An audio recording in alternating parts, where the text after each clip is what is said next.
What's going on, buddy boyos? We are live. Welcome to SNC, Sunday Night Cope, Weekend Chat, Random Discussion, episode 24 of Season 2. We are live and alive. Shout out to the Cope gang for being in here, being involved, and being active, or rather staying inside and being inactive, as Jack Nickelback would say. Shout out to the Mystery Gang for being in here solving those mysteries. What's going on, my dudes? We are live and alive. We're here. It's time. We're here. Aw, shit. What the heck are all these little things on the comment section here? It's like a little icon showing up here. It's kind of weird. Maybe it's a new little feature they added. Either way, buddy boyos, we're live. How's everyone doing? Oh man, Wednesday night Wednesday. We had a good little stream. Now it's Sunday night cope. Oh boy, oh boy, oh boy. Oh yeah, I saw a Medican was streaming actually. I saw that shit. Yeah. I'm watching your stream and Medican stream at the same time. All right, that's fine, bro. Yeah, I saw. What's he streaming about? He's streaming about his experience in Thailand, or the Philippines, or wherever the fuck he went.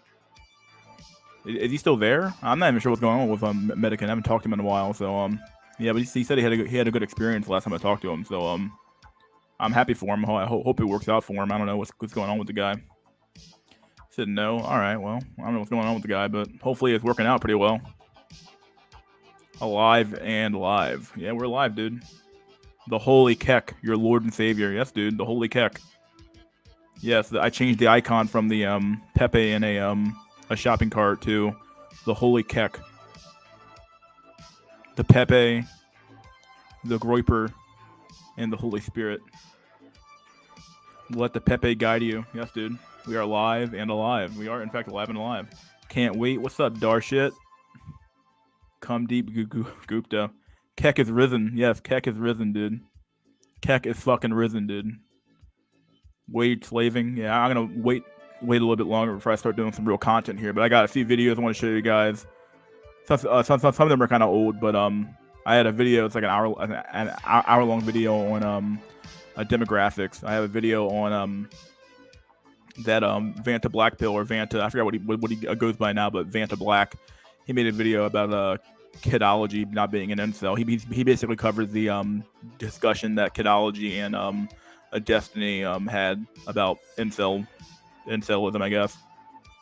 And then I have a few articles I want to show you guys. So yeah, we're gonna do our thing, dude. We're gonna do our fucking thing. Wheat waffles is now blue pilled confirmed. Yeah, I might watch that video. I don't know. Do I want to cover that video? I don't know, dude. You guys think I should cover that video? I haven't watched it yet, but I kind of want to watch it like dry and not like have any real or watch it, blind and not have any real opinions about it before I watch it.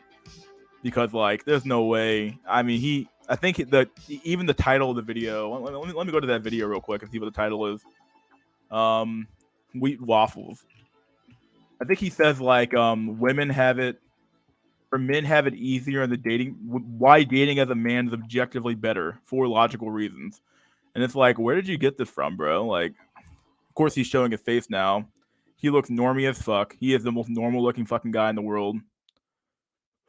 Honest waffles, link below. What the fuck? Get a personal face rating and looks maxing from me, formerly on Fiverr. Ratebywaffles.com. Man, this is the grift is unreal in this sphere, bro. Oh my god. I also watched the Wheat Waffles versus Not So Erudite debate, which I didn't watch the whole thing because I hate Not So Erudite and I don't really care about Wheat Waffles, but it's just kind of funny. I might watch this video too. I'll put it up in the queue. Let me pull it up and I'll just put it up in the queue. I have a lot of videos in the queue right now, so we're gonna watch a few videos today about just the black pill and the manosphere content. So gonna have a nice stream, guys. But happy Easter, my dudes! Happy fucking Easter. Once again, Keck has risen, or if you believe in the dead guy on a stick, Jesus has risen, and yeah, he has risen, dude. He has risen. Wheat pancakes over. Oh man. I am sitting on a bench in the middle of a closed park shrouded in darkness. I feel at peace slightly. think I'm gonna try night walks more often. Yeah, it's kind of fun to go outside at night sometimes, you know. As long as you're in a safe part of town. Hi, what's up, dude? Step up and to be the stepfather that you're meant to be. Jordan Cuckerson. Yeah, he doesn't care about anybody, dude, but himself and his money. Grift levels are above 20. Oh my god.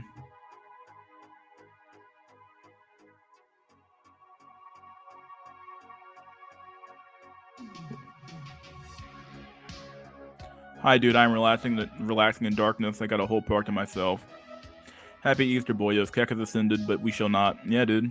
It's true. All right, we got 24 people here. Let's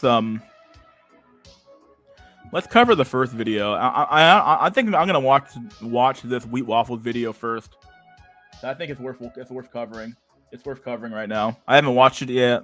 It might be more fun to cover this video than the video that I've already watched before in the past.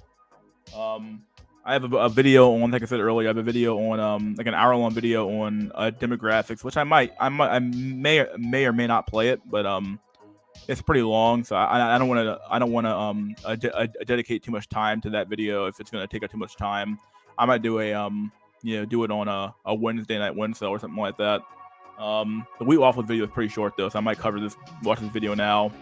And then of course I have this kidology video I'm going to cover later on. So yeah, we're gonna do this video first. All right, let's cut the music off.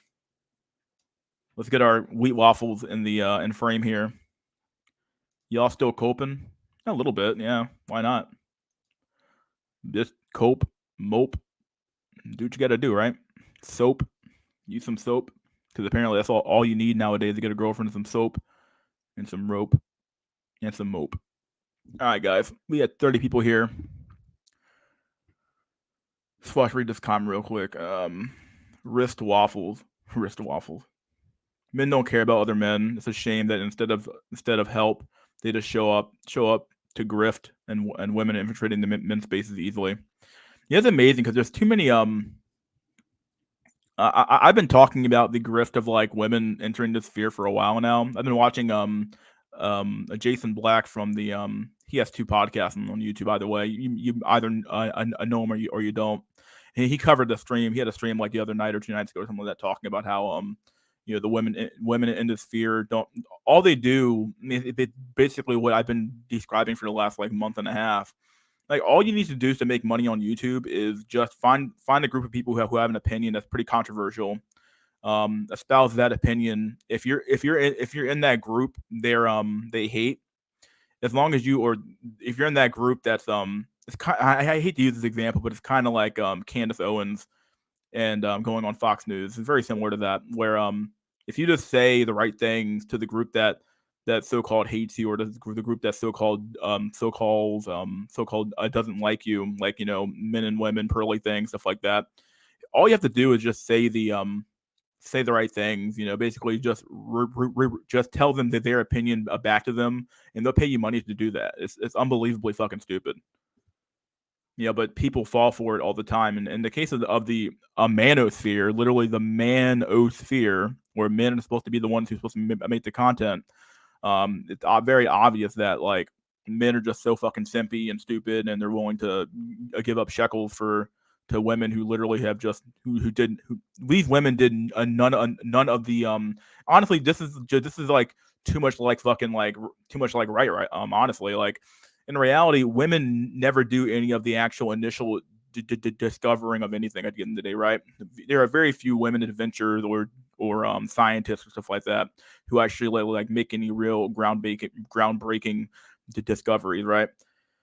And when it comes to like pearly things or all these other women in the sphere, kind of funny how all they've done is they just taken the work of a better men or a better people in the sphere, and they just rehash it again, and people pay them more money than they would pay a man to say the exact same thing. It just goes to show you that like simping has no end, and men are fucking retarded. I'm gonna say it. Men are fucking retarded, bro. It's just sad. It's just really sad. New ITV videos was based. I didn't watch it yet. Okay, maybe I'll watch that later too. This is a predator space where people just monetize male weakness and impulses. Yep. Really male thirst. Like men are fucking stupid. I'm just gonna say they're fucking stupid, bro. Like part of me believes that like we deserve to be in this state of like being right now. Where so many men are left incel or single or alone because like we can't control ourselves. Like our sex drives are too strong. I'm not saying that's like whatever. It's what it is, but we are what we are, and the average man it just has no ability to like self regulate. They have no control over their will, as I said, as my icon says on the screen right now, and that the reality that most people would just once again they'll pay a woman to be to be a mouthpiece for them, a bunch of money, and even though she's still a woman, like she's still a fucking woman, right? But these men think that she's different, and that's where these women's money and power comes from, right? Because they have the perception of being different. Men are like, well, if she exists, there's hope for me, right? It really is like the epitome of like copium, right? Or hopium. All right, let's cover the video. Here's Wheat Waffles' new video. I haven't watched it yet, so we're gonna watch it blind. This woman or this man? Who would you rather be? Let's assume they both have equal IQs, equal heights in relation to their genders, equal levels of upbringing, and so on. So, who would you pick? Well, in my opinion, I'd choose the man every time. This is without question. And I have 4 reasons supporting my claim. Why would you? I mean, it depends on what you want, right? If you want to live a life of loneliness and suffering, you would pick the man. But if you want to live a life of like easy and life of luxury, we'll pick the woman. But let's just hear him out real quick. Let's hear him out. Though dating as a woman does come with its advantages, such as these ones here, because of these 4 reasons, it is still way better to be a guy. So, without wasting any more time on the intro, let's get straight into the first reason. Reason 1. The proportions of what makes you attractive are more evenly spread. Let's be honest, when guys look at girls, 80% of it is just looks. What? Oh no! Wheat. What the fuck, bro? It's the same for men, bro. Like anything you could make, any claim you could make about men's other attributes would still be a matter of looks as well. Like, or would still have a matter of like looks involving it, right? Because like if you make you make more money if you look better, you'll have higher status if you just look better. So like even this claim of like I know what he's gonna say. Well, men have other opportunities to improve themselves to look better, right? I can already see the argument here. Okay, even if I bought that argument, it's like okay, but like the more attractive men are going to have more opportunities to make more money because of the fucking halo effect. Like, what the fuck, bro? This can't be real. This can't be real. Then the other 20%, her past is what she's like as a... No, most men don't even care about this anymore, bro. What are you talking about? Men don't care about how clean our past is anymore. The average man, like maybe the fucking dudes in the simposphere might think that, oh well, if she has a bad past, I'm not gonna do it. But even most of those dudes are fucking lying to themselves, right? They're fucking lying to themselves. They know damn well that they are not getting a prime tier fucking woman when she's 25, not 25, like 30 years old or some shit. They're not getting some woman with a clean past, bro. It doesn't fucking exist in this fucking market right now. So like, it's obviously like the 20% you just mentioned here doesn't even fucking matter. Like this doesn't matter to men at all. It never has, and it never will. Most men never got some prime tier woman. The 1950s was a fucking anomaly in the grand scheme of history, honestly. But whatever, dude. Person and maybe a couple other things. What she's like as a person, men don't even care about that, dog. How many men do you know are in relationships with women who just absolute fucking bitches to them, right? Like, come on, bro. You can't believe this shit, bro. Women can behave any way they want, and her past can be as shitty as they want. I mean, you have literal fucking porn stars getting married now, bro. Her past doesn't matter, bro. What her character is doesn't matter. All men give a fuck about is there a hole between her fucking legs? Can I fuck it? And even the fucking her having being able to fucking bear children doesn't really matter unless you care about that.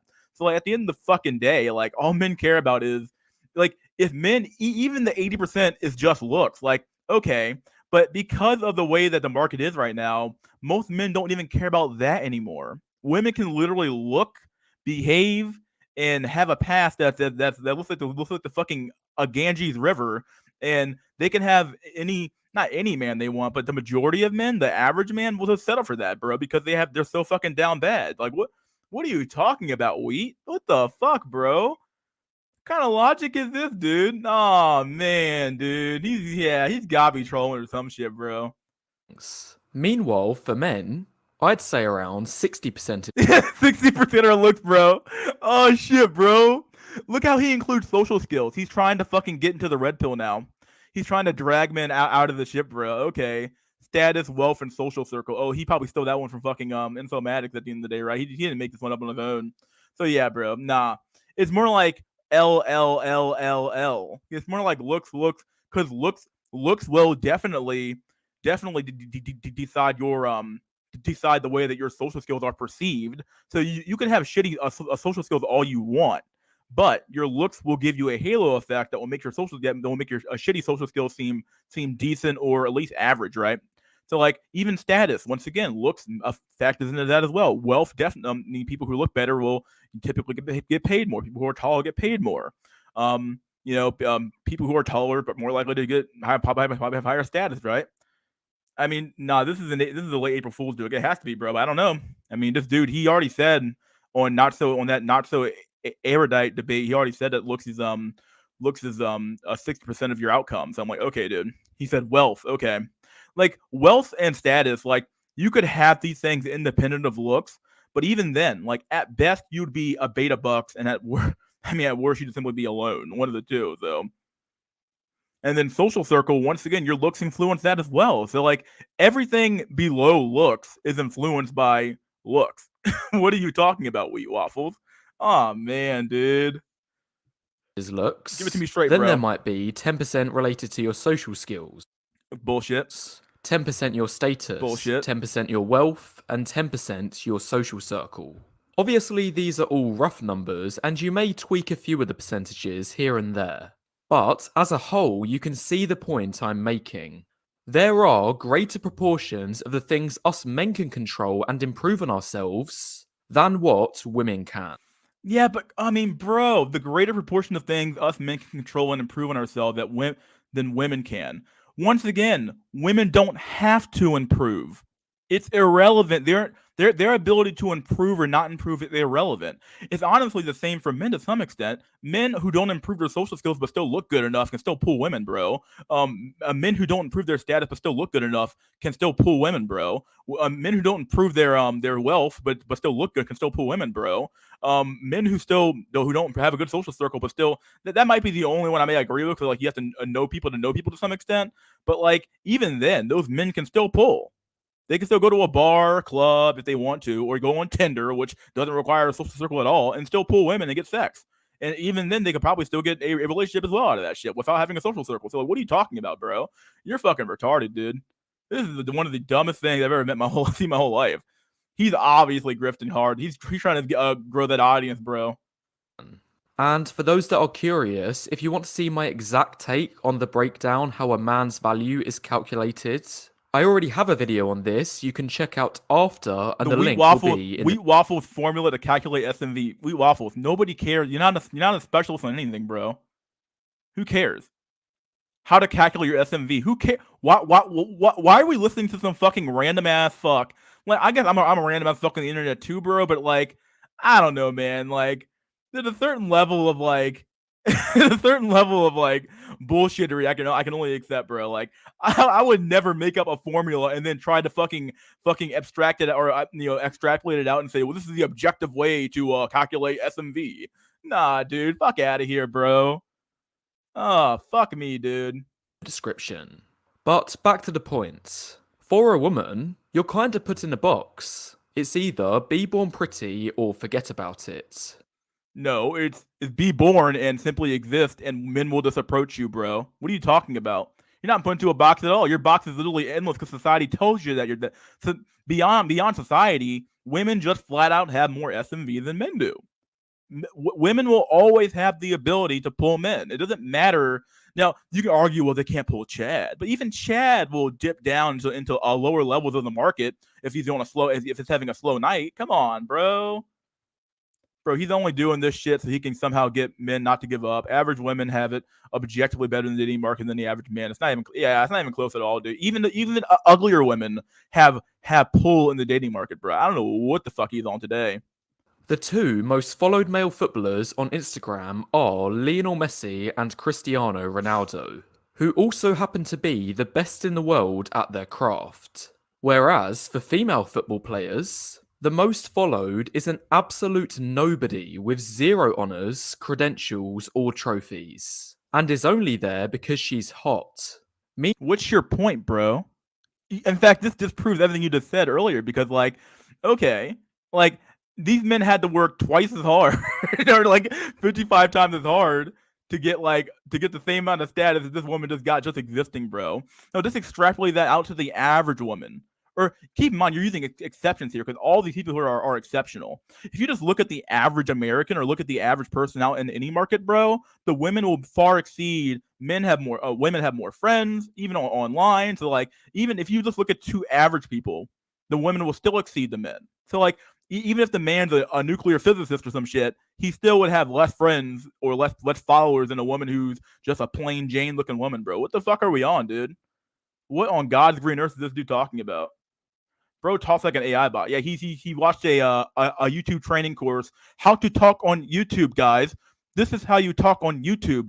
You enunciate every word and you sound like a bot. Yeah, this is what he does. I wheat waffles and we all know that the dating market is the time. Okay, come on, fuck, bro. I swear to God.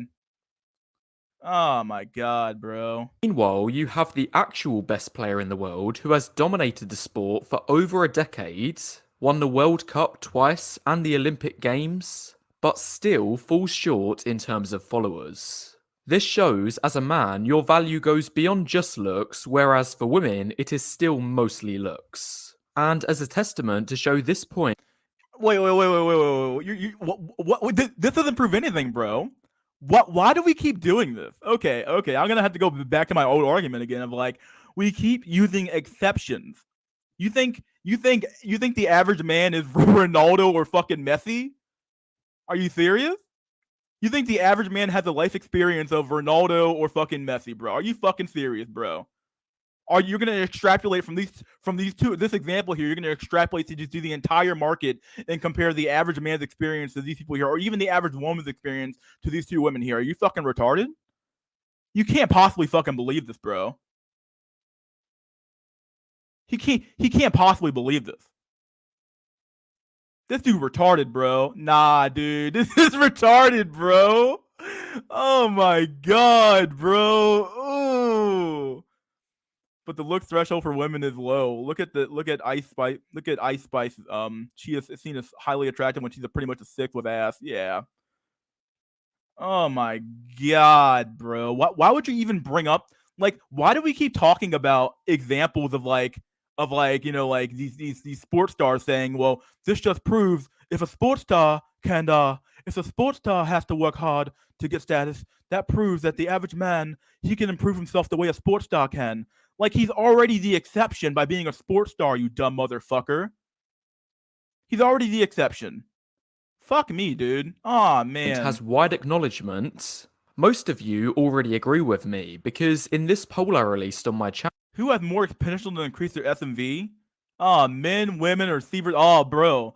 I would almost say to increase their SMV. Oh man, I don't even know how to even answer this question because I don't think the majority of men can truly increase their SMV to a level that's gonna make a measurable difference, in my opinion. Unless you're like extremely overweight or extremely you have some sort of like defect or you get some crazy levels of like plastic surgery, which the average man cannot afford. So like, short of being fat, which is the only reasonable thing we can talk about here, everything else is just like stupid, bro. Like, everything we're talking about, oh, get a better haircut. This has been said before. Like, a lot of times it's not your haircut, it's your fucking face, bro. So like, who has more potential? I guess technically speaking, because men are already so down bad, it would be men. But even with men though, those increases would only be a marginal. Like, they wouldn't be extremely high. The average man is not going to become a multi-fucking millionaire. Most businesses fail. So even if he wanted to start a business, he would fail, probably more than likely. Okay, and beyond that, for women though, for a woman to women's SMV is already off the chart, so she doesn't really have much work to do to begin with. So like, yeah, technically speaking, this poll is right. But beyond that, though, like these men, I think some of these men truly think that, well, a 5 can become an 8 or a 5 can become a 7. I don't believe that at all. You might get like a marginal half point increase or maybe a point increase, but you're not going to be getting like 2, 3, 4, 5 points, bro. It's not going to happen, dude. Channel, 64% of you say as a man you have more control in your dating life than women. And another point, even if you're not the best looking guy, say a little below average, all hope still isn't lost, as you will always have the option of moving abroad where dating is easier. Yeah, I would say this is somewhat true. This is somewhat true. But even then, this is becoming harder as well. It's not nearly as easy as you think it is. You have to already have money and resources to travel, which some Americans do have that resources as well. But even beyond that, in some of these fucking markets though, it's becoming harder, if only because there's so many men doing it now that is driving up the hypergamy going into overdrive in those countries as well. That's really it. Like, Meanwhile, how many women do you see taking a similar approach to dating? why would she have to? What kind of a comparison is this, bro? Why would she have to? The world is her oyster, bro. She doesn't have to do shit. She doesn't have to do anything. What are you talking about? How many women do you see taking a similar approach to dating? Not many. You want to know why? Because the answer is very obvious to why they don't have to make this approach with waffles. Come on, bro. You fucking dumb, dude. None. Mostly because they don't have to, Yeah. but also because women want to date men who are taller and richer than them. So if they move somewhere like Southeast Asia, they're basically making things harder. Meanwhile, for a lot of men, they want women that are shorter and poorer. So, by moving abroad, you always have this option. One last point, if you look at famous female singers like Susan Boyle, you wouldn't date her no matter how much status or wealth she accrues because she is capped by her looks. Oh, bro. I don't know, man. I don't know. She still probably has some dude who wants to fuck her, bro. That's what it comes down to. If we're talking about like you can name me a one-off example all damn day long, but on the average, for the average human being out here, women still have it. Like this whole video is about you would rather be a man or a woman in the dating market, or rather who has it easier, basically men or women, right? The answer is always gonna be women, bro.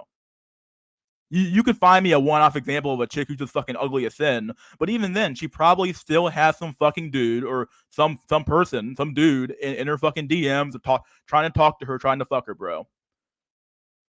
And this idea that like men won't fuck women for money is like a little bit off. I think this is gonna be a one-off example as well, but like a BGS posted a video earlier, I think it was yesterday, about a fat black woman who literally just got a Tyrone and she has money. So like basically these women can leverage their money to get a man who has higher SMV than she does, but she's doing it via like it's like a reverse a beta bucks to some extent.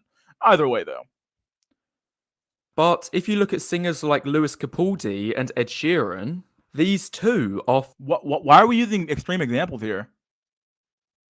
Like, once again, you cannot take an extreme outlier example and extrapolate that and say, Ed Sheeran made it, therefore you're going to make it, bro. The fuck are you talking about? Are you retarded, bro?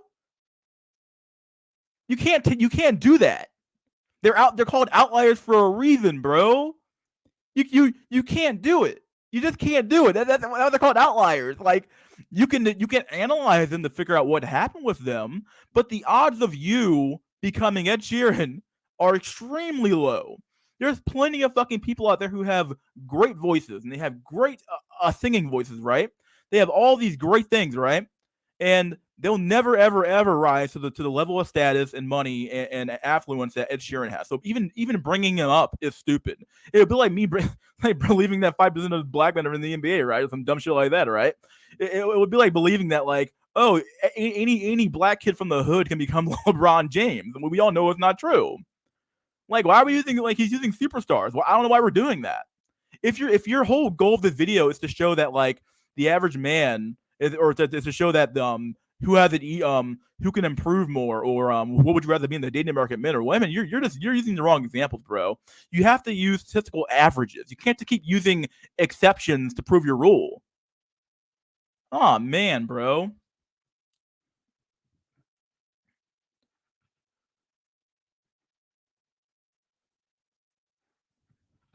I'm so tired of talking about outliers, bro. Oh Far man. from being the best looking people in the world, but still have options because of their success and fame. And one final step, it's extremely difficult for a woman to reach the top in itself if she isn't good looking to begin with. Uh, it's extremely difficult for a woman to reach the top if she isn't good looking. Uh, I don't know, buddy. It depends on what you mean by reach the top.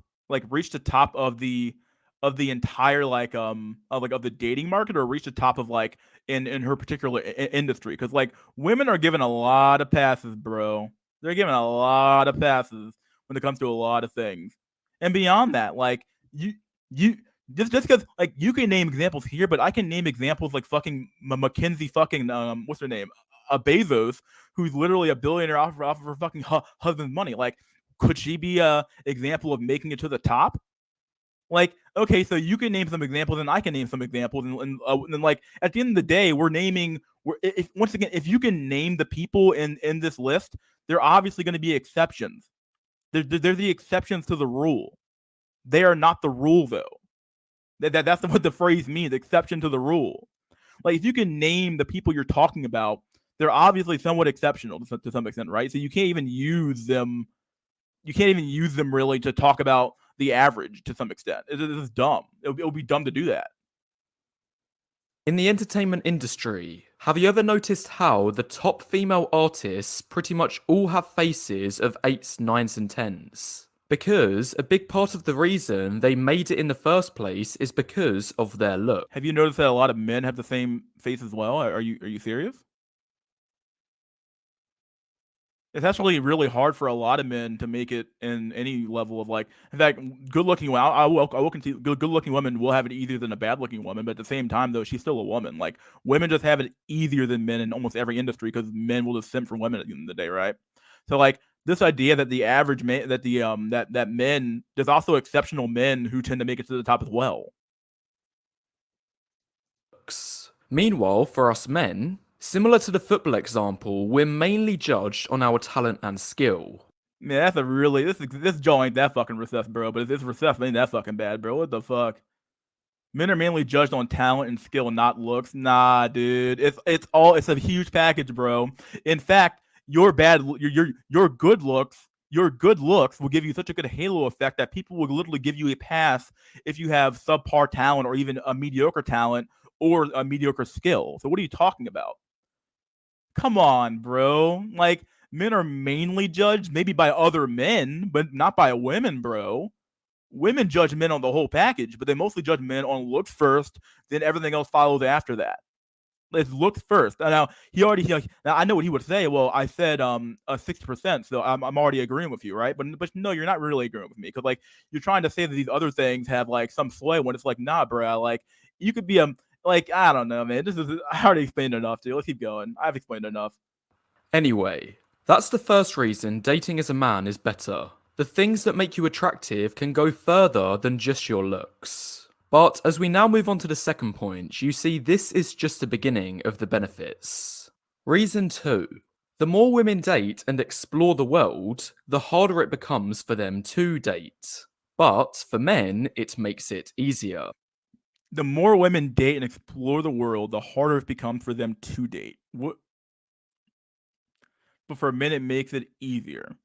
Okay, let's leave what he has to If say. you're a woman, just the acts of going out, dates, experiences, expensive restaurants, and especially traveling all hurts your desirability. But for men, it increases.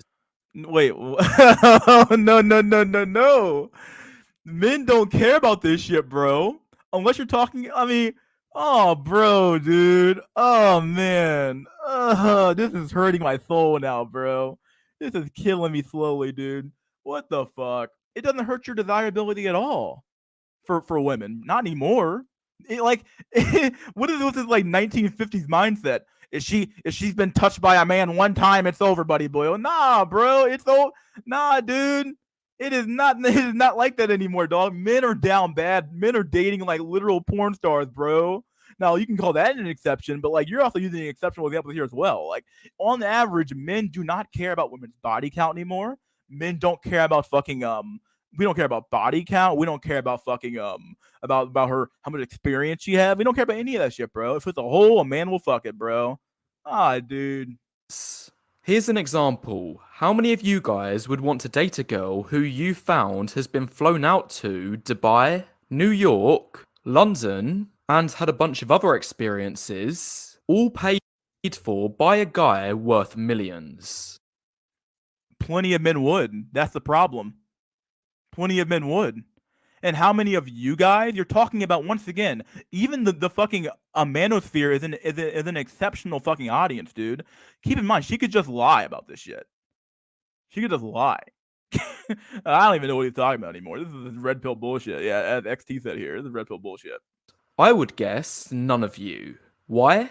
Well, you can't show her the world. She has already seen it. You won't be able to impress her taking her to the local mid-market restaurant. She expects 5 stars. In general, men want a woman who will appreciate the little things with low expectations. It'll save you stress and your bank account. And interestingly, for women, the opposite holds true for guys having these experiences. As a man, if you live an adventurous lifestyle and your online presence proves it, if you know the waiters by name at the best restaurant. But you're still talking about exceptional men, though. The average man's not going to be able to do any of this shit, bro. The average man's not going to be able to do most of what you just described here, dog. The average man doesn't have the money to be going out to a 5-star restaurant and knowing the dude on a first name basis. He's not going to have a big social media presence because he's a fucking normie motherfucker, and he's not going to be probably traveling every fucking weekend because he doesn't have any fucking money, bro. The fuck are we talking about? What are we? Who? Once again, who are we? You keep saying as a man, but like most men will never achieve these heights. So like, what's the point of even talking about this?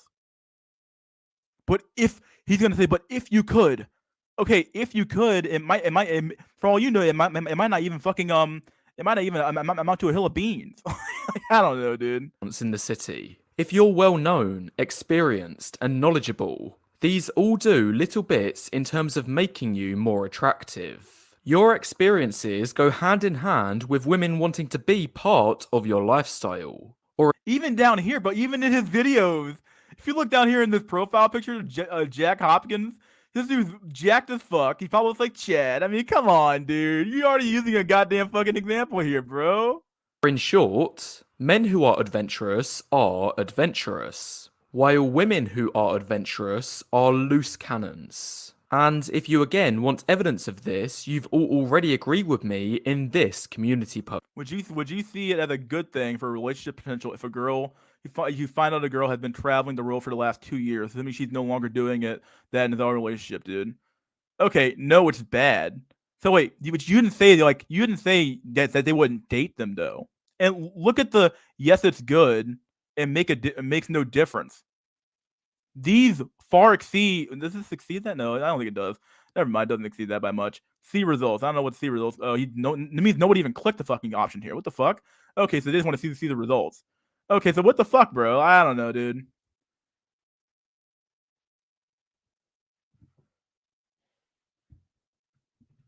Oh man, this is killing me, bro. Let me give me a sec. Give me 1 sec.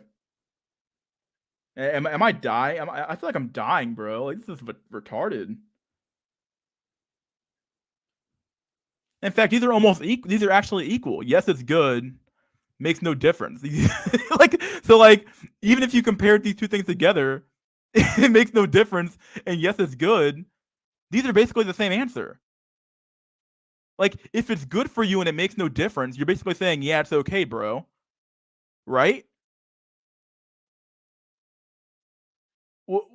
What's he talking about? Like, I'm gonna ask you guys: if you said something makes no difference to you, is that the same as saying that you approve of it? To me, that's an approval. That's an approval, right? Am I right or am I wrong? I mean, I'm right, bro. Right? Am I right? I mean, I don't know, man. Even the poll, the way he asked it was fucking retarded, bro. This can't be real, bro. Oh man, is that? It makes no difference, and yes, it's good. Have to mean the same thing, right? Oh, bro. Oh, dude. This dude's stupid. Oh my god, bro. And even if it's okay, no, it's bad. But these men did not say they would not date that chick, even if she existed though. They're just saying it's a bad thing. Okay, it's a bad thing, but you would probably still date her. And a lot of these men are probably lying to themselves at the end of the day, right? A lot of these men, by definition, would have to be average because you can't say that my entire audience is full of alpha males and high value men, right? So like the reality is that a lot of these men are probably average to begin with. So they wouldn't even have the option of denying a girl because they probably get very few dates to begin with. At the end of the fucking day, dude, like your fucking desires or your preferences don't fucking matter in this market if you're a male. Okay, you're at the behest and you basically fucking you're at the behest of women at the end of the day, right? You work for women at the end of the day, right? You are doing all this crap and sipping and all this shit for women at the end of the day. Right? It's this craziness. It's absurdity, bro. Post, where the majority of you see it as a red flag if But that's not the. It's literally like equal, and then 15% of your audience or 50% of this tally says see results. So I don't know, bro. a woman has travelled. As one more point on this, the same concept applies with regard to partner counts. Bro, this is the biggest one. Oh man, I don't even gotta watch this part, bro. You want to know why? Because men, in reality, men might say they care, but in reality, men don't care. Because once again, like I'm gonna use a really dumb example here, but you're gonna get it once I say it, though, right?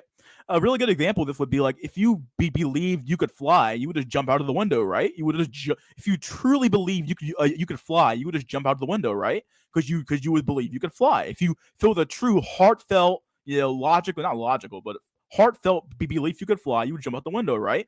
Okay, well, if men truly cared about body count, they wouldn't be dating any woman right now because every single woman at this point has a pretty high to at least above above average to high body count, right? At this point, at least in my opinion. I mean, the data might say otherwise, but at the end of the day, I think that women lie on these surveys at the end of the day, right? So if women have these high body counts and men are still dating these women, they don't actually care about body count. They might say they do, but they don't actually care because their actions, as the old saying goes, actions speak louder than words. Okay, so like if your actions don't match your survey or what you put down on the survey, it's irrelevant. It's bullshit. It doesn't fucking matter. It's stupid to even talk about it. So, if you're like most people, your partner count over the course of your life will look something like this. And this is a good thing if you're a guy, because the higher your line, the more pre-selection and social proof you have. Whereas for women, it's the reverse. The higher theirs is, the less desirable they are in dating. Oh, bro, nobody cares anymore. I don't know what market is he talking about. Like, he's like, see a boomer now, or is like, if a woman's got more than one body on her, bro, you need to drop her like a sack of potatoes. Like, sorry, dude, but like, no, men don't care, bro. I've seen plenty of dudes hop right in the sack and just go start dating chicks that everybody knows has been a town bicycle, bro. You got literal P stars getting married, bro. You got fucking normie men just dating chicks just because, like, most men don't even bother to ask about a woman's body count because they don't want to fucking know. Because they know damn well it's gonna make them feel like shit. So they don't even bother asking, bro. So like, it's just dumb to even bring this example up because once again, we live in a sexually liberated society, bro. A lot of these fucking women, bro, are just literally out there fucking having sex with Chad and any other man they find attractive, and it is what it is. So like, sorry, bro, they're not less desirable. It's literally almost irrelevant. It's not making them more desirable. I mean, I might concede that, but it's certainly not making them less desirable as women. Some man will eventually simp and fuck that woman and put kids in her and date her. No, you're just bullshitting me, bro. You're bullshitting here. Oh, bro. What the fuck? Wheat Waffles needs the iOS update. He does. He needs something, dude. Oh my god. Oh, I didn't think this video was gonna be this fucking cringy, but holy fuck me, bro. Fuck me sideways to Sunday, dude. I just hit the curse on Easter, but my god, dude. dating, especially when talking about relationships and marriage. And unfortunately, in this world, your partner count can only ever go in two directions, up or sideways. Therefore, women lose desirability on average the longer they date for. Men don't get the last laugh, bro. Nah, some men don't even get the fucking laugh, dude.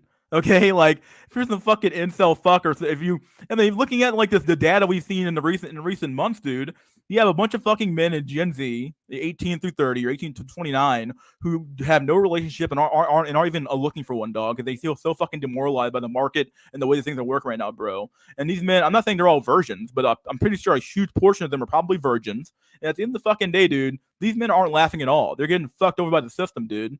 And you're over here trying to fucking shill your wares to these men because you know damn well that you need these. Like the sad part about Wheat Waffles, and someone said this earlier, is that he needs men to still be in the fucking game, bro. And so he has to make videos like he has to lie to his fucking audience to keep men in the fucking game. You want to know why? Because he makes money off this game now.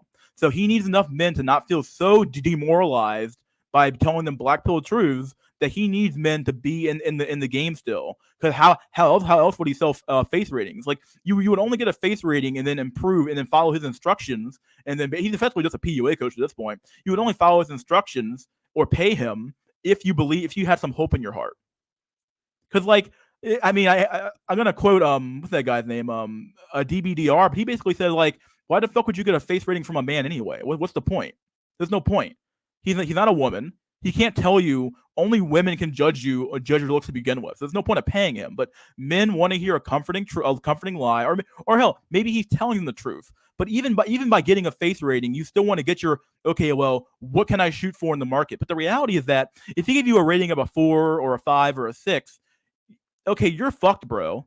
That's the reality of it, because those 4, 5, and 6s on the opposing side, the women's side, have already been fucked by Chad or at least lusting after Chad. That's what it comes down to. So like that's the reality of the situation. But he gives them hope that okay, well if I'm a 6, I should be shooting for a 5 or a 4. Like no, bro. Like those women are taken too, dude. It's crazy, bro. What the fuck, dude? But for us men, we gain it. Anyway, that's the second advantage men have in dating. And if you feel you've learned something so far and have enjoyed the Dude, I've gotten brain cancer from this fucking I've gotten brain cancer from this video. content, now is a good time to leave a like on Oh yeah, you got to show that like and comment button, dude. Don't forget, get that like, subscribe, and comment button, dude. Don't forget to buy a face rating, buddy boyos. By the way, I'm gonna show now too. I'm gonna do a quick shill. Send me shekels to $ mystery school MS at Cash App. Yeah, go ahead and send some money there, buddy boyos. Either way, since he can shill, I'm gonna shill too. Fuck it, dude. I'm not gonna let him shill on my channels if it's for free. I want to get paid too. Either way, fuck me, bro. Oh, video man. and leave any thoughts you have in the comments, as it all helps the YouTube algorithm. Reason number 3. In women's early 20s, they will likely have to choose between either their career and financial future, or capitalize on their beauty young and settle down to start a family. Fact: all women's beauty has an expiry date. Bro, he's talking about the wall now, buddy. But the wall has been debunked thoroughly, bro. The wall doesn't exist for women, bro. I'm sorry, dude. There's plenty of women who could spend their entire 20s doing nothing but fucking Chad and working their asses off and trying to be a career woman, and then find some dumb motherfucker at age 29, 28, 29, 30, 31. Fuck some beta Billy guy, have some kids, and then divorce grape him, take half his shit, and then leave. Okay, like women will win either way, bro. It doesn't matter, bro. Nah, dude. The sexual wall, like, okay, you can argue there's a fertility wall, but there is no sexual wall, bro, dude. Like, I'm sorry, bro. It's just true. It's fucking true. I know this. Like, it's like he's making the assumption that every man has the exact same options and every man has it as well off as Chad has it, which is exactly what the apex fallacy really is. That's what the apex fallacy is like. That's the epitome of the fucking apex fallacy, bro. Where you just assume that if Jeff Bezos is making it, so I mean their Bezos is making it too. What the fuck? What kind of logic is that? You dumb motherfucker! Like you stupid, bro. But this is the type of like a low IQ content that makes it that makes it mainstream on YouTube nowadays. So it's what it is. The BP's dead basically, but you know, it's what it is. You know, I don't know. I'm the last of the old guard nowadays, other than maybe Medican, but fuck me, bro. What in the fuck, dude? This isn't the most politically correct statement to make, but I'm speaking a lot of uncomfortable truths in this video. In general, the older women get, Let's read some comments here. Mystery School, your face rating is the amount of women blowing up your phone. Simple as that. If you need to pay some grifting soy cuck to rate your face, is beyond over for you. It never begin. Yeah, that's true. Like the fact that you even had to pay for a face rating, bro, it's pretty fucking sad. Like, you know what I mean? Like it's pretty like weird. Like it's kind of like having to look up how does a girl like me on Google. Okay, like you're already fucked, bro. You're already behind the fucking curve. If you already have to look that up, you're behind the fucking curve, right? It's the same thing for like a face rating. Like you're already behind the curve, bro. It's just you're too late for you at that point.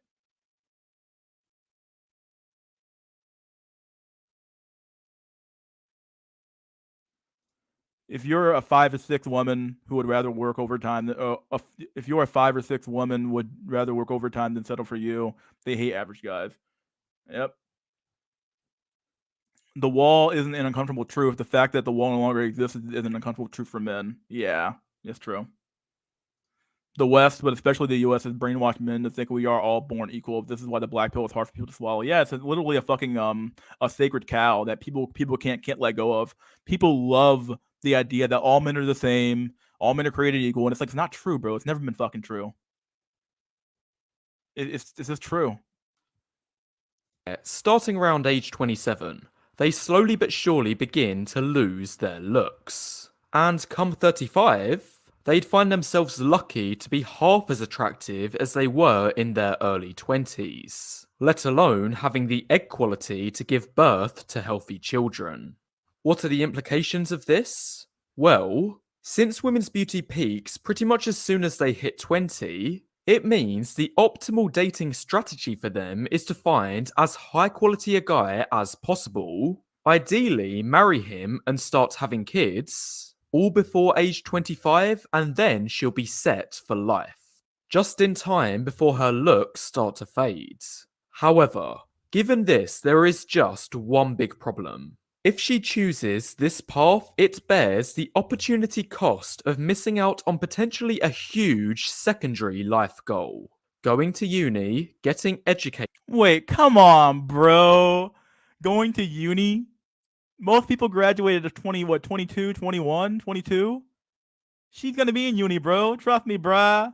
Yeah, someone already said it, Finley, of men age like fine wine, bro. Yeah, gonna have to fucking go on a rant on that one as well. Here we go, dude. Here we fucking go. And climbing the corporate ladder for a few years to achieve financial freedom. It's common sense. If a woman tries getting this whilst having a baby or two on the way, it'll make the feasibility of this being achievable near impossible. No matter how much women will try to deny it, babies are costly. For both her. Who the fuck ever said this wasn't true, bro? What's he even talking about? No matter how much women will try to deny it, babies are costly. What's he talking about? I don't know. I don't know why I'm stopping here, but this is just a retarded. No one has ever once made the statement that no one has ever once denied that babies are costly, bro. What the fuck's he talking about? Whatever. Herself and the company she's working for. So the point is, because these things are mostly mutually exclusive, it means women are forced into choosing basically one of the two. But what's interesting is men don't have this issue anywhere near to the same degree. Men can have babies which won't affect their career prospects much, and even if it did, it wouldn't be a huge deal because men have far longer fertility windows than women. And although I don't believe men reach their peak in their 30s, they'll still have most of their value here, which still leaves enough time to do the corporate climbing / entrepreneur stuff, as well as having good dating options in order to start a family. I don't know, bro. Here we go again. Oh man. At least he didn't say men. I don't know, the 30 thing. I don't know. He wasn't that far off here. I gotta give him that. But yeah, I don't know, dude. It's just craziness here. It's not until us men hit 40 our looks start taking a serious hit. Oh, here we go. Never mind. He fucked up. He fucked up so bad, bro. Oh, he still believes it, bro. Never mind. I fucked up. He still believes it, bro. 40 plus is bad for most men. Here we go, bro. Nah, dude. Nah, dude. Nah, most men age like fucking shit, bro. The Norwood Reaper comes for a lot of men in the 30s, bro. Come for a lot of men in their fucking late 20s as well, dude. Like most men do not age well. This is a fabrication of of the red pill, bro. I'm sorry, bro. Nah, dude. It's over, bro. Nah, man. For most men, like if you never had a girlfriend once in your 20s, the odds that your 30s are going to be any better is a fucking is bullshit. And let's say you were somewhat successful in your 20s, you're probably just a normie, and at best, your dating prospect in your 30s are going to be pretty shitty. Like you got to keep in mind that okay, you could argue that well these men could just date down and date a younger woman, but come on, the odds that the average man will be able to pull in a 22-year-old is extremely low. You need to be fairly attractive to be able to pull pretty damn well in your 30s and 40s, even your 40s as well. But yeah, your 30s definitely, dude. I mean, it's just stupid. For women, it's basically a wrap past 35. As a bottom line, it is true we men seriously have way more time than women to get our lives in gear. We can get our 2Fs, finances and family sorted into our late 30s. Whereas for women, they'll likely have to make a compromise somewhere in their late 20s. Now, finally moving on to reason 4 of how men have an advantage in dating. Bottom tier women aren't technically in the dating market. Rather, they're just in the short term fun times market. Ah, bro, he's trying to make a difference between like dating market, as if most people are dating now anyway, dude. Like most of the engagement that women have with men nowadays is like the average man probably has to quote unquote date a woman to get sex, but like for chads who are doing most of the fucking nowadays, they don't have to date at all, bro, and they're the ones doing most of the engagement with women to begin with. So like let's be real here, bro. Like these women, bro, like they're all getting taken by like these top tier chads, bro. It is what it is. Oh man. Short term fun times market. I don't know, bro. Meanwhile, for bottom tier men, they are simply out of the dating market. This is probably the most What's the? I don't know. Whatever. interesting point because in my last video, I said if you could be either a below average woman or below average man, based on the number of matches you'd get on dating apps, it's way better to be the below average woman. However, on reflection, maybe this isn't as simple as it seems. Because I highly doubt any of the matches these below average women are getting from guys are actually serious. Rather, it's likely guys swiping on every woman indiscriminately, or a guy swiping on her on purpose because he thinks she'll be easy to seduce. Oh man, he has such high faith in men, bro. He has such high faith in men. He has such high faith in men, bro. Nah, dude. There's plenty of men out there who are dumpster diving hard, bro. They're looking for land whale because they can't get anything higher in their fucking can't get anything else higher in their fucking in their own bracket, right? So like they're gonna date lower than what they should be getting at the end of the day, right? I mean, this is I don't know, dude. This is some brain cancer shit, bro. Oh my god.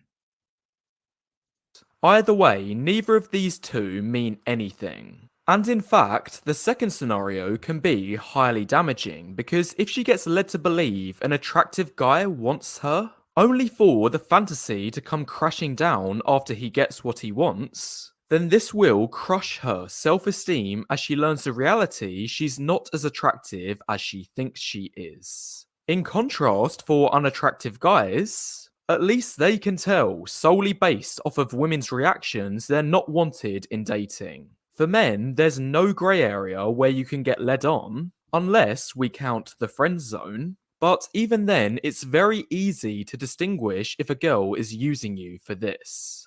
As But even then, men still fall for it, right? Like men still stay in the friend zone for years. Some men stay in the friend zone for fucking decades, bro, thinking that they're gonna get a whiff of that shit, bro. Oh man.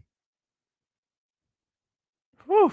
For women, they need to full on be intimate with a guy and wait for his response the day after to tell if he's serious. Here's another way of thinking about it. When you was in school, there was always that one kid who thought he was part of the popular group, but in reality he wasn't. He was the butt of all of the jokes, always picked last for team games, made to do stupid, denigrating stuff, all for cheap laughs. That was the only reason he was there, and even he himself knew deep down this was the reason he was there. Now, the point is, if I had to choose between being him or the other kid you saw in school who sat by himself twiddling his thumbs, I'd rather be the thumb twiddler, because at least he knows he's got no social status. I'd rather be him than the class clown getting strung along for pathetic laughs. Anyway, in this analogy, in the dating market, below average women are the exact same.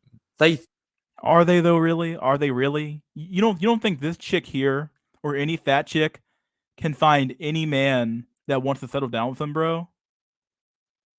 Like this is your example? You don't think that this woman here, not even this woman here, but any fat chick or any below average woman couldn't find some man who truly wants to settle down with them, bro? Are you serious? Like, it couldn't possibly be that these women have high standards, right? No. I don't know, dude. Fuck me, dude. Like, it's not the exact same. Oh my god. Think they're involved and think they're in with the group, but for the most part, they're just tossed around. Are they just tossed around though, dude? I don't know. I don't know. What does the audience think, bro? Like once again, this is still someone that said it, and I think it was Barry Mansfield. He's still looking at the top of the pyramid and trying to extrapolate. Like it's like he believes that like the average man still has more options, or even the below average man. I guess he already conceded that the below average man has no options, right? But I think he believes that the average man is not going to truly date a fat chick. When it's like that's not true at all, bro. Men don't have that many options. It's just true. Chad might not smash a fat chick. He might do it on a slow night, but Chad might not do it. But you don't think that like a 5 out of 10 wouldn't smash a 3 out of 10? I mean, you're out of your mind. So many men are just that fucking desperate, bro. Moral of the story is, at least if you're a below average guy, you know you're out of it until you reach as a minimum average status. Minimum average status, bro? Nah, dude. Even your average status isn't gonna get you shit nowadays. Anyway, that's the 4 points for today's video.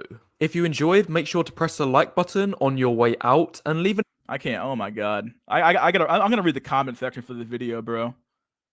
I want to read the comment section for this video. Well, see, look, here's the problem, Chip. Here's the problem, Chip. An overweight chick has as many sexual options as a Chad. Okay, but like, here's the problem. Like, his main argument, his main argument, and I kind of see it now. I see what he's talking about a little bit here. Is that he's not talking about sex, just the ability to get sex. He's talking about the ability to date.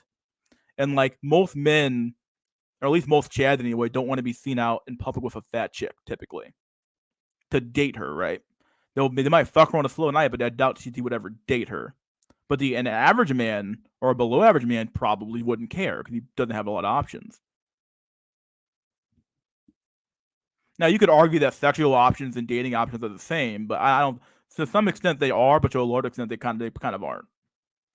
Oh man, this has been already have an hour-long video, an hour into this fucking show. I have to read the comment section, bro.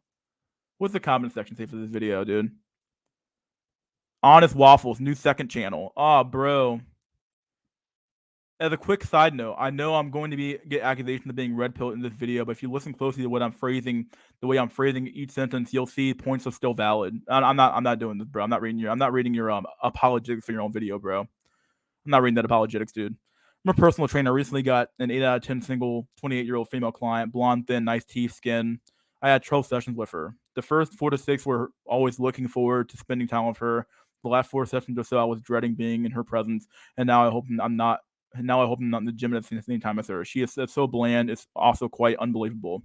A level of such blandness that you would think that a person would have to be consciously and intentionally have behaved so boringly to achieve to achieve her level.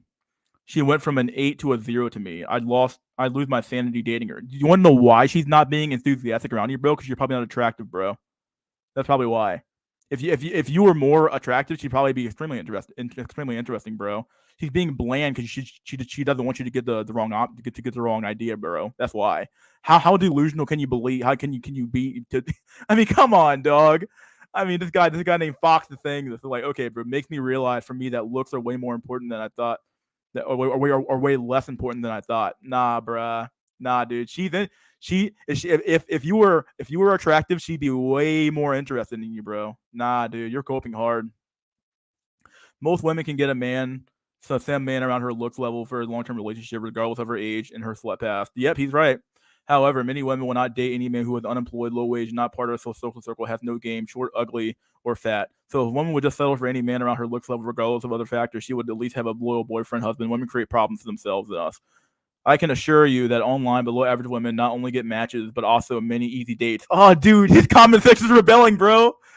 I can't show you the comments because I have too much fucking shit on the screen. I don't want to show the comments and have my fucking. It might be a little bit of a doc, so I don't fucking want to have them on the screen. But you guys can go to the video. I'll post it in the chat. Here's the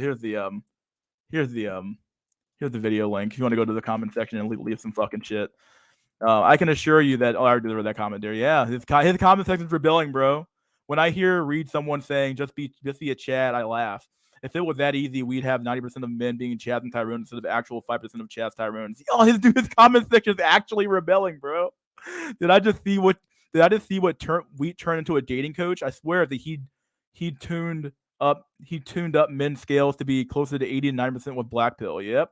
I disagree. As a woman, the women still have it easier, much easier. They do not have to improve, let alone move. Yep. Men are forced to move to a third world in many cases. How is that better? Yep. How is that better? Yeah, that dude, that dude, bro. That dude, he's right. How is it better to have to move to a foreign country to get a woman than to stay in your own country and just have fucking women, just have rather men on tap? The fuck's he talking about? Even that comment, that dude is right. He's right, bro. Also, how is it an advantage to have an amazing Instagram when a woman can just chill? Yep. How is that an advantage, bro? Yeah, how dumb you fucking sound. We off with your fucking retarded, bro. Oh shit, dude. Oh man, that comment is perfect, bro. Oh, that comment was on point. Oh, dude, this is not a Black Pill channel any longer. Dang, 102 comments, dude. The one comment he did like, I'm not gonna read it because obviously you liked it. Let's see what he has to say. One is true to a degree, but facts is that the vast majority of women are dateable, have dateable looks, as men are attracted to a much wider variety of traits rather. It's kind of a wash in the end. I'm gonna put the music back on. I don't want to close the video. Let me put it back in the screen. There we go. Put it back over here. Let me put the music back on. Oh man, this is such a good. The comment section is so base, bro. Oh, dude. Number 2 is more nuanced than you make it seem. Most men over the course of their lives do not get so much experience that if they got gender swapped, they'd become an undateable woman. The underlying fact is it's easier for women to get a relationship so you're essentially just looking at the only real negative side of this. So I disagree with you here. Number 3, I'm closer to agreeing than not. I kind of agreed on 3 as well, but I didn't agree as much as I probably would. Though it's worth pointing out that a lot of, if not most, men are bald or balding by the time they reach wall age. Also, it's not hard for women to lock down a guy while they're studying. Yep, it's not hard at all. Ultimately, both ugly men and women are undateable, but women can at least get sex. Again, hard disagree with this point. Dang, dude. His comment section's in complete rebellion, bro. Oh, man, dude. There does seem to be a dramatic shift in the direction of what's being said. We've gone from looks are everything and all the variables count for little while telling the lowest sub-5 to focus on other aspects of life. Now that has shifted to only applying to women while suggesting the lowest sub-5 can achieve dating success if only they focus on vastly improving their status, wealth, game. What? Dude, yes! This dude got it right, dude. Oh, man. While looks are somewhat important, everything else is now key. Why the shift? You want to know why the shift, bro? Because he needs to keep his market, bro. He needs to keep his money flowing in. He can't have too many men drop out of the market, because the moment you realize that it's over for you, well, what's the logical conclusion of it's over, bro? You just don't bother anymore. You wouldn't need to watch his shit. You wouldn't need to watch his content anymore. Once you realize that it's over, bro, you wouldn't need to pay him for face ratings and for dating advice and shit like that, bro. Come on, this is an easy grift. That's why. He needs his money. That's why. Come on, dude. A good deal of this argument depends on how malleable you think you would consider looks to be. I would argue that it's much easier for women to increase their looks than it is for men. Yeah, they put fucking makeup on and they go from a fucking 5 to a 7, bro. Come on. Like, even his argument that, like, women can't change their looks. Yes, they can. It's called makeup, bro. What the fuck are you talking about? Fucking retarded, dude. I think most people here have all videos seen a crone transform herself into a model with an hour through careful application of makeup and beauty devices. Yep, you got it right. That isn't even without doing the arguable harder stuff like consistent dieting and exercise. Yep, it's true. My point ultimately is that women can up their SMV with much less effort than men can. Yep. Oh man, dude. Even if men have a higher potential ceiling, which can be achieved with additional effort. Oh, dude, this comment section is so based. This comment second channel should be called Blue Waffles. Oh, dude. From black pill to blue pill to please normies. Yep, there you go. Men don't age like wine. You get less opportunities and more health issues. Your wealth is your hope. Your wealth is your only hope. Oh, dude, this comment section is so based, dog. This comment section is based as fuck. These people here are so based. Oh, dude, they gave up. They're like they aren't having it, bro. They aren't having it at all. Moving abroad where dating is easier works perfectly well for women in poor countries. They can get much better partner if they move to Europe or USA than in their poor home countries. Oh man, dude, he got destroyed. Okay, I'm gonna read his comment. He talked about how I constantly get comments telling me to upload more. Okay, I don't know what he's talking about, bro. I'm not gonna read this comment. Fuck him, dude. I'm not gonna read this shit. Oh, dude, this video was so bad, dude. This video was so bad. I can't believe he even made this video. There's no fucking way he could have made that video in like good faith and thought it was thought he must have thought, wow, I did a good job. That was a slam dunk, mate. I mean, there's no fucking way, bro. You gotta be fucking retarded to believe you've had a slam dunk video, dog. Oh man, dude. Makeup, lipo, breast augmentation. Yep. Wheat Waffles has been hanging out with his daddy firstman. Maybe Wheat Waffles forgot who were the ones who started this clout. Yep. Facts. It's a red pill channel at best. Yeah. At the end of this, all it really comes down to, dude. Oh man. Nice. Some real BPs in this comment section. Yep. I'm not even lying, bro. Some dudes are like, nah, dude.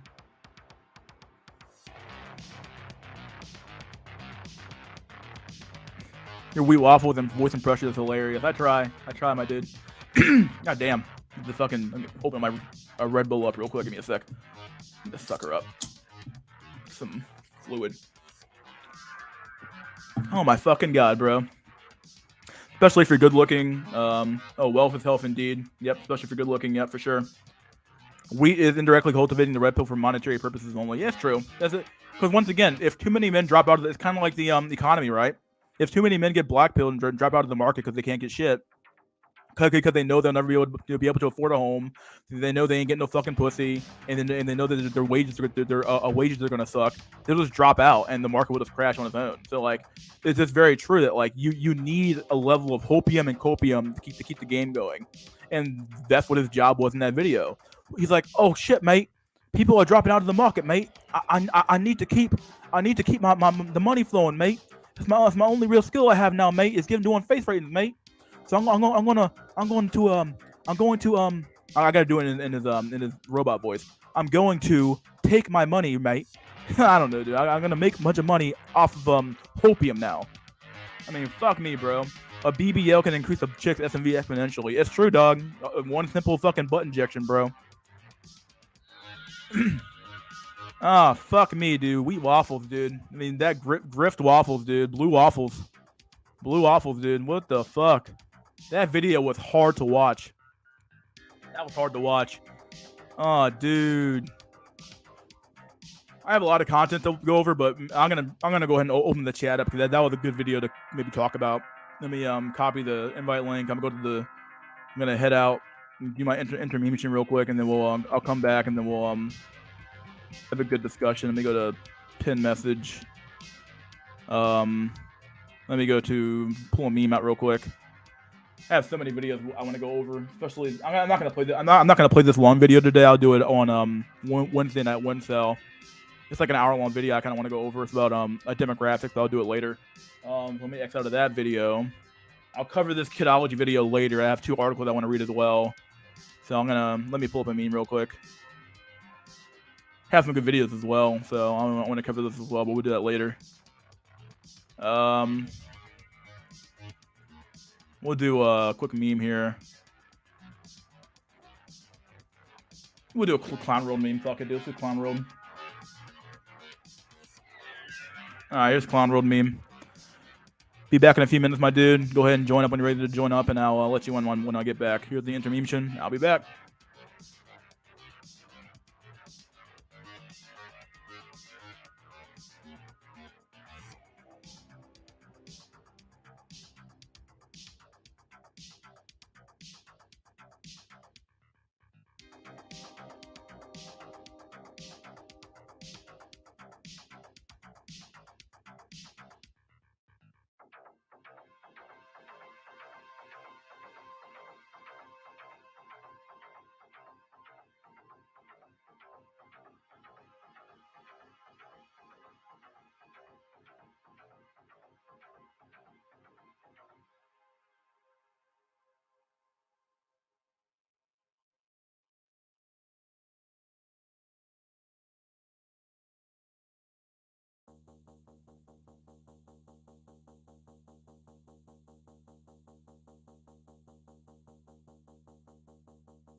We're back, buddy boyos. Let's before I do the can you guys hear me? Can't tell if I'm back now. I gotta come back. Let me do a quick banner here. Once again, to donate, send shekels to a Cash App. $sign Mystery School MS. Send some shekels there, my dudes. Be nice. Otherwise, don't worry about it. It doesn't affect your comment status at all. So I'll read as many comments as I can today. And yeah, we're gonna get back to the show, my dudes. No one's in the back, so no one wants to talk about the video, but we're talking about the talk about grift waffles here. But fucking Christ, dude, I couldn't believe I bought some food as well. Got some food on the way, so it's fucking crazy. Oh my god, wheat waffles. The fuck, buddy boyo. Oh man, he just fucked up bad, bro. I mean, I can't believe how blue pilled he is now, or red pilled, or I guess it's the same shit nowadays. But fuck me, dude. Food cope. It was some good cope, dude. Good cope. All right, let's read the next article. I guess let's read. Actually, I'm gonna watch a video real quick here. Let's watch a video. Let me read some comments real quick.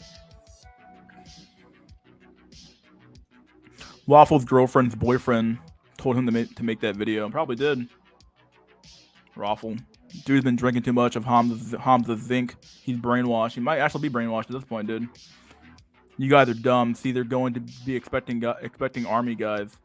Blue waffles with some grift syrup on top. He seeks these old cell shekels, dude. Oh man. Oh, someone wants to join. A BPJ, I think, or Black Pill J. What's up, dude? Can't tell if you're here or not, but Mike's been muted, by the way.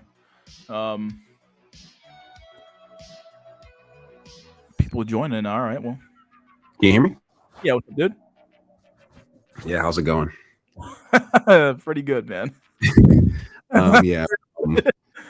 When you look earlier this morning, I saw the video the wheat waffles video. And I was like, man, I was gonna actually email you to send it to you, but you already. Yeah, I think I saw it last night. I think he either posted it last night or this morning. I remember seeing it. And I was like, okay, well, I was like, what's his argument here? Because I mean, there's no way he could fucking. Well, I knew something was up because I watched the not so erudite debate that he had with not so erudite and when Alex playing with Fire's channel. And or somebody's channel, either way. And he said that like looks only made up like 60% of the equation. And I'm like, okay, that's a big shift in what you used to think. But either way, and then like either way, and then he makes this video here, and I'm like, okay, you're obviously trying to grift, buddy boyo. You're doing something, dude. It's crazy. Right. And it makes sense as to why he's grifting. I mean, his channel is getting bigger. He has a girlfriend now, so so when you have a girlfriend, it's like you some of that blue pill is gonna start to kind of seep in there, right? But yeah, no, it was crazy. I think this video was just as bad. And I said this in the chat. It was almost as bad or just as bad as the enforced monogamy video. But I think that here he had probably more egregious takes in this video than he had in that last one. Yeah, he had so many egregious takes, and both videos were pretty bad. But I think this video here was even worse than that video, honestly, because like just the amount of the amount of lies he had, like he knows the truth. That's the sad part about waffles. Yeah, that he knows, like based on his old content, and that he knows the fucking truth. So like he obviously made this video for some reason. Like we all know the reason, right? But yeah, no, he did. Yeah, and because even with the whole, first of all, I would argue that looks is more important for a man than it is for a woman. Oh yeah. I think that I made the argument before, and this has been said before as well, where like men have a much higher I think when the whole phrase "beauty is in the eye of the beholder," that applies to men more than it applies to women for sure. It doesn't apply to men. And then also too, it's just like, for example, so if you take a woman who's a 5 out of 5, you take a man who's a 5 out of 5, that a woman who's a 5 out of 5 can go from 5 to 7 and a lot quicker than that man would ever go from a 5 to a 7. Absolutely. Yeah. So for examples, right? It's like breast augmentation, so breast implants or whatever, that's probably around like 15 grand, right? And you got a woman who will be able to find a man who's willing to pay for that surgery, right? Versus a hair transplant, that's like maybe about 15 to 20 grand on average. Yep. Right. Just about. I guess I'm not even sure, honestly, but yeah, I'll go with the example here. Yeah. Right, but even then, a hair transplant is not going to take a man from a 5 to a 7. It's going to take a man from about a 5 to maybe, depending upon how well it worked from maybe a 5 to maybe a 5.5, and maybe a 6 if it's really good. But even then, we're talking about very short-term results Well, or whatever. Right? honestly, I'm not quite sure actually. It depends on the person, honestly. Like for example, if it was a Chad who lost his hair, I guess if we're talking about normies, then yeah, normies, you're right. It's not going to take you much higher. But if you're a Chad who lost his hair, it might have dropped you down 2 points. But if you get a hair transplant, it'll put you back up into the bracket you were before. But if you're like right, but we're talking about a man, yeah. So I'm saying for a man who's a 5 out of 5. Yeah, for a 5, I agree. Yeah, that's right. That's the thing. Yeah, Go ahead. I can actually speak on these things. I've actually had a hair restoration procedure before, and I've also had.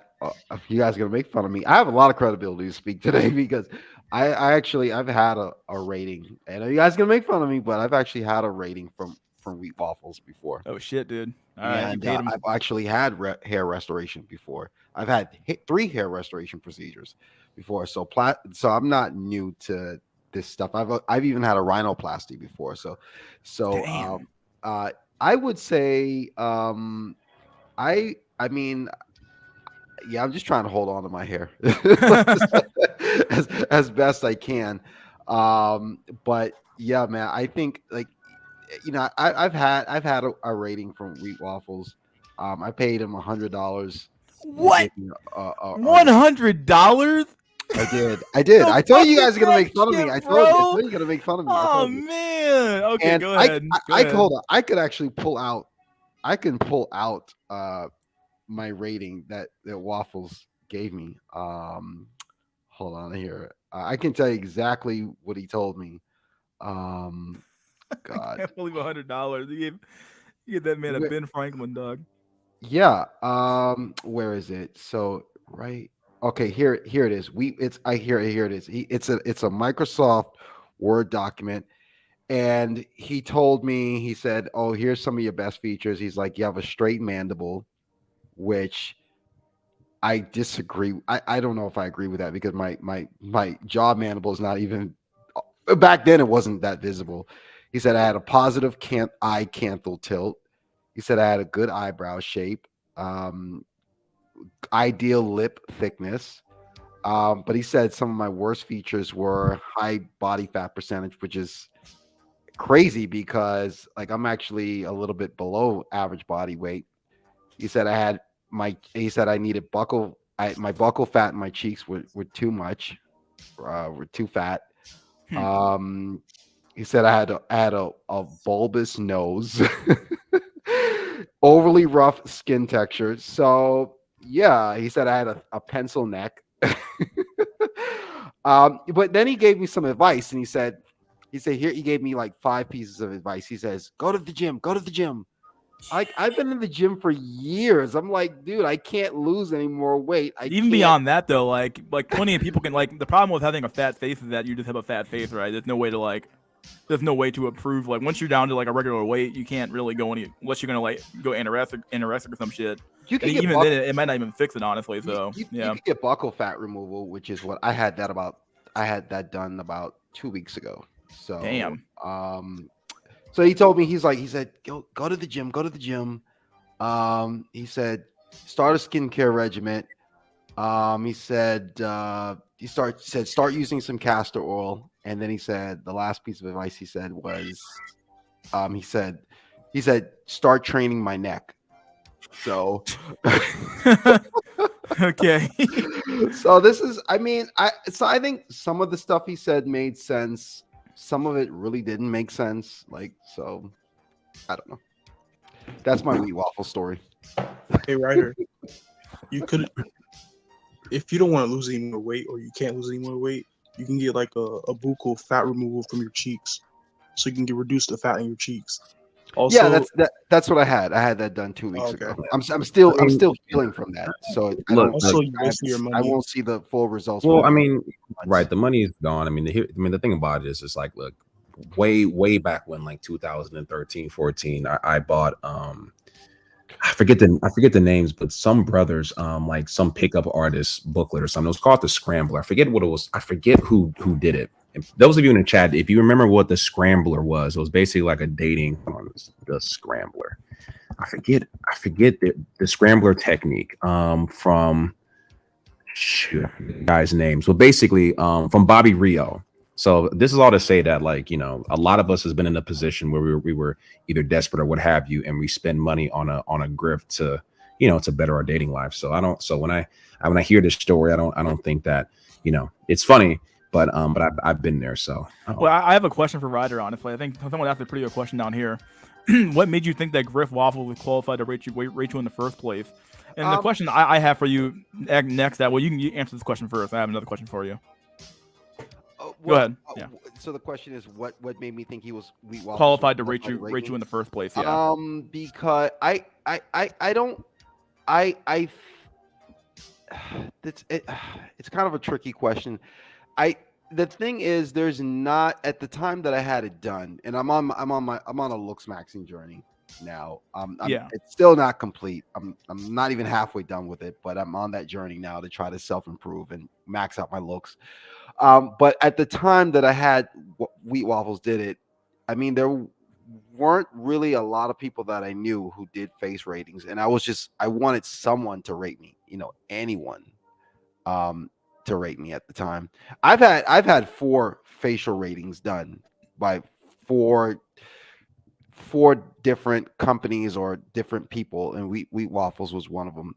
So I guess I kind of did it out of desperation, I guess you could say. I mean, hey, Ryder, I have a question for you. You know, no, I gotta ask one more question real quick. So, and then I would ask, so like, are these flaws things that you knew you had, and then just didn't think you had them, or are these flaws like things that you already knew you had, and then he just affirmed them for you? Some of them were flaws I knew I had, and some I was just I would say, like, the stuff that Wheat Waffles talked about, I guess some of them I knew, and some of them I did not know before. So, like, would you say it was worth it to pay for him to tell you what you already knew? Like, it's kind of what I mean. Well, what I'm getting at here. Yeah. For me, I didn't mind spending the money because, I mean, I'm a stem cell, right? So like, yeah, I mean, $100 isn't that much money. I'm just saying, like, at the end of the day, it's like, it just seems weird to me. Like, you know, like, it would be like me going to, like, yeah, I'm an accountant, so it would be like me going to another accountant to know what I already fucking know. Like, what's the point? Like, you know, like, I don't think there's a whole lot of knowledgeable people out there about aesthetics. So, I mean, to me at the time, he came across. At the time, this was the old Wheat Waffles. He kind of seemed a little bit knowledgeable, and I just wanted to hear someone else's opinion. So that's why I paid for it. So, and go ahead, Chaos. You want to ask a question? Okay, so what year did you get your? This was last year. Oh man, you would have been better off going to the Looks Maxing forums. They would have give you a rating for free.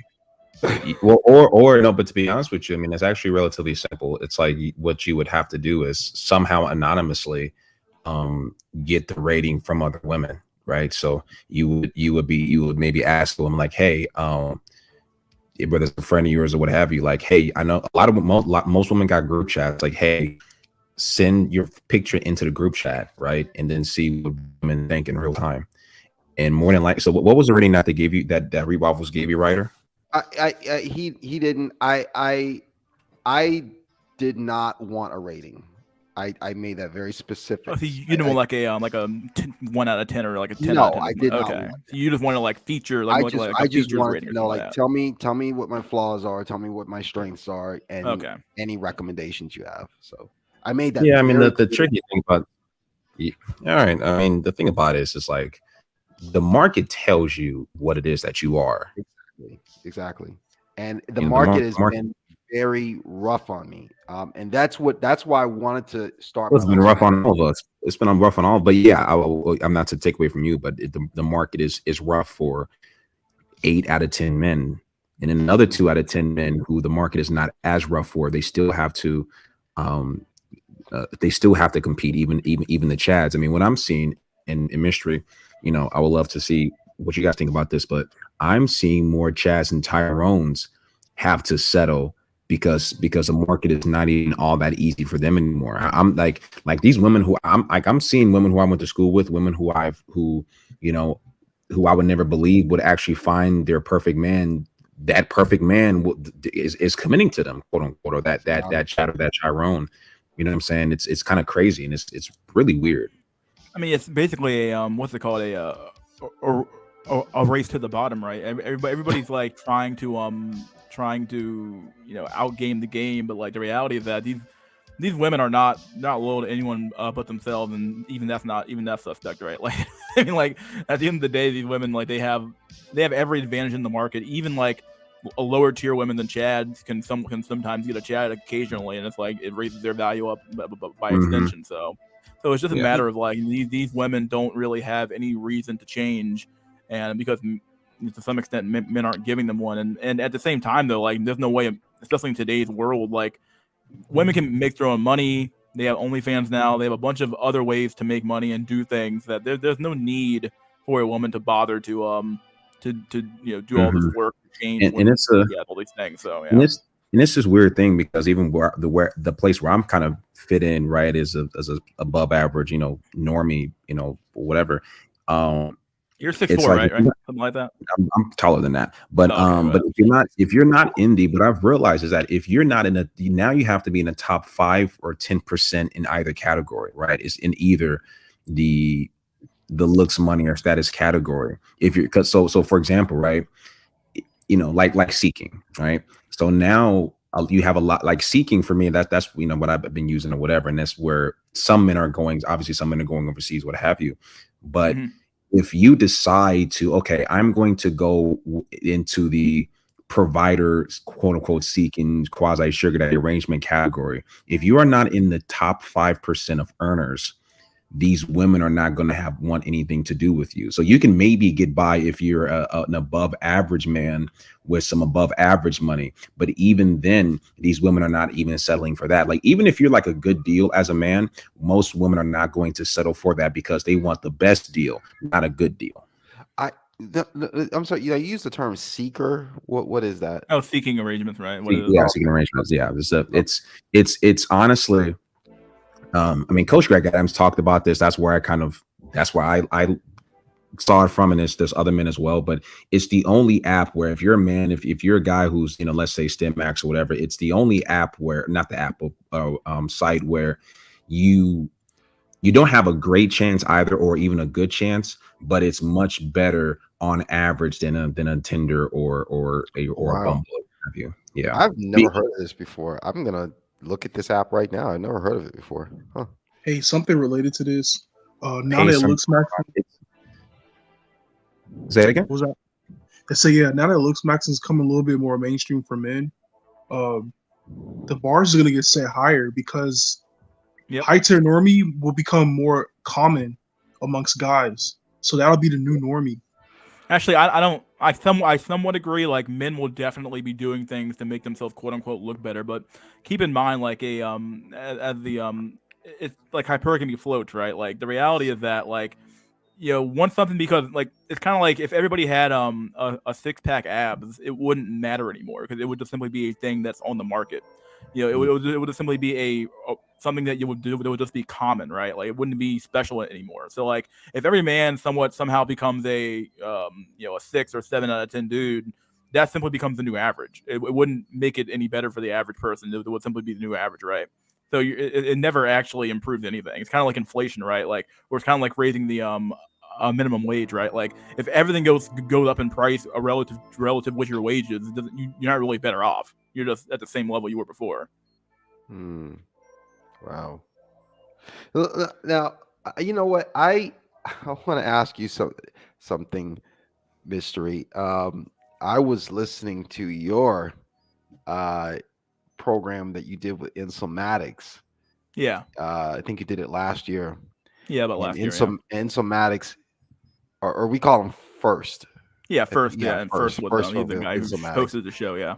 So he first said, he said something interesting. He said that, he basically said a normie guy can get a girlfriend, like, or it's not too difficult for a normie guy to get a girlfriend. Do you remember him saying something like that? It's been a while, so I probably don't remember, but that's basically what he said. He said this whole Chad thing, we're exaggerating this whole Chad thing, and it's just the fact that, I mean, I think he would. I'm not sure what he would say now, but like, I'll let you finish. I'm sorry, I didn't mean to cut you off. Let me let you finish. He's saying that we're this whole chat Overblowing thing the is chat overblown, phenomena. Yeah. and it's actually way easier for a normie guy to get a girlfriend than we think it is. It's really just about 10% of the guys out here who are just failing in the dating market. And you responded to first when he said this. You didn't. I don't think you gave a definitive answer to that. He wasn't asking you a question, but you didn't. I don't think you made your position definitive, No, but you yeah. did give pushback against that. But where do you stand on that? I think that Do you think I what mean, he was saying was like just not from the data accurate, that or we've just seen in the last, like, from the article we saw from the Hill and from other places as well that covered the data that came out of Pew, I believe, like, at least for the generation Gen Z and maybe Gen Z for sure, 18 through 29 or 18 to 30, those men appear to be single. And I'm not saying they're all virgins, they're all incel. Like, it depends on what you mean by incel nowadays, right? Like, the problem is that, incel has become sort of this all-encompassing term for, like, man who can't get woman or man who hates woman or some shit like that. When it, I'll give you a definition. It used to mean like anybody who's been on a dry spell for more than 6 months. Exactly. That That's was what the I was gonna definition say. that I Yes. used to Correct. go off of for a long time. And if that's the case, then I think that the incel rate's probably a lot higher than we think it is. I think that the idea that the average man is out here slaying it every 2 weeks, something like that, is extremely generous in my opinion. I think that most I struggle to say most men, but I have to say most men would probably be some level of incel. Even men in marriages could be considered to be incel, right? Because they aren't getting any sex, right? Because a dead bedrooms, those men are, once you have kids, the woman kind of closes their fucking legs up and it doesn't matter anymore, right? So even those men, even if they have women, could be considered to be incel to some extent. But for the bracket that we care about, which is typically 18 to 29 or 18 to 30, like, with those men all being single and all being not 6 foot, like 60% of those men being single, whereas the women's rate's only like 30%, only half of that, something like that. And then beyond that, some of those men aren't even trying to date anymore. They just dropped out of the dating market altogether. And then you have all the other all the other factors in the way, like the job market as well. A bunch of men dropping out of the job market. It just simply seems to me like, the incel rate's got to be at least 60-70%, for men in that age bracket for sure. Wow. What you speaking of statistics, the latest statistic I've heard now is that the new height preference is gone from 6 foot to 6'2". It wouldn't surprise me at all, yeah, because like I think the a Bumble filter I saw was like 6 foot was like the bare minimum, and like keep in mind, 6 foot is the bare minimum. It used to be anyway. Now it's 6'2" probably. Yeah, it keeps going up. No, apparently the new data from this one was from Hinge that I saw. Okay. It was Bumble or Hinge. I think it was Hinge. Says that 2/3 of women filter out men below 6'2", under 6'1". Oh wow! So if you're 6 foot, I mean that was considered the gold standard. Now if you're 6 foot and you're on Hinge, you're being filtered out by 2/3 of women. Yeah, that's insanity. Crazy. Yeah, you're only because that program floats, right? So like, let's say like men were somehow getting taller and taller and taller every generation. Like, okay, so like at some point you reach levels of like absurd height, right? But like to some extent though, like, if everybody's getting taller and nobody's getting tall, like sure, the taller men, the men taller than the average man, so like the average height's 6'5" and someone's 7 foot, well then that guy's gonna be the winner in that situation, right? Or maybe he'll be dying early or something like that. But at the end of the day though, like hypergamy always floats, and the more we keep pushing the limits of like human desirability and stuff like that, the crazier the market can get, because hypergamy does have no end. It's insatiable. Yeah. I thought soon they're gonna be, when women are gonna be only be dating guys from South Sudan, because that's actually where the tallest human beings come from. There's a tribe, I forget the name of the tribe, but I would have thought that the tallest men on the planet like come from like freaking Germany or Scandinavia. No, actually there's a small ethnic group in South Sudan. That's actually where the tallest men come from. I think the average height is like, for a man there's like 6'6" or something like that. So like freaking insane. Yeah, this is getting absurd out here at the end of the day. And that's my opinion. It's getting extremely absurd. And I mean, you're just seeing the a desperation of all the internet. Like you see all these like channels popping because like these channels would not have this level of like of explosive growth if there wasn't a problem somewhere in the market, right? Like, you know, if there's a market for something, someone's gonna fill it. So like you have your Just Pearly things, or your Real Femme Sapien, or all these female led channels, or even the regular, you know, Richard Cooper type channels are, you know, he's not really growing much anymore, at least from what I can tell. But like all these big channels that grow up and they, you know, push the algorithm and try to, you know, manipulate the masses. At the end of the day, like these channels wouldn't exist if there wasn't a somewhat of a fundamental problem in the market somewhere. Well, and what's this? I don't know. Is this chaos of BPJ? Did you guys want to jump in? Because I was, if not, I was going to ask a question. Oh, no, man. Go ahead and ask your question. No, I was going to say, mystery. What's your? I don't know if you've previously given your take on like the female dating coach channels. I know you talked about it before, but I don't know if you've actually ever given like a position on how you feel about them. Because I saw there was a video that one Red Pill channel did recently, basically saying that. Could I touch on? I do want to make a statement in regards to Go ahead, buddy. So you know, for example, with Pearly, right? I mean, there's a guy I used to listen to, and people knows what his channel is. O'Shea Duke Jackson. Yeah, no, yeah, absolutely. Yeah, I think he lives in Japan, right? Is he in Japan, I think he's in somewhere in Africa, right? That's what I thought. Oh no, Africa. Yeah, he's in Africa now. I think he used to be. I mean, basically, I mean, like, look, Pearly. I mean, we know Pearly's a grift, but let's just be honest. Most of these people are grifts, and that's just, you know, that's just kind of is what it is, right? You know, Coach Rick Adams the same, you know, to a certain degree, right? Sure.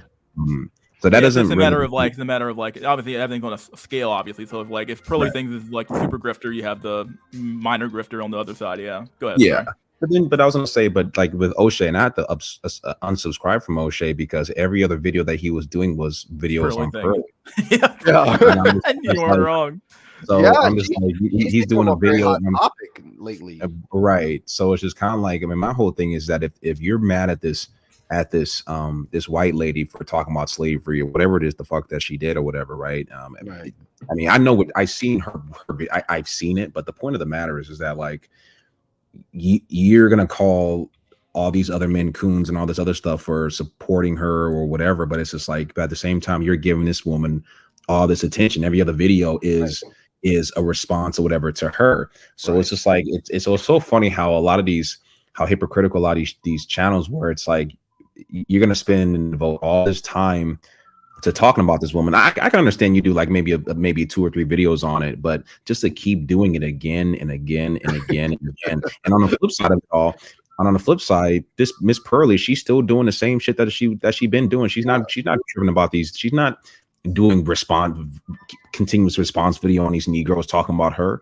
Yeah. So it's like we kind of have this black channels. It's like there's like this weird obsession with white women to either they're better than black women or they're not, but we're still gonna make fucking 40 videos on them. It's just kind of weird, and it just kind of I was just kind of disappointed about how. In my opinion, I think he's just like they're all grifting, right? So at the end of the day, when he sees a topic that's the hot topic, he's gonna cover it for as much as he can milk it for, so he can make a bunch of money, right?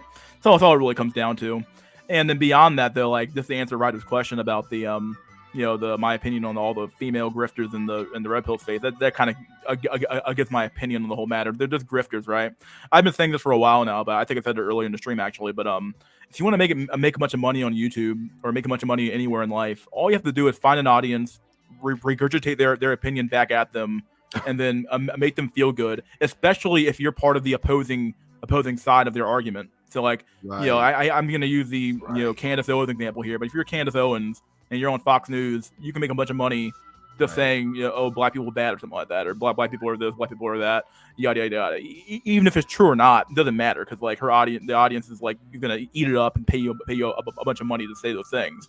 At the end of the day, it's the same thing with all these like, you know, Just Pearly things channels and Real Femme Sapien channels. It's the exact same thing. Like, I mean, these women might actually believe it's the things they're saying, but at the same time, though, they're still women. Like, this idea that these women, and I think what they're doing is that they're you know, they're obviously manipulating or not manipulating. I guess they kind of are.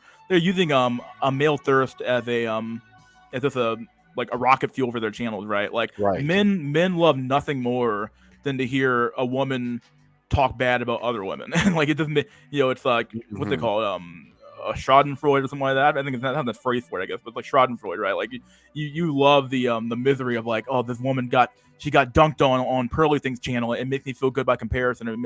It make me feel good inside. And it's like, okay, like I get it, but at the same time, like this is why I stopped watching a lot of I stopped watching Fresh and Fit. I stopped watching stuff like Pearly Thing. I watched Pearly Thing a little bit, but I stopped watching her a long time ago. I stopped watching who else did this shit? King Riches. I stopped watching. Yeah, I kind of still watch whatever occasionally, but even his channel I kind of stopped watching because like it's the same content regurgitated over and over and over and over and over. It's the same shit. Like really, all you have to do is bring on a bunch of dumb fuck women, have them say a bunch of dumb fuck shit, which is easily counterable because anybody can fight back against a 25-year-old with nothing in their fucking head. And it's like you just dunk on them for an hour and then you get a bunch of money in the end. So it's not like, and then like. And even if you, especially for the women though, like the women may or may not believe the stuff they're saying, but at the end of the day, they're just grifting off of male thirst at the end of the day. And men, like I said, and I blame, like I can only blame, you have to blame men to some extent because it's like, and when you see the quote unquote a manosphere being turned into the womanosphere, what I'm gonna call it, like it's called the manosphere for a reason. Like it was meant to be a space for men to talk about their issues, and it's become another fucking like. There's a grift fest now where people just make a bunch of money off each other. It's just craziness, like you know what I mean, like, and and I had another thought in my head, but yeah, that's my general take on the whole women in the women in the sphere stuff. It's just crazy. Yeah, it's like there's when men put out an ideology, it's like I'm talking about men putting that hold an ideology in the manosphere. Because let's be honest, red pill, black pill, all of it, passport bros, all of it is an extension of the manosphere to some extent. And and so when men create these ideologies in the manosphere, it's just a matter of time before the female grifters show up. Oh yeah, I mean, we've got a good handful of female content creators, whether it's just Pearly Things. Earlier today, I was watching what's her name, Melanie King. She was doing another one. Yeah, she's doing she. And what's interesting is these female content creators, red pill content creators, they've got a high number of subscribers. They do. They have massive because it's a bunch of men. Men are like, oh, I love hearing her talk about women. And it's like, okay, like keep in mind, like this is another thing that kind of pisses me off. Like is that these women are saying nothing. They're saying nothing new. It's the same regurgitated arguments that Kevin Samuel or Barbar or anybody else that made 10 almost 12 years ago. Like these are not new arguments, but these men are behaving as if these women are saying something like as if these women are like trying to like they're doing rocket science or like splitting the fucking atom or some shit. They aren't. It's not new. I'm watching. Early today. I was watching this Melanie King video where she's doing a reaction to Jordan Peterson's assessment of dating apps. And I think you've seen that video, right? Where Jordan Peterson's talking about dating apps. Like I think Tinder. I have, yeah. Like that video came out like that was made months ago, and Melanie King is literally just did a reaction video to it like 1 or 2 days ago. So you're right. It's like they're talking about old content that everyone knows already. But it's interesting how these female red pill content creators, they come out and they have a high number of subscribers, and they've got like these female copycats for like almost every ideology in the manosphere, whether you have these female red pill copycats, and I'm starting to see like these female passport bro copycats. They'll have female content creators who are supporting the passport bro movement and saying, American women are inferior to foreign women. And it's like it's amazing because I'm like, and like these men, like it's like men have forgotten that like it's kind of like what not Jack but a Black Pill Jay said too in that one debate we had with Hold the Truth Hostage. Like a woman a woman is a woman no matter where she is. So like Right. these women are who are talking about this red pill stuff or not black pill stuff, but red pill stuff. They're still women, dude. Like they are not the they are more than likely not the exception. They probably engage in the same behavior that all these women do as well. Like you don't think exactly. you don't think Pearly thing exercises hypergamy all the time? Come on. Right. Exactly. I there was this one YouTube channel, I don't remember it, but she's on there saying, yeah, foreign women are superior to us American women because us American women, we're not traditional. We don't want to be traditional wives. And I'm thinking to myself, like, who, like, does she, like, she's like, it's like she's acting as if she's talking to all the other women out there. But in reality, you know who she's really talking to. She's really talking to men. She knows that it's men that make up her core audience. It's men who make up her subscribers. It's men who are sending her YouTube donations and stuff like that. Like she has to know that women out there are not listening to her. Like she has to know that women are not going to tone down their hypergamy. And they're not going to do any of this, take any of this other advice that you're giving them. Like as far as women are concerned, it's going in one ear and out the other. So these women, they act like they're talking to other women, but they know that it's the message is really only hitting men. You know what I mean? So, like for me, I don't know if one exists already, but I'm waiting to see who the female black pill grifter is going to be. I don't know if one's out already. You got the red pill women out there, content creators out there. And some of them are even purple pilled. I'm waiting to see who the female black pill copycat is going to be if it doesn't exist already. It's probably someone said not so erudite is dangerous. I think she kind of is. What's her name? Not so erudite. I mean, I can post the comment here. Not so erudite. Where's it at? Someone posted it here. There we go. Not so erudite right here. Not so erudite. She possibly could be, if only because like she dabbles in this stuff a little bit. Oh, American Coping said it exists. I seen it in shorts today. Let me find it. Oh shit, dude. Oh, American's not a mod. How the fuck is he not a mod? Whatever. Let me put him in. Out of the standard moderator. Maybe good. There's no money in the black pill. Chicks will never come here. Yeah, you're right. Well, I mean, that's the thing. You can monetize anything now. I mean, look at Wheat Waffles. He somehow found a way to monetize the black pill with face ratings. Because like, not the whole thing, but the black pill was based off of for a long time. Lookism, because face and all that stuff like that. So like, if you focus on the lookism part of the black pill, you can easily make money off of that, dog, for sure. Yeah, it's right. It's right. Like someone said in the comment, there's Chip said it. There's no money in the black pill. Which I think that's what makes it so great, I think. But yeah, he's right. You're not gonna you probably won't have a whole lot of grifters coming here. There's no money here, right? It's a limited space. We Waffles taking up most of the capital and the black pill space in terms of what's what I'm looking for. Goddamn, lost my train of thought. But yeah, he's taking up most of the capital and the black pill when it comes to lookism. Right. You're right. Wow.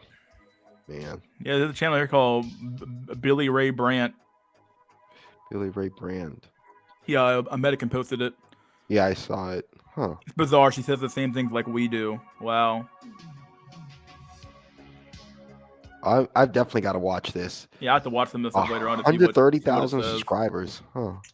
Yeah, well, it must be scripted. Could be. Wow.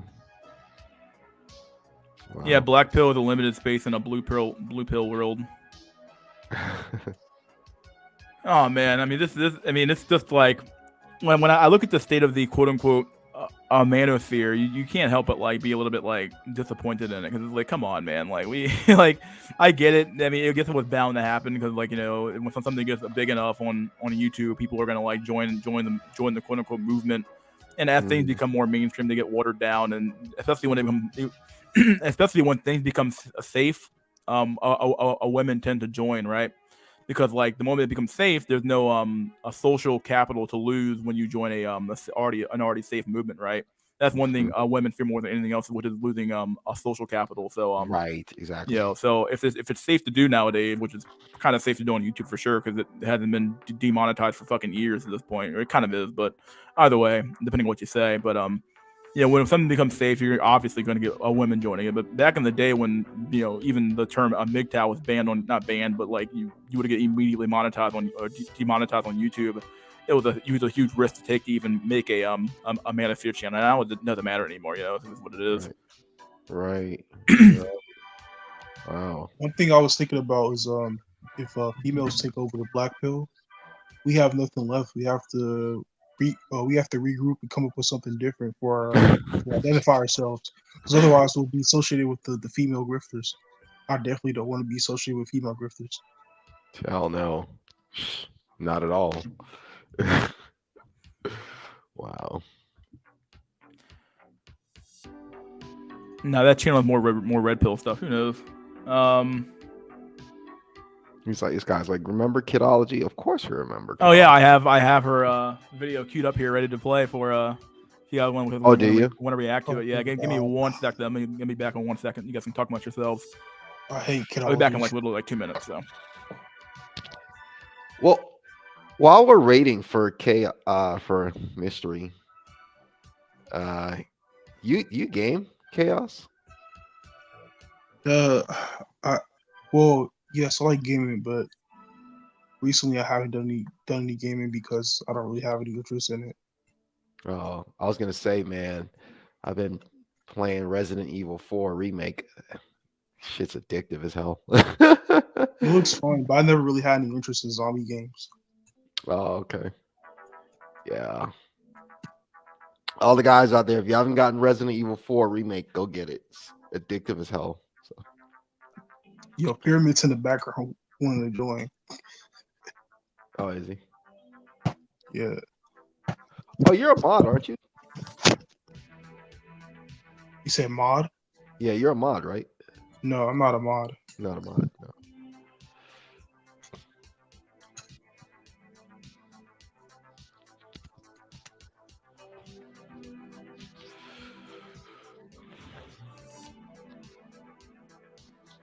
So, are you gonna buy Max? Buy Max? Yeah, it's like a jaw repositioning. Oh, the buy Max. Yeah. Oh, no, I'm not doing that. I thought about getting like a little fort, but honestly, like it's just too much. It's too much. It's because it's so complicated because like I would like more projection in my lower jaw, but to do like it's weird. Like in order to like if you want to have more projection in your lower jaw, double like jaw we're surgery? talking about correcting a problem, but in order to do that, to make a correction, to fix a problem, they have to first create a problem. Like it like they would have to, because think about it, if my upper and lower jaw, they align perfectly. So right now, so if they were to like move my lower jaw forward, then I would have an underbite.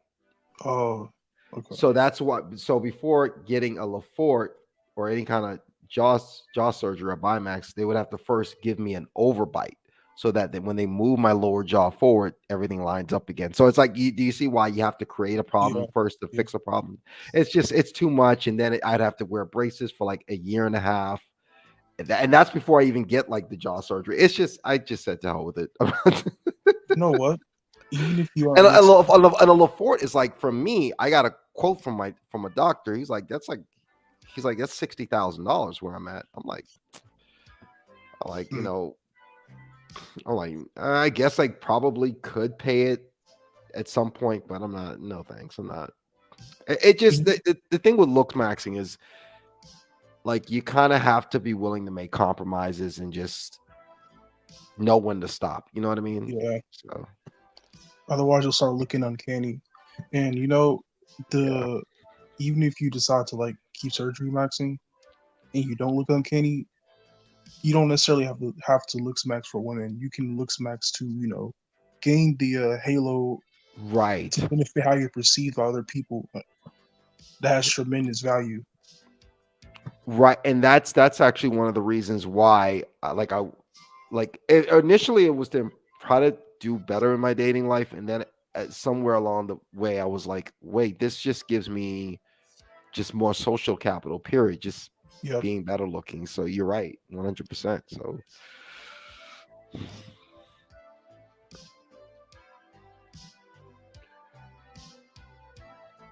hey, did we talk about like the this guy? Okay, this guy says, Ryder, I have Norwood 5. Would you still do a hair transplant? I mean, you had 3 hair transplants. For like the guy who has Norwood 5, what I would consider doing is because what is I forget what the Norwood goes up to like level 7, right? I would jump on Propecia pills, which is finasteride, and I would probably consider would I still do a hair transplant? I think it's best to ask a transplant doctor that question. I don't want to give you tell you, yeah, you should do it. Like, I think you should get an opinion from a hair transplant doctor. But I think what I would start doing is start using Propecia, and I would consider getting like a scalp tattoo. So Okay, we're back. What's up, Chip? You there? You're always gone, Chip. You know that? It was good. Good, buddy. What are you here What's for, up, buddy? man? You here for the video we're gonna watch, or Yeah. heard that? All right. Here comes the cringe. Here comes Okay, all it's of you. actually a reaction video to her talk she had with a Destiny the streamer. So okay. Oh, I think it's what's that guy's name? Vanta Blackpill covered it, so I kind of want to cover his video on it because he has enough clips and stuff for that to cover it. So just kind of cringe, really. Let me cut the music off. All right, here we go. Let me make sure the volume. Give me 1 second. Let me put the volume up on the video.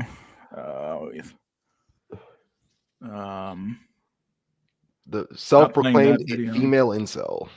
Yep, self-proclaimed. Don't know how it's Spoiler. possible.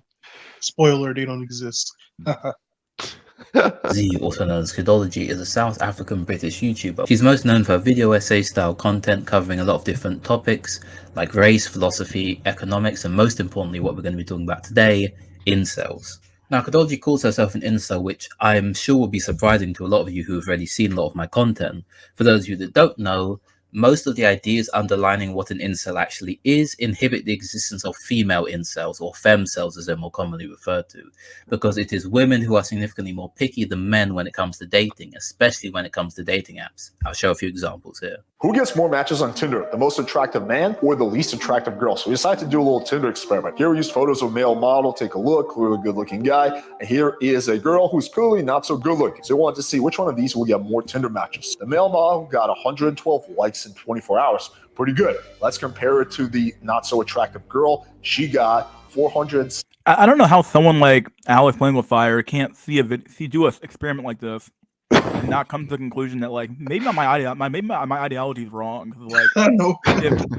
if a fat chick can get more matches than a Chad can, or at least a really attractive guy, whatever the term he would use, shouldn't that tell you something about the market right now? Like if she's getting that much attention, you don't think her ego is going to be inflated enough for her to tell the guy that she should be dating no? Like Exactly. so like that guy, he has no options at all, and she has 474 likes. Like I don't know. Especially coming from a guy who's running JBW game, from what I understand. Yeah. 74 likes in the same time span in the same city. So that shows you that the least attractive girl still does 4 times better than the most attractive guy. Despite this, Kidology still sees herself as an incel, and I think we should address this idea fairly genuinely to see whether or not Kidology actually is an incel, and to answer a much broader question of whether femcells exist or not. First, in order for someone to be an incel, they have to have the following characteristics. They have to have the desire for a sexual relationship, and they have to have the inability to get or to find a sexual relationship. Now, let's see whether these critiques actually apply to Kidology. Do you claim that you're an incel? That I'm involuntary celibate? Yeah. Yes. Yes, I don't want to be celibate. Wait, But why I can't- am. But you could. Okay, so finish what you were going to say. Sorry. Agree for that, but I still think that for women, if all you're looking for is sex, basically any woman in any first world country can download Tinder and find a guy in like 45 minutes. Yes, but this is such a reductive idea about what sex is, and this It's like he's trying to sound smart. So it's so reductive, mate. Like, no, like, what are you talking about? Like, sex is not some esoteric fucking thing, bro. Like somebody thrusting their fucking pelvis into a hole, bro. It's not some fucking goddamn. It's not esoteric. It's not some fucking secret fucking rite of passage. It literally is a man thrusting his fucking dick into a hole. It's all it is. She's like, no, it's special, mate. Like, no. Like, she's trying to make it more than what it is, so that she can basically claim the term incel. It's stupid, dude. Yeah, here we go with the mental gymnastics. Here we go. is the problem, because incels think that if they have sex with a woman, that's going to solve all their problems. No one's ever claimed that. No one has ever claimed that. And beyond that, though, like, okay, like if I don't know, it's just weird to hear like a woman who can just literally just go get sex out there like for free and just have it happen to her say something like that. Because like for incels, it might fix a lot of like the mental game they have. Like they might have like a lot of like a mental, not trauma, I guess that'd be a little bit weird, but like a lot of like mental blocks in their mind about women because they haven't had sex yet. So they're able to like get over that mental block and might actually change their whole life. You never fucking know. But like she just thinks like, oh no, it's just they think it's gonna change their life, and it might actually do it for some incel. You never fucking know. But what I find funny about this interaction is that as blue pilled as Destiny is, even he has to what concede, he's saying bro. is bullshit. Like, yeah, even he has to concede that like this is bullshit. Yeah. Is it okay? Oh, is that what he is? He's blue pilled. He's a blue pill guy. He's relatively blue pilled. I mean, he claims to be omni pilled because everything he fucking does is omni now. He's omni, whatever, dude. I've seen him in one broadcast when he had a debate with playing with fire, Alex or whatever his name is. Yeah, Alex playing with fire. Yeah, how do you say his name? That guy. Sex is actually not just this idea of just putting your into a vagina. And no, that's really all it is, bro. it ain't much more complex than that, bro. Like I don't know what she's talking about. I don't know what fucking world she lives in and what she's talking about, but it literally is like, I don't know, whatever, dude. And then somehow your world is just restored. Like no one, once again, no incel ever claimed that having sex was going to restore their fucking life.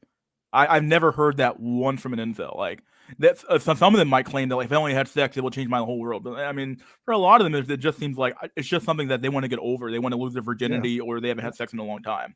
It rarely ever comes down to like, oh, dude, if I had sex, it's gonna change my whole fucking life. I'm gonna become a multimillionaire overnight, and it'll just change my whole fucking life. It's not gonna know.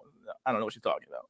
It's a lot of communication, talking, understanding the body and the physicality of the specific individual. Yeah, I don't disagree. I don't disagree with any of that. But you'd be a volcel. You're voluntarily celibate, right? Because if you wanted to just bang somebody, it would be easy to do that.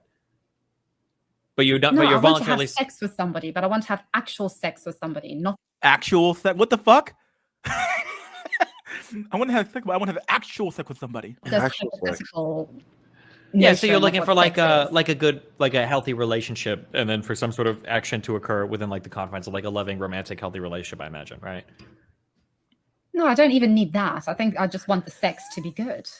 Oh man, the sex. Oh man, She looking for Chad, bro.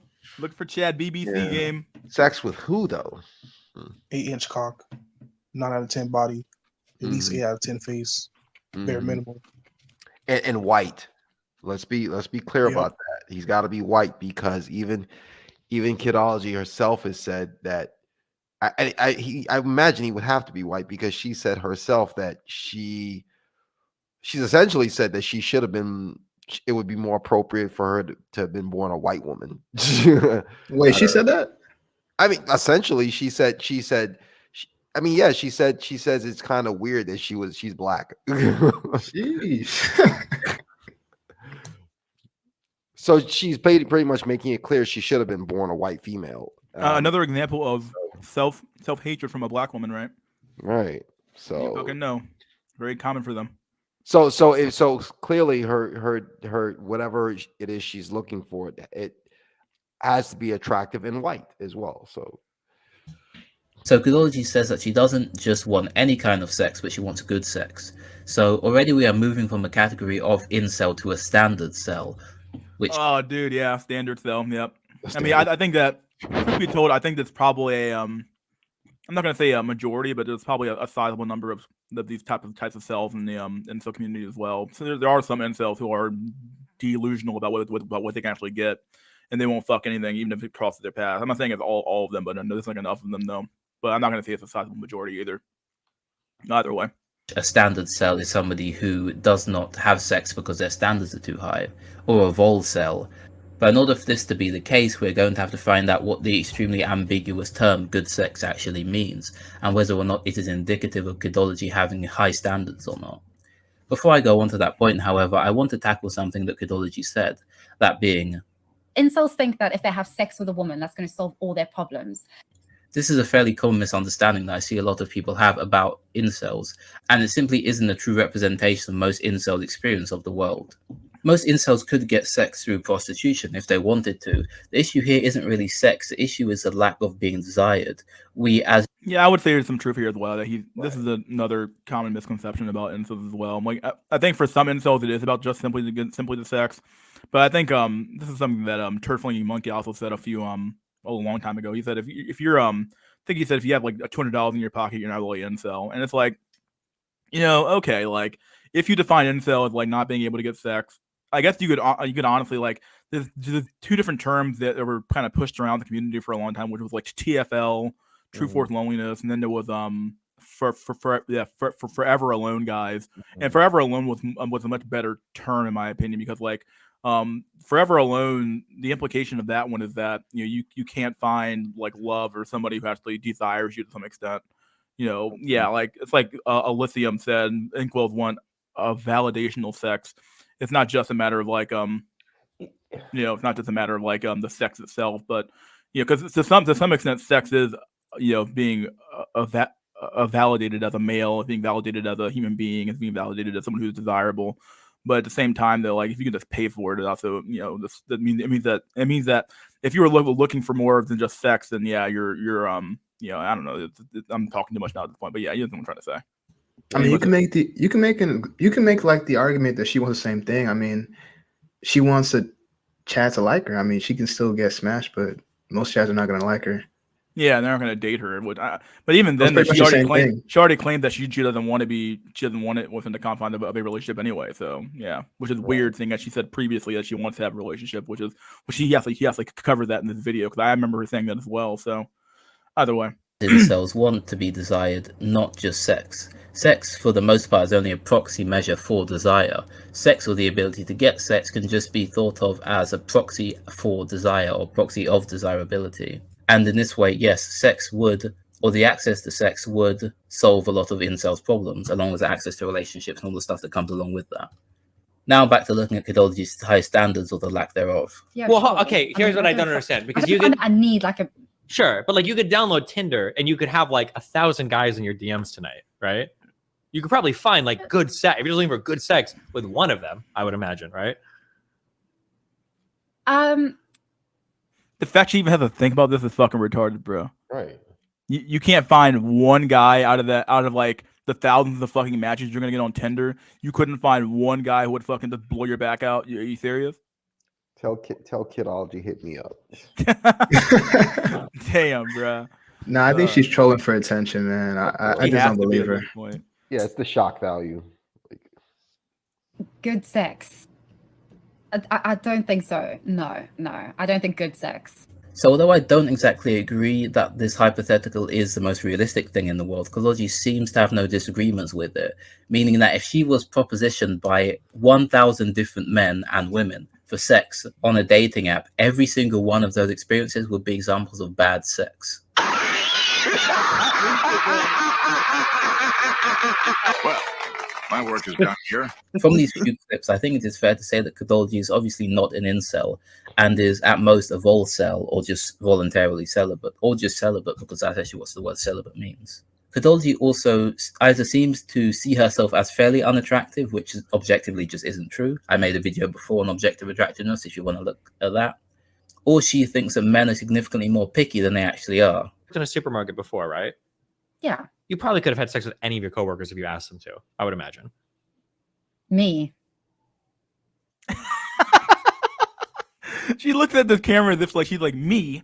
Are you serious? Like, you fucking retarded? You don't think that your average ass couldn't find a dude in a supermarket you worked with to fuck you? Are you serious? Right. Oh man, dude, she's delusional, dog. Yeah, he's not wrong. Monsieur Defrage. A delusional fool, nothing new. It's true. Just find a unicorn, bro. It's just this insanity, dude. Oh man, I'm getting black. You're blackpilling me right now. Oh my No, goodness. Yes, you. Yeah, of course. Do you not realize that? No, I couldn't. I mean, Wait, no, was I don't mean. interested in Hold on. someone Wait. coworker, I'm sorry. but I don't mean like you no. would be necessarily interested in it. Like you would have the romantic connection. But if you propositioned any of your coworkers for sex, like 99% of them would say yes.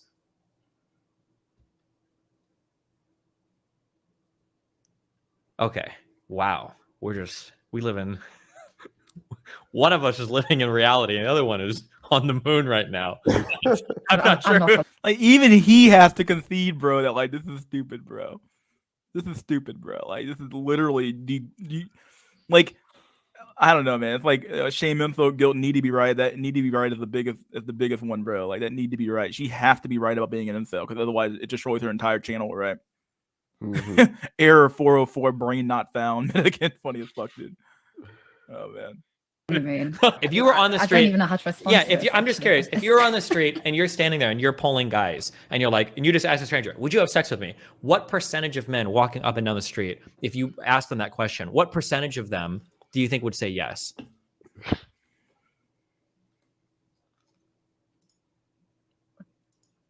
Well, I do need to consider things like race in my Oh, of course you would. situation. So, Wait, no. I mean, that not for already- you willing to them, but just them. If you just ask like a stranger on the street, men are walking by of all creeds, all races, all religions, all whatever, and you ask them like, "Hey, just curious, if I said like, do you want to go to a hotel room and bang? Would you be interested?" What percentage, roughly speaking, of men do you think would say yes? I'm just curious. Where in your mind, I have a number in my mind. I'm curious what you think that number would be. 40%. Jesus, wow. Okay. In my head, that number. I think I had more. No, she's definitely trolling. I'd say about 95%. If she's going for her type, which is a white Chad, I'll say about 85%. Yeah, about that. I wonder if she'd shag Mr. Jack Tisson. Probably wouldn't. Probably not, actually. Who knows? She wants that top tier white Chad. She doesn't So want a white history- man.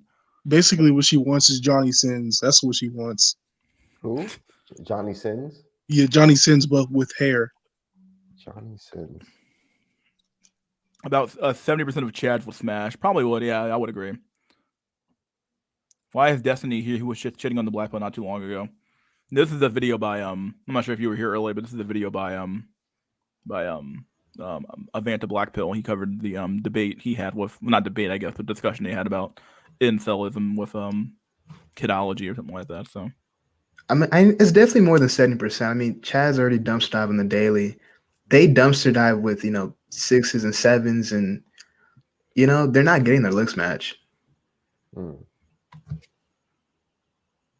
Their looks match, they're on planes flying to Dubai. I mean, like, Faith in men than you do.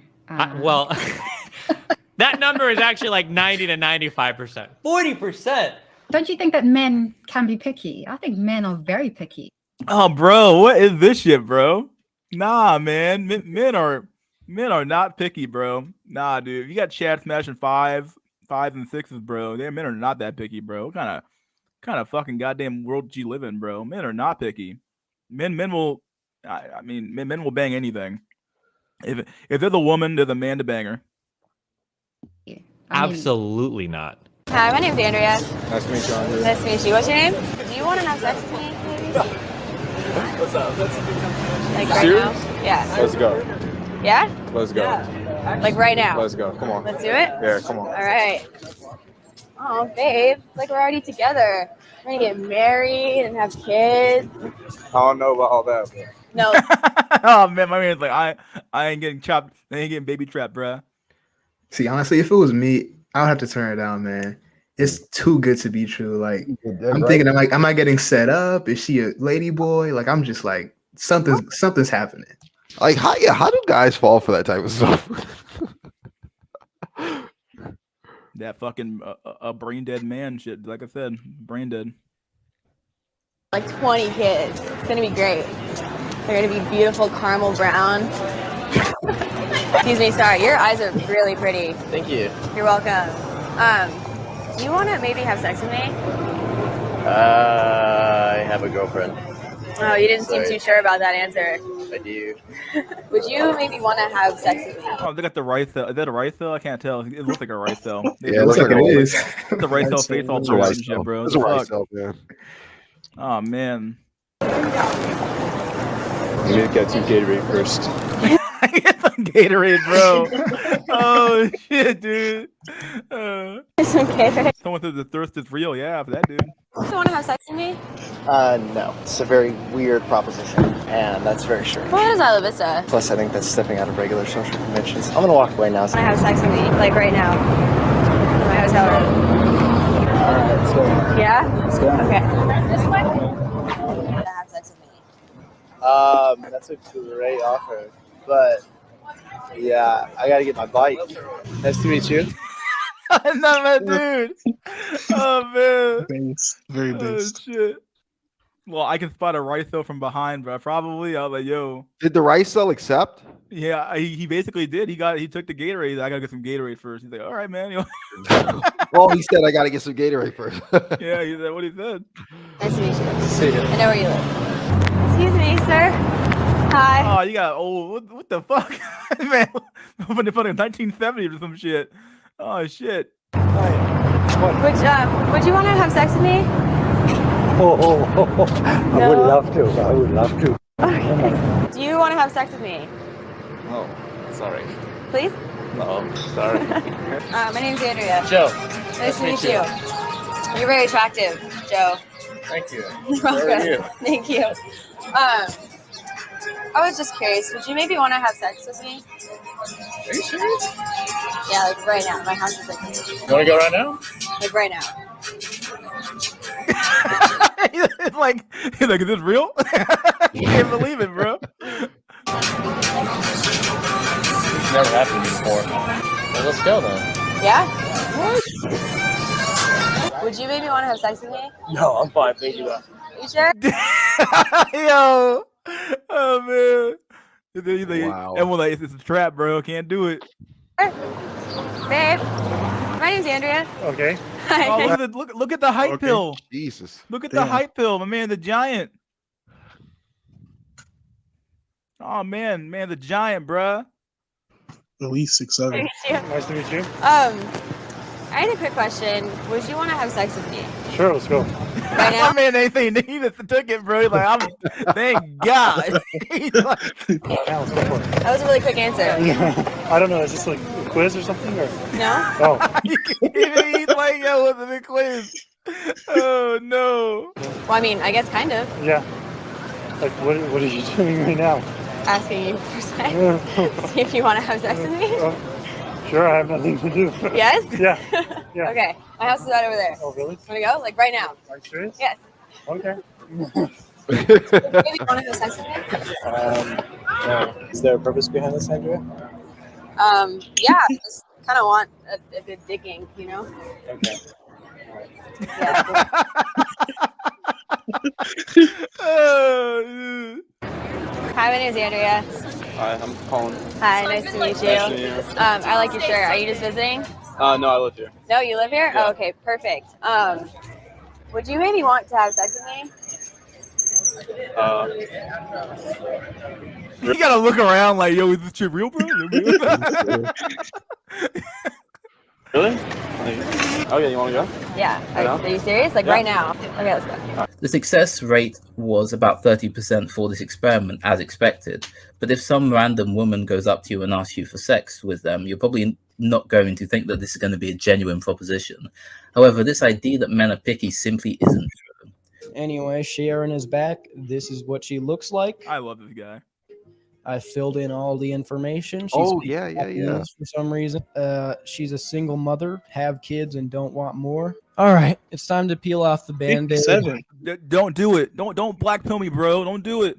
Made this God, account it's- last night, probably 14 hours ago, and it got like a couple likes a few minutes Don't after black pill making me, the bro. account. But let's see what we're at this morning. do it. Oh God, 100 plus. Jeez. A study was conducted by researchers at the University of California, and the results were published in the Journal of Personality and Social Psychology. The study involved a series of experiments in which male and female participants were asked to engage in speed dating interactions. In each interaction, one participant, either the man or the woman, was randomly assigned to make the first move by asking for the other person's phone number. The researchers then measured the success of each interaction by examining whether the participants exchanged phone numbers and expressed interest in seeing each other again. The results of the study showed that women who made the first move were more successful than men who made the first move in initiating romantic interaction. You don't fucking say, buddy boy. What do you know? Specifically, when women made the first move, they were more likely to exchange phone numbers with their speed dating partners and to express interest in seeing them again, showing once again that men, on average, are less picky than women. However, the study also found that women were less likely than men to make the first move in speed dating interactions, even when given the opportunity to do so. Now we have proven the point here that Kidology definitely has a desire to have a sexual relationship. However, we haven't fully proven that she is able to get partners. Thankfully, some people overlook Oh yeah, we covered this one before. This is pretty good. Max.org went the extra step and found out for us that she is actually able to get partners. This is a fairly unattractive black female, the most undesirable demographic of female to exist, and I live in a predominantly white area. Within literally 15 minutes, yes, 15 minutes of making a Bumble account, these were her results. So when we look at my own anecdotal experience with this fake dating profile, it is kind of a self-fulfilling prophecy and obvious that I am going to get responses. That's the whole point. Good. Yeah. Surely the fact that the results were obvious doesn't actually invalidate the point of the experiment. If you get matches on the site, then you get matches on the site. That's it, you get matches. Kidology does bring up an interesting point here, saying, so I assume that the reason I got so many responses back and so many matches is because these individuals sent out numerous likes to pretty much anybody. Oh, you don't fucking say. Wow, what do you fucking know? That's how the app works, buddy. Like, and keep in mind, like, if you were truly unattractive, you wouldn't get any matches back. So, like, it still proves their point. Right. They could have been as choosy as they wanted to be, and you still would have got 100 plus matches. It wouldn't have mattered. The fuck you talking about, bro? That is not the way that any woman would ever approach a dating app unless she was there for casual purposes. No, oh, she's even dumber, bro. What the fuck you talking about? You think women are gonna fuck the rando fucking 5 out of 10 dude? Oh, and she's gonna pick that dude to fuck over Chad? No, she's gonna be just as choosy for Chad as she would be for a regular fucking relationship, bro. What the fuck you talking about? Yeah. There's no woman who's ever gonna just pick any man. Well, what the fuck? Yeah, no, they're all gonna be choosy. The same way you would have been, but it doesn't disprove their experiment at all. Which I would never be there for, and which the vast majority of women on dating apps are not interested in and are not on dating apps for. Men are far more likely than women to engage in casual sex. I think something that is often not appreciated about women and our sexuality, especially by men, is that sex is actually objectively incredibly dangerous for women. And this is why establishing trust and getting to know somebody is so important. Oh yeah, I'm sure when you fuck Chad on the first date. I mean, come on, buddy. Right. It's really important for us to know who you are. Okay, yeah, Chad. Yeah. Chad on the first. Chad don't even go on a date, bro. He just shows up at the front door. Like, what the fuck are you talking about, bro? And we've seen the experiment with women, with an incredibly attractive guy, who put in his profile that he's a pedophile. Yeah, child molester. And women were still messaging him and trying to match with him. So, so this idea that a women are like trying to filter out the bad men is like really fucking into the lie, bro. Like, okay. Oh man, I needed a man who's virtuous and good. Sure. to women. And I would say just personally for me, if I am going to sleep with somebody, I need to know that I'm going to be safe with them, because objectively speaking. Yeah, wait.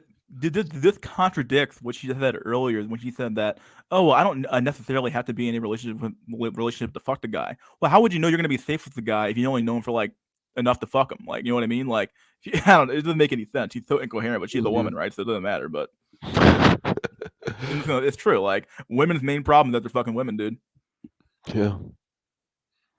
And yes, I know that specifically speaking, the vast majority of men in this world are not going to cause me any harm. But objectively speaking, a man is a lot stronger than me. Even when I go to the gym and I feel incredibly empowered, a man is a lot stronger than me. Guys are wholly fucking brain dead when it comes to understanding some of the fears or struggles that women have sometimes too. Really? Like, Like guys what? will say stupid shit like, oh, like I'm meeting her for a date. Why can't I just pick you up from your house? Like, why can't you just come back to my place or whatever? It's like, bro, you weigh 80 pounds heavier than this woman. You could fucking... Everything Destiny says only applies to sub 8 men. Like, everything he says here only applies because, like, if you were Chad, you being Right. 180 pounds bigger than her, that's kind of a big weight gap. But like, you being like 90 pounds bigger than her wouldn't be a big difference because you want to get your fucking Chad. Not at all. She wouldn't care. Like, Wait, why is he even talking about relationship? Isn't he like he's gay in a or cuck something? relationship anyway. He's in a cuck relationship. His girlfriend fucked other his wife rather. I don't know why he married this, Sheesh. but his wife fucked other other men, and he's 5'8". I don't know what he's doing, so I don't know. Either way, murder this bitch in an instant if you wanted to. This bitch? Like, this lovely young lady, right? This queen, okay? Yes. Thank you, Destiny. Yeah, but like, there are guys that have no concept of like the fear of like, you know, why won't you go to the bathroom and leave your drink in front of me? Like, I don't even know. it's because you're creepy, bro. Not because you're fucking. It's because you're creepy and ugly. It's not because you're fucking dangerous, bro. Women are out there fucking dangerous men all the goddamn time. They don't care about how dangerous you are. If anything, it might actually make you more attractive because of fucking lambs. Jack Nickelback here, lambs, buddy, lambs. He's not wrong. I mean, what the fuck, dude? Like, everything Destiny said here only applies to a lower tier men, not the top tier men. She'll go fuck a top tier man in his house on the first date without even fucking knowing who the fuck he is.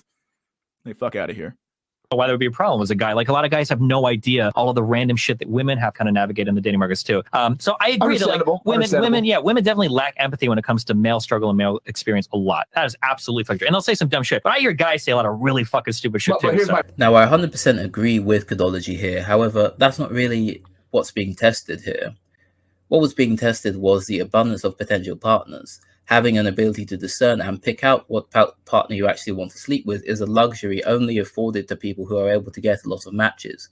Also, although I agree with the point of safety, how would one even discern the safety of a partner by just a picture and a bio? Surely the most logical option in order to find the most safe sexual partners would be to mass swipe on men and then weed out the ones which seem a bit off through text interactions. The point here is that people don't swipe because of a man's potential safety or ability to cause harm. They swipe because of looks and discern the safety of the guy through text conversations, which only happen after the match.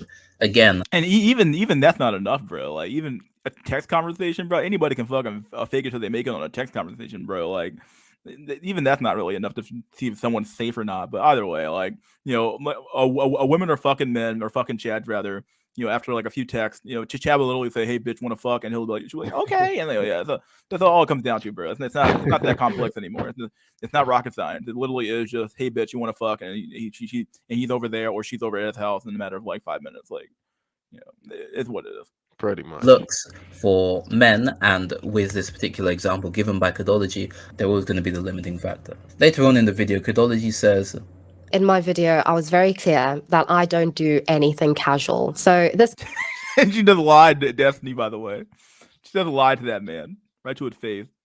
She literally said, "Oh, I date. I wouldn't care if it was casual or not." Like, okay, well, that's weird. completely misses the point. And I think when somebody says that they want something casual, that immediately infers that they want sex, that it is about sex. And when it comes to something like that, men are far more likely to have sex with a willing individual who just wants something casual. Women lie like they fucking breathe, bro. I swear to God.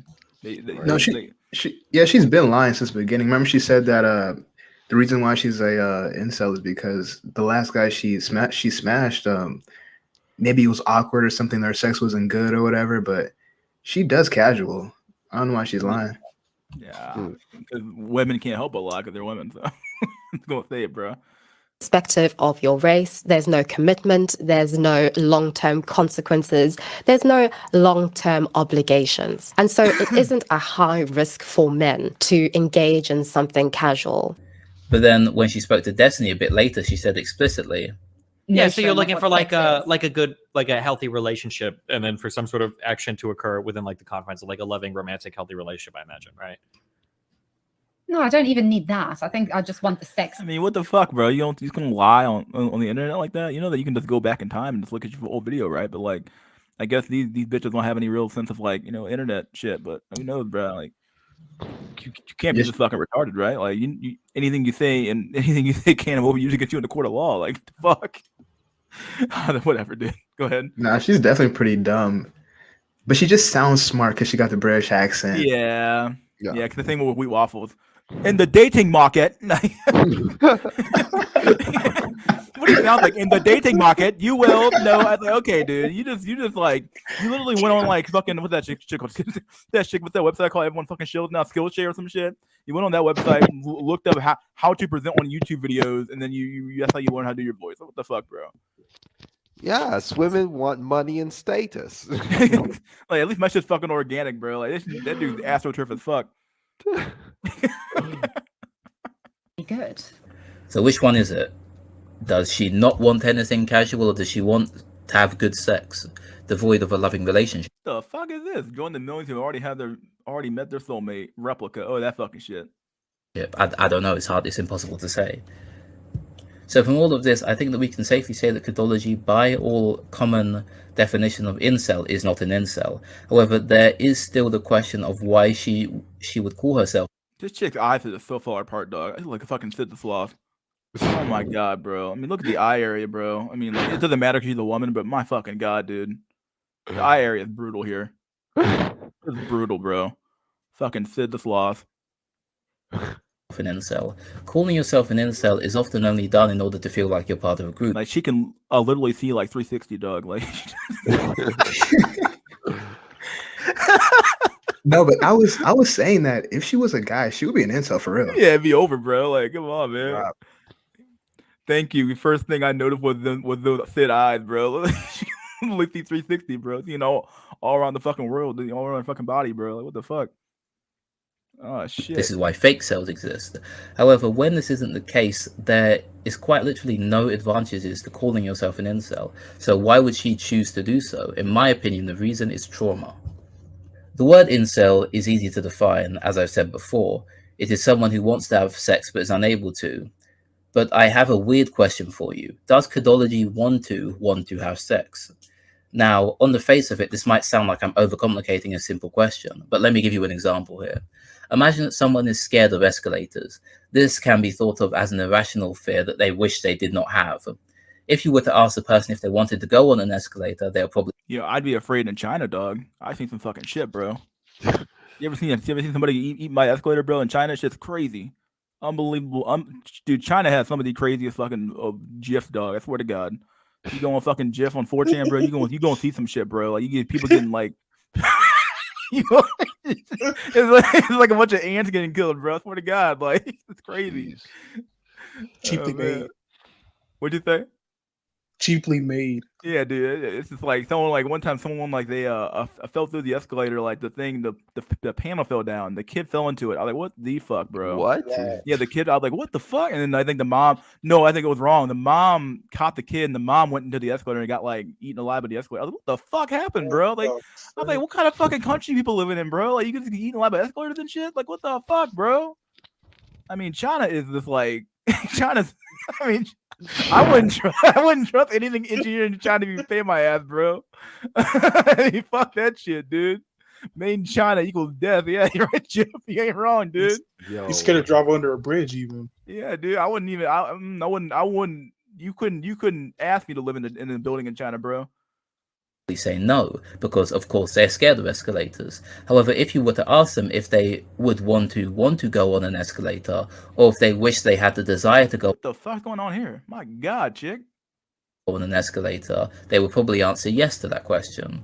Another, probably more simple example would be a gay man that wished they weren't gay.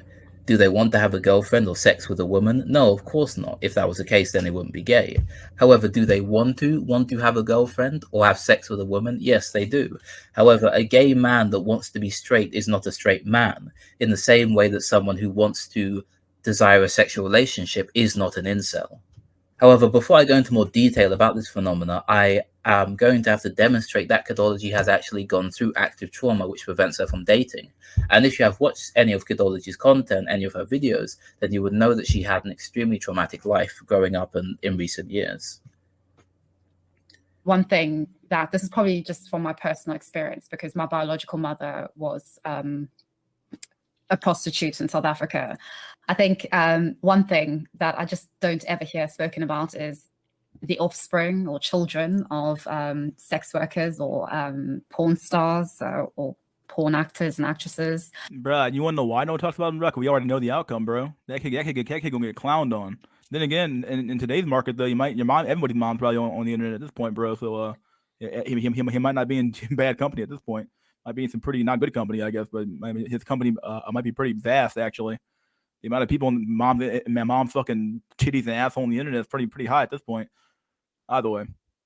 I think there's something to that. I think often when we think about, or often when I hear people, especially pro-porn individuals speaking about porn or OnlyFans or what have you, there isn't really ever any conversation around, you know, their family, especially. And like, how the fuck is that the responsibility of the men watching the content, bro? Like, well, why didn't the woman who, like, you can't tell me that woman cannot insinuate. Maybe they're just that fucking dumb. Who fucking knows? But you can't tell me that you cannot infer from, well, if my lifestyle is degenerate as fuck and people already look down on my lifestyle, you don't think my kid's gonna have a hard life? Like, well, why is it the responsibility of the people watching it to somehow like take into account? Well, I wonder what's going on with her with the kids with the kid in that situation. Like, I mean, I don't know, dude. It's weird.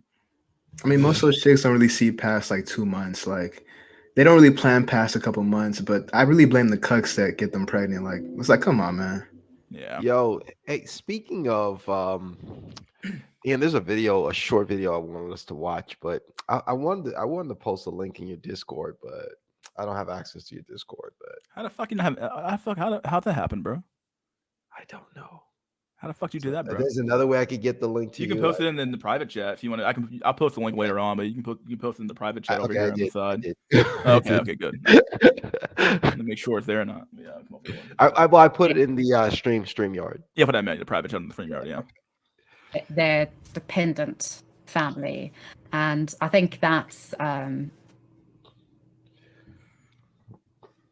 something that's just lost in, like you said, sort of lost in the source of things, because everything is about sort of self-empowerment, the individual sex worker, and this idea that, you know, what you do for yourself doesn't implicate or affect anybody else. And I think that is something generally that we've just lost in sort of connecting ourselves and our agency to other people in our lives and how it affects and implicates them.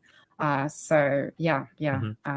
Whole lot of thoughts, but yeah. In my last long-term sexual encounter, I was in a situation in which, long story short, I was blamed for the fact that this individual couldn't get off. Not once in our relationship could this individual have satisfying intercourse with me. Now, dude, blown out rusty, dude. It's true, blown out rusty. My man couldn't even feel the walls. But what the fuck's going on? No, but you heard what she said? She said long-term sexual encounter. That was a friends with benefits. She never said boyfriend or relationship. Yeah, some truth there, yeah. So that's casual. Yeah, casual as fuck. Fucking casual Slayer and fucking Halo. Women are stupid. What do you fucking know?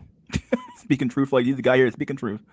I know that there are logical, rational reasons for this, but if we just take ourselves out of, well, that's not your fault, it's something to do with him, it's a da-da-da-da-da, whatever. I know all of this, it's fine. You know, reason doesn't really factor into much of what human beings do. I loved this individual, I cared for them, and I was in a situation where I was blamed, where I also blamed myself, and therefore sound judgment, reason, and all of that didn't really matter in the moment and in the relationship.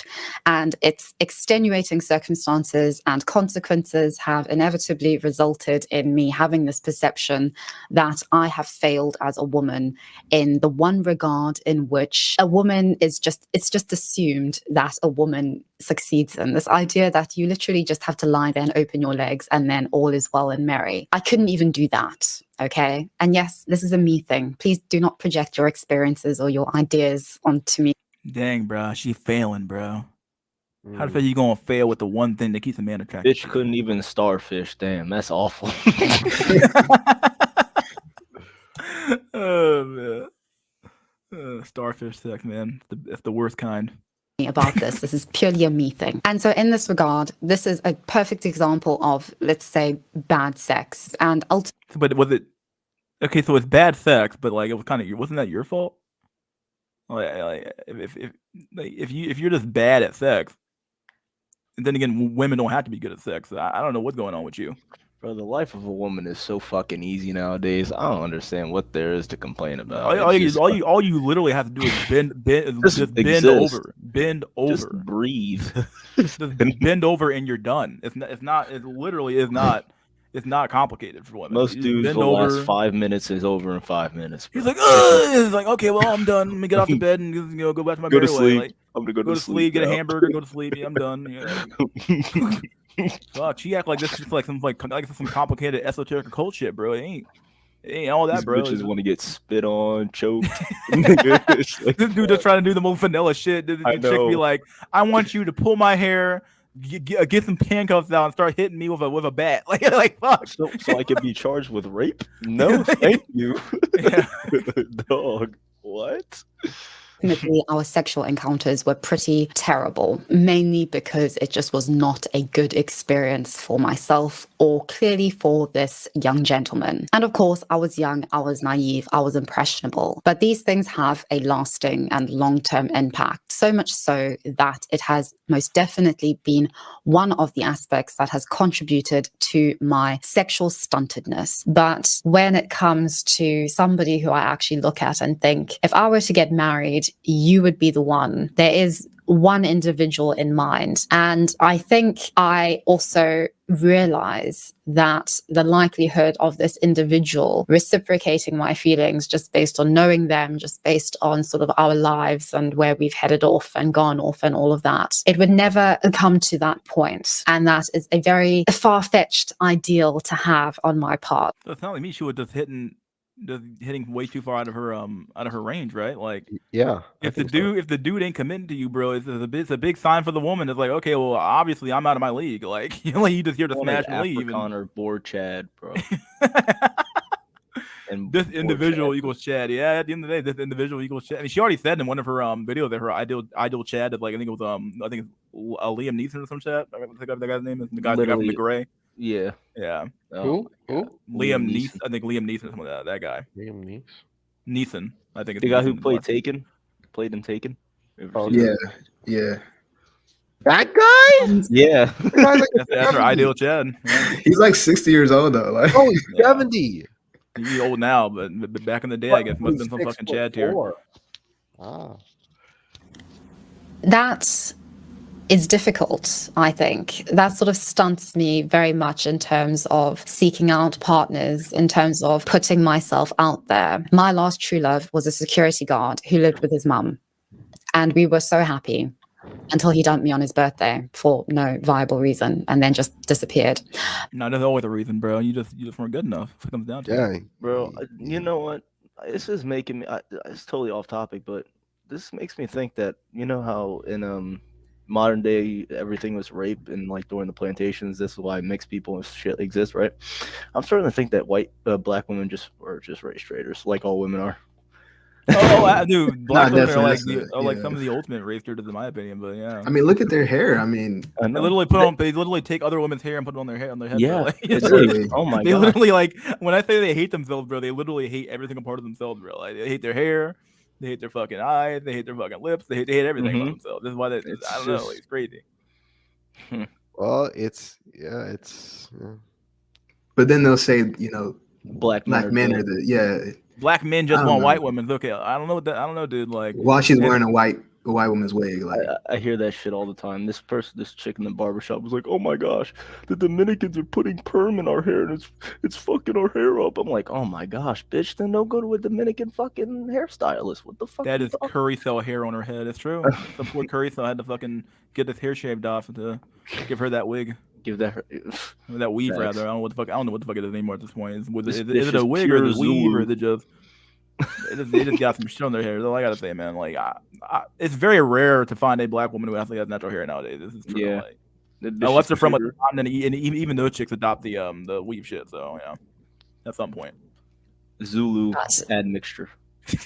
When I recall all the racist instances that I have been privy to, regrettably, the majority of those instances have been black people being racist toward me, saying things such as I should be ashamed of my skin color, that I'm a disgrace to. Whoever said that one, bro? You I should think be she's ashamed of your lying. skin color. Bro, Yo, all the what Zulus fuck? out there are black as shit, bro. What are you talking about? How are you gonna be, Dude. oh my gosh, she's like 2 shades a little darker. Like, bitch, you're all dark to me. Oh my god. Ashamed of your skin color? Or what? I don't know, man. I think she's Whatever, dog. trolling, man. I'm sorry. Have to be trolling, bro. She's The from South fuck? Africa too. Well, she was raised by like white missionaries. I don't know what the fuck happened down there. I don't know what happened in South Africa, bro. But either way, she was raised by a bunch of white people, I guess, and she moved to the island of Great Britain where the where the great wheat waffles lives at, mate. And yeah, he was there making this video. Either way, yeah. Bro, they're just as black out there. I don't know what the fuck is going on. Like, have you seen those guys? Never mind.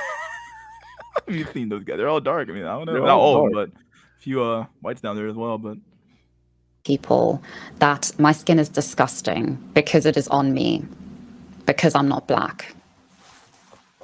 So, when we think just emotionally and not logically, because nothing to do with attraction, with dating, with love, with romance has really anything to do with logic, right? If we think emotionally about this and rather irrationally, who am I going to be more drawn to just in terms of having conversations, just in terms of interacting with? Especially because since I was born, my mother didn't want me. My father didn't want me. No black families wanted me. No black people wanted me. I was fostered and adopted and fostered again. I was cared for. I was fed by white people. I was given clothes by white people. I was given an education by white people. And yes, it is definitely not as simple as that. This is all due to, of course, institutional, cultural, historical influences which made it such. But in terms of people showing me as an individual actual compassion, especially in my childhood, it came the vast majority of the time from white South Africans. And that inevitably, whether I wanted to or not, influences the people. dude, if you were a boy, bro, it'd be over for you. It'd be It would over be for you. over. You It would would not have be been over, given that bro. much leeway, bro. If you were a boy, it'd be over, boy. It'd be over for you. Over. She would be a 5 as a man. So Who I am most drawn to, just in terms of befriending, in terms. In fact, if you were the boy, she wouldn't have even been fucking adopted, bro. You would still be in the whole goddamn fucking. she would have been adopted aborted, system, bro. You would have been. Oh my god! Turn her off, please. They can't turn her off yet, bro. Come on, Danny. You got to power through this one, buddy boy. You can do it. Of even having, I guess you could say, preferences. The different instances of trauma have, by Kodology's own estimation, made her romantically stunted, and I think this is obviously true. However, Kodology has mistaken this romantic stuntedness for inceldom, which it simply isn't. I guess you could consider yourself a trauma cell if you've been through this kind of stuff, but not an incel. I wouldn't say that's the case at all. I did propose a few months ago that we need to reclaim the definition and meaning of incel. Reclaim it if you ever. I don't know, dude. I know. Whatever, dude. it's Go like fuck it. reclaiming the N word. It's like so fucking retarded. Oh my gosh. It's so stupid. Oh my I gosh. think we have a lot more in common than we have otherwise. Oh my god, bro. So this idea that Kadology has, that incels are kind of just like everyone else, or the idea that she is in some way similar to the average incel just isn't true at all. Take standards, for example. You know, incels are always talked about having sexual entitlement and having just too high standards. That's something we measured in my dissertation, and we're working on that paper now, is analyzing whether this was true, whether they had just simply too high a mate preferences compared to non-incels. But they didn't. They had significantly lower mate preferences on every metric and overall. Yeah, dude. This is basically what I said earlier. Where I said, like, yeah, you can maybe find a few of those, like, you know, those cells who, like, I want to find a Stacy, but it's very rare. Like, most of these cells, dude, you can probably find a. I said, like, I think it's a pretty big, not a majority, but a pretty big cohort of them, sure. But like for the vast majority of them, though, they're just looking for any chick, bro. Like they're looking for any random chick they can find. Like, just don't be fat and maybe have a body count less than 5. Yeah, dude. I mean, for women, dog, it ain't even that hard anymore. You just, literally the first step is don't be fat. And honestly, the second step of not even having a body count doesn't even apply anymore, bro. You can have a high body count if you want. It doesn't even apply anymore. Myself, yeah, you just wish it was that way, but we all know what the truth is, bro. The Telegani pill got me brutally. Oh man, Chad's cucking me even in the after. Chad's cucking you even after the fuck, bro. You banging your wife and your kid comes out. Like, what the fuck is that? Like, yo, what is that? That is not my kid. Nah, dude, you got your DNA in it. What the fuck? It don't look nothing like me, bro. It looks like Chad next door. Like, okay, this is some weird shit, bro. Like, bro, why does it look like Nordic Chad? What the fuck? He got cucked, buddy boy. He got cucked from the grave. That man probably died in a war somewhere. He came. He got cucked from the grave. Imagine that shit, but you get cucked from the grave. The man dies next week, and you fucked your wife, and then like you bang her, and then you happen to get a you get a kid out of the deal, and you get cucked from the grave, dog. It's kind of fucked up. That's gonna be my fate. I think God is subliminally telling me through dreams that I'm gonna die like that. Just fucking. Oh, dude, it's over. It's so fucking over. And evolutionarily, that would make sense because it wouldn't make sense as a strategy in our ancestral environment for low mate value men to concentrate their finite mating effort on competing with high value men for high value women. It's just not a good tactic. So it didn't surprise me at all that. And this is the reason why we have a juggernaut theory, right? Juggernaut law is the law for a reason, bro. Like, and there's too many men chasing after all these fat chicks and all these fucking low value women. This is why Wheat Waffles is wrong too. A juggernaut law disproves this entire video, really, because like men are just so down bad. They're wanting to fuck literal lane whales and just absolute fucking drag the fucking of the woman half of society. And it's like, yeah, like, what do you expect to happen, dog? Bro, like, juggernaut law exists. Did I say this last stream of I was at the hospital because my brother had a kid, right? I saw this goblin couple. Literally, the chick looked like a goblin was in a wheelchair. The husband Latino? also looked like white couple. Oh, I man. believe. Wow, that's weird. Normally it's Latinos that way. Oh, goblinos. Fucking soccer my balls, yeah, gosh, goblinos, yeah. It literally looked like Schmeagol. I was like, I was like, these people are allowed to breed? Yeah, dude. Oh my god! I almost became the mid-century German for a second. Like Latino, the Latin people. Wasn't really true about incels. Yeah, well, sure. okay, here's what I don't understand. Because you could. could I need like a. Sure, but like you could download Tinder and you could have like 1,000 guys in your DMs tonight, right?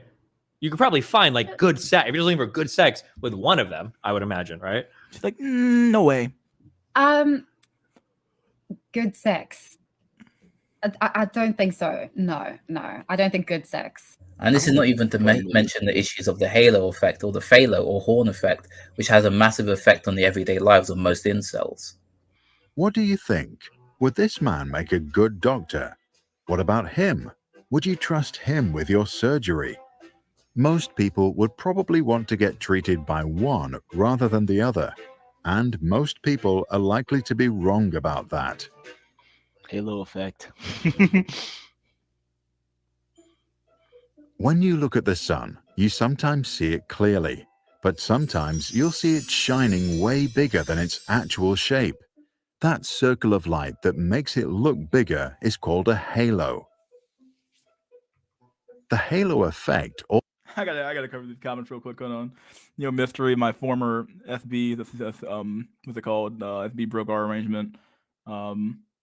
Sugar baby broke our arrangement. She wants a man to buy her a car and give her an entire apartment to live in by herself. What the fuck? God damn. And so there's probably some dude will do it for sure. Tally, no, I thought you were clean for your kid. Oh God. My dad wonders why I hate women. Shit. Aren't you financially abusing her by being broke? Yeah, Jay, come on, dog. Jay, you are abusing her, dog. You are abusing that woman, dude. Why the fuck don't you have $1 billion in your bank account? You should be arrested for this shit, bro. You shot by the should police. You should be shot by the police. I hope you know that. It's true, man. Jay, you are abusing that woman by not having the money to support her financially, bro. You fucked up, dude. Single walk around Walmart makes you consider mid-century German ideas. Yeah, it's literally. true, bro. So true. Dude, Amerimutts, bro. Like Amerimutts are just everywhere, dog. Oh my gosh, fucking Amerimutts, bro. Oh, it's so disgusting.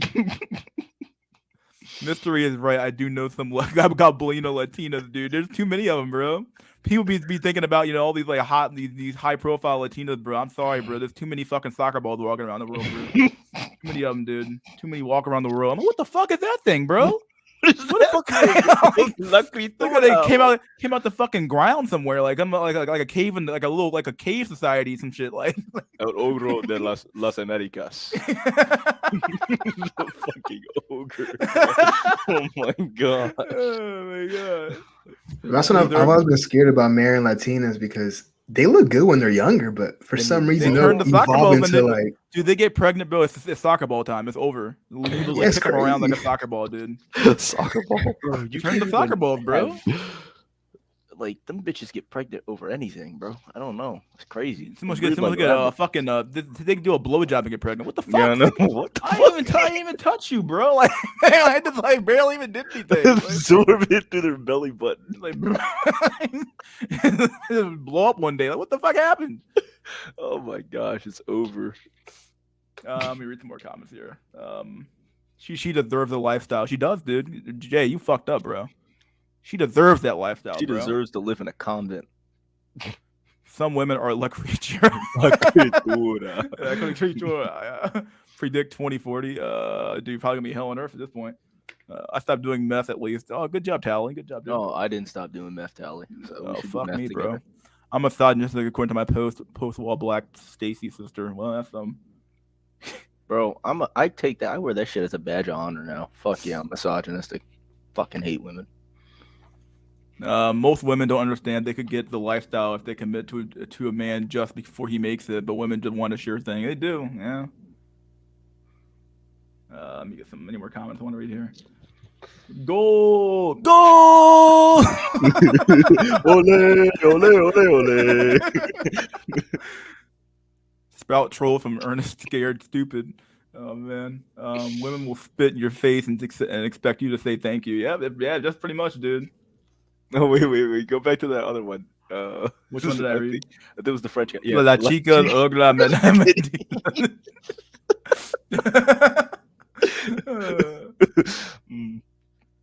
Anything else here? Let's keep going. All right, finish this video up. I think it's almost over. Also happens when a person, product, or company shines like the sun. Then we don't see them clearly and associate all sorts of unrelated qualities to them. Yeah, it's like fucking Wheat Waffles forgot this entire fucking idea here, but I guess it doesn't exist in this world anymore because he wants to get paid now. So, or he's always been getting paid, but he wants to get more money now. Money is the root of all evil. No, the love of money is the root of all evil. Yeah, the love of money. Yeah, you're right. Because people forget their convictions and their morals. The halo effect was first identified in 1907 by the American psychologist Frederick Wells and was then studied by the psychologist Edward Thorndike, who asked flight commanders to evaluate their officers in various distinct aspects, such as physical appearance, intelligence, and leadership.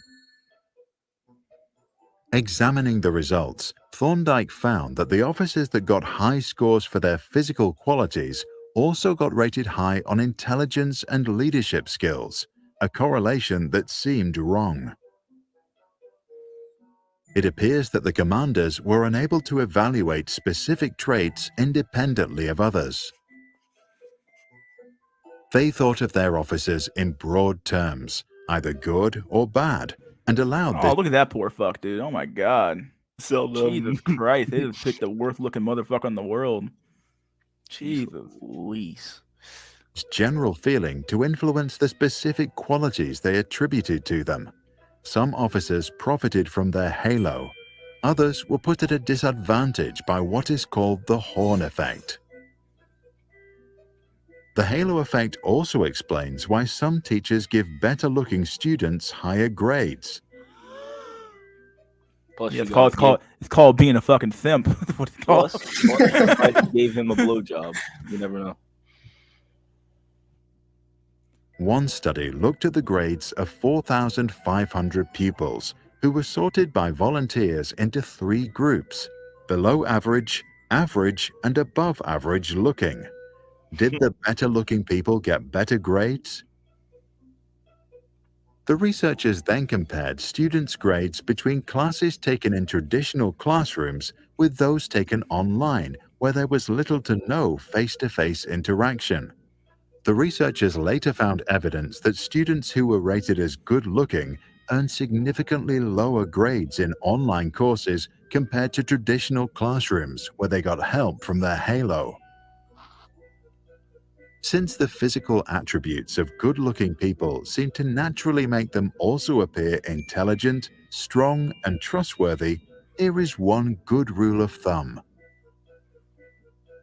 If you have an accident and you have to choose between 2 equally qualified doctors, ignore their halo and choose the less handsome one. He might have worked twice as hard to gain the same reputation and is likely better at his job. Even if Godology thinks that she is not good looking enough to receive the positive effect of the halo effect, she definitely is not ugly enough to receive the negative impact of the horn effect. There's no woman that ever would anyway, so it doesn't matter. There's no woman that would ever get the horn effect, bro. This wouldn't happen to her. What the fuck, dude? That's the horn actually effect facts. doesn't exist for women, bro. It doesn't happen to women. Yeah. Just women. They'll It just never exists, bro. Like receive the women literally live on just exist mode, bro. Like you don't have to do creative shit. mode. Yeah, they Like, live on like they have all the fucking cheat codes enabled. It's over, bro. Like average men and sub-average men, impossible. you live on fucking that fucking like a legendary difficulty on Halo fucking 3 or some Facts. shit. Oh my gosh, we're fighting the Covenant and we're losing. Yeah, losing. Getting your ass beat every fucking time, man. Not to mention, and this might sound a bit mean, but Godology's problem is fairly easy to fix when compared to the problems of most incels, with Godology at most needing maybe a few years of therapy in order to work out her trauma. She don't even need therapy, bro. Just show up and say, "Fucking man, go." I mean, literally pick the dude you want out on Tinder, or Bumble, or whatever app you want to use. Like, there's sure problems are what I mean. I guess maybe she needs quote unquote therapy for her trauma in the past, but even that's not really necessary, bro. Her problem is that she has standards. That's her main problem. She has too high standards for what she qualifies for. Some might say that most incels' problems are also easy to fix. However, if someone is a true cell or, well, ugly, they are going to have to get cosmetic surgery, and after all of that cosmetic surgery, they're probably going to need to go through therapy in order to deal with all of the negative impacts of the horn effect which they had throughout their lives.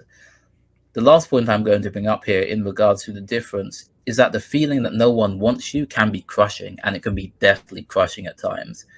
There is a Reddit thread posted by a user called Incel Graveyard who made the thread about 3 years ago or so that documents the suicide notes of around 100 different incels. And that was just the incels on Reddit, of which there are fairly few. I'm not trying to say that being an incel... Wait, on Reddit, bro? Reddit's incel heaven, bro. You talking I about? know, right? There's plenty of incels on Reddit, bro. Reddit is literally incel fucking not heaven, but incel haven, bro. Like, there's plenty of incels on Reddit, bro. Like, it's literally full of incels. Bro, Most of the fucks on Reddit who like cry about incels are evil and nasty people. Like you realize you're an incel, right? Like They are. Like what the fuck you talking about, bro? You like literally incel too, bro. Like talk about your fucking self, but okay. is better or worse or mutually exclusive when compared to trauma. All I'm trying to say here that it is a very different experience from trauma, I guess you could say, or the trauma faced by Godology, which made her stunted when it comes to relationships. So the bigger, broader question which we have here, do femcells exist? The simple answer to this is no. The more complex answer to this is almost never. A woman can be a femcel if she has some sort of deformity or disability and she lives in a remote area.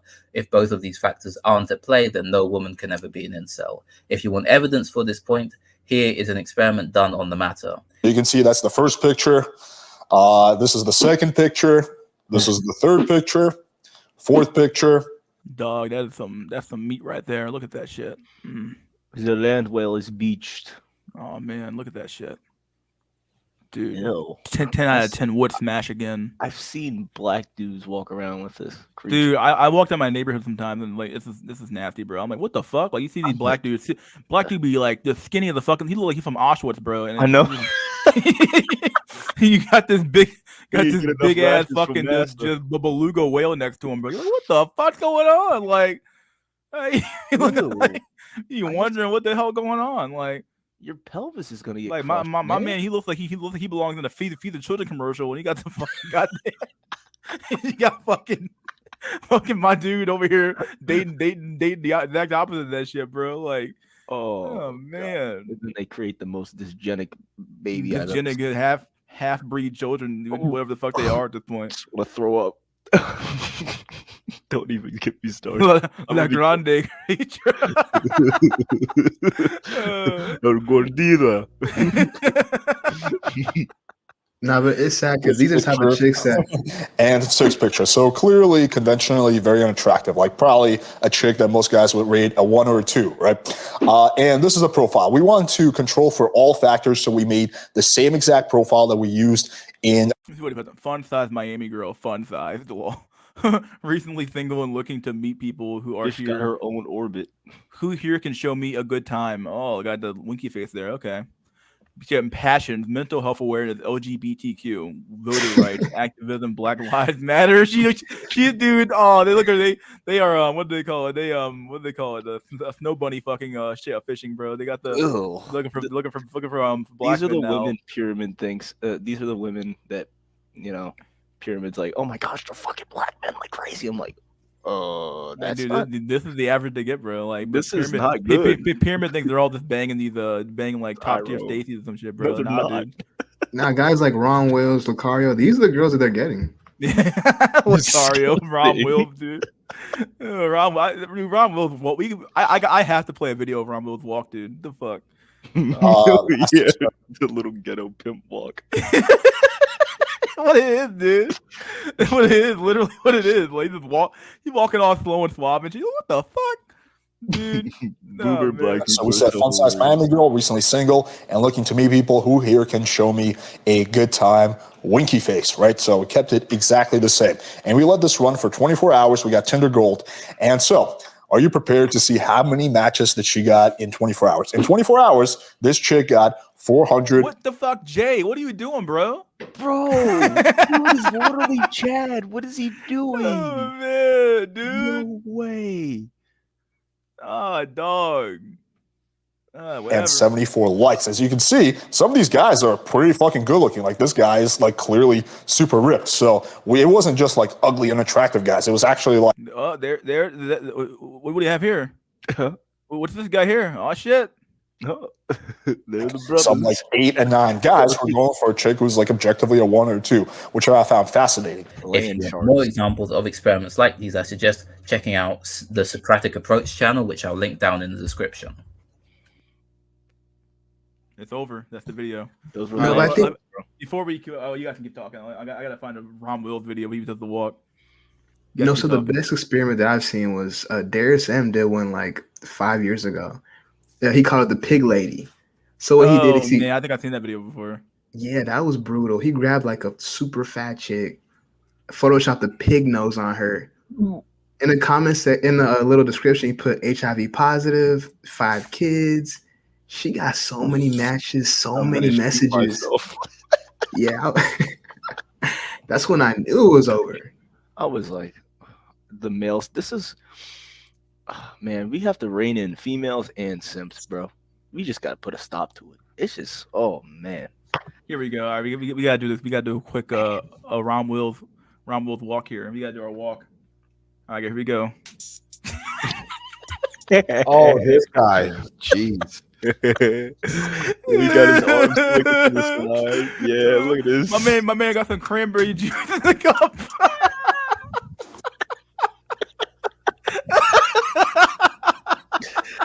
Oh my god, dude! He got the cranberry juice in the cup to help with the digestion, bro. There's some prune juice in the cup. We gotta play it again one more time. I gotta leave to see it again. Oh man, dude, the fuck. Damn, So bad, bro. I'm macking on these old hoes.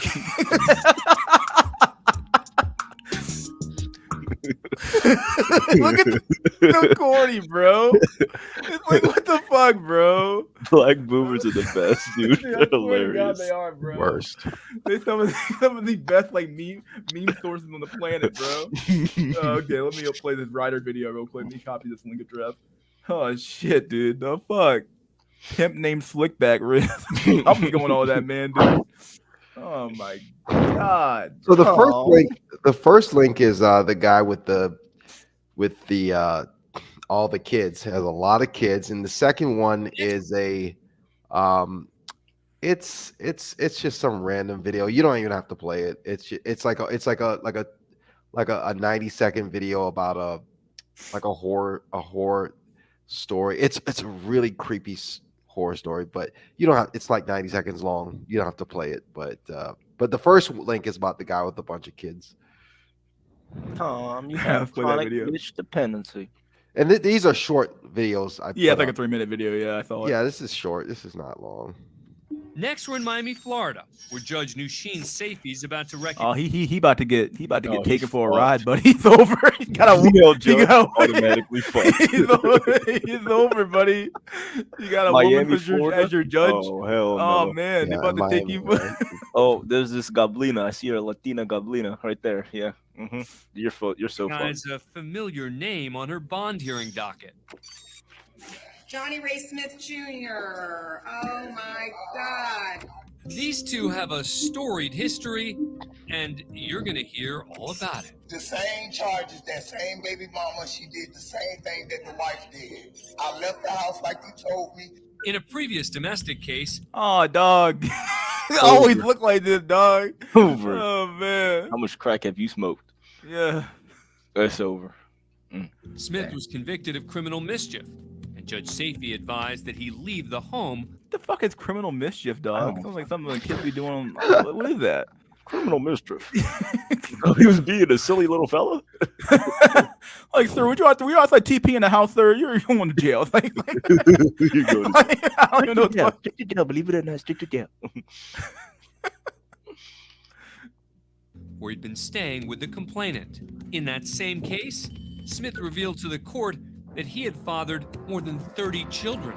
Wait. I hate this. I hate everything in this world. I Jack Wright. Always a brother with two first names. You start shit.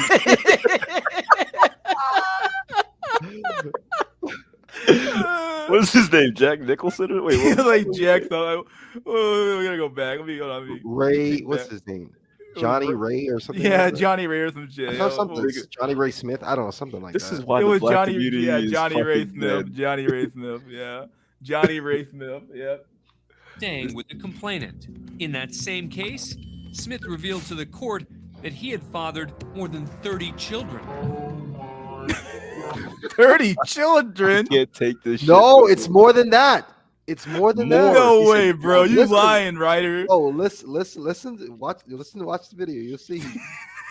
Kill me, bro. And apparently still counting. Remember, she was pregnant and she had another kid, so I'm at 40 now. What? Nah, bruh. Nah, dude. This dude, he got a whole village. Bro. Now, I have something interesting to say about this, related to one of your usual guests. It's related to one of your usual guest mystery, but I'll let you finish this though. All right. And that's your argument? Wait, that's your argument? My man's check is gone. Like he he working for the state at this point, bro. He ain't even getting no check anymore. If he even works anymore, I wouldn't hear about her at this point.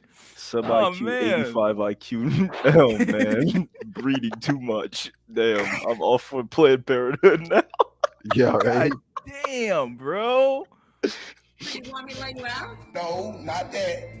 No, listen. You remember that birth control lecture I gave you back when you only had 31 kids? Listen to you. Listen. You only I have just 31 moved kids. out. I stay on my own. I got a new girlfriend. That's what she's mad about. I don't blame her. But listen, I left. I never went back to the house. I never called. You didn't listen to anything I said. No, I did. I left.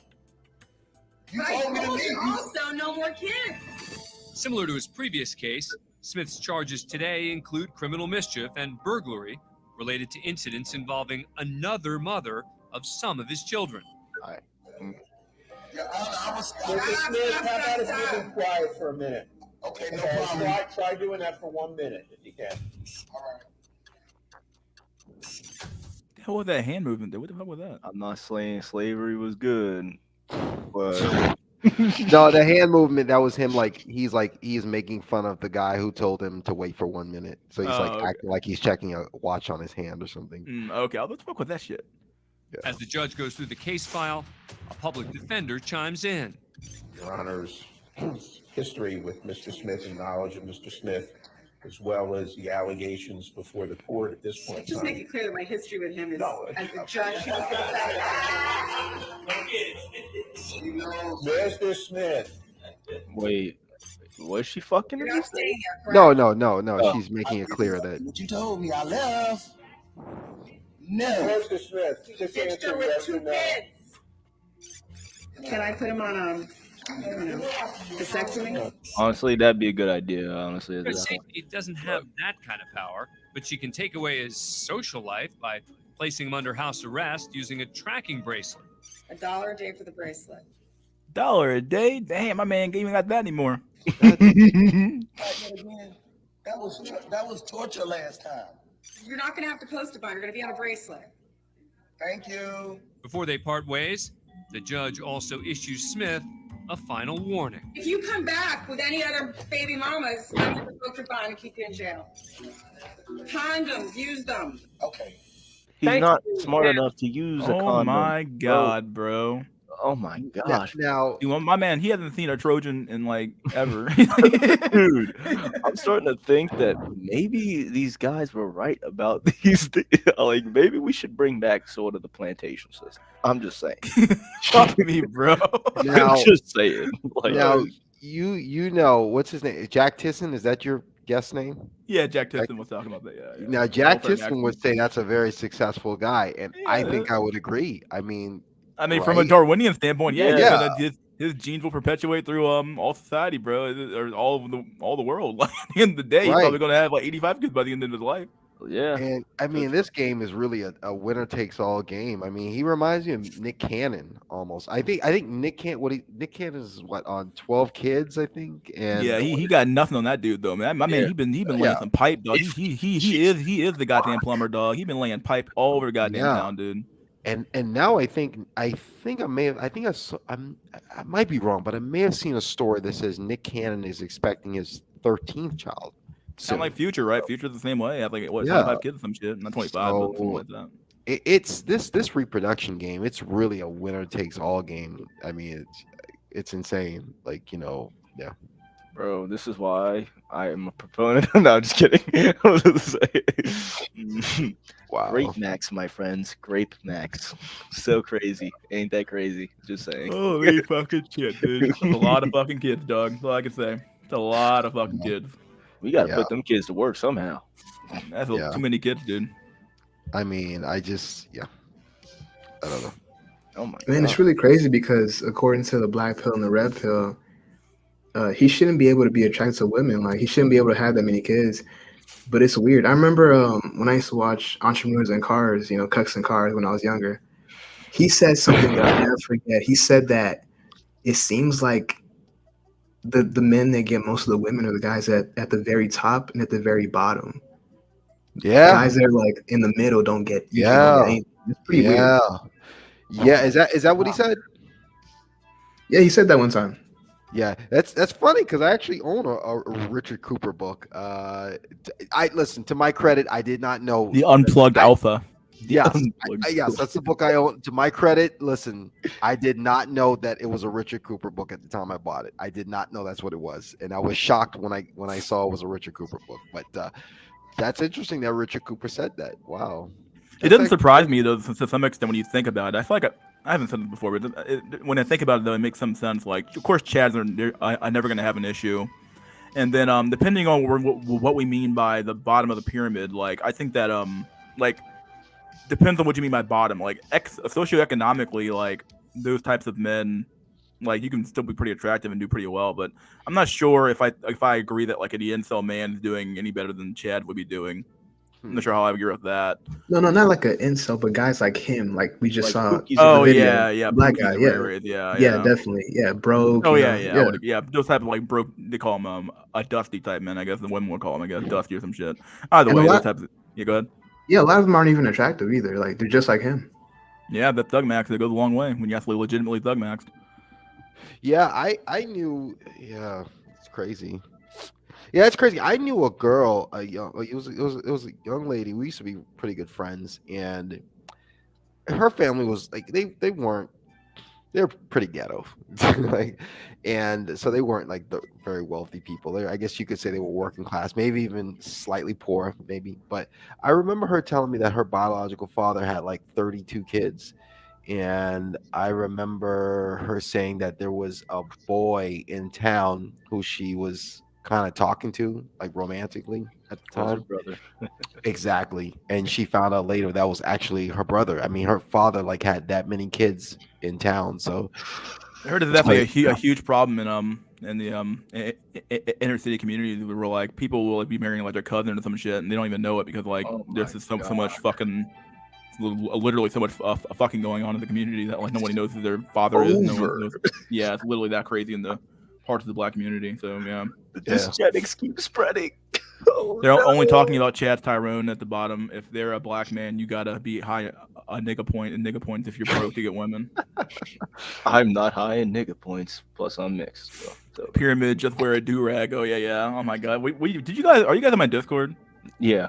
Oh my I'm fucking! not. Did Me you and see Pyramid that were shit, bro? arguing the entire time. You guys watching it? We're reading that shit. Oh my god, dude. Oh, bro. Speaking of Discord, let me post the Discord link in the chat. Just wear a do rag. Here's the Discord link, buddy. Bro, Get the fuck I in here. still don't believe that a fat black dude was with a high top tier white Stacy. I just don't believe that shit. All right, there is the Discord link in the chat. Go ahead and try to join that Discord link. Yeah, so Ready. I thought it was like in your channel description.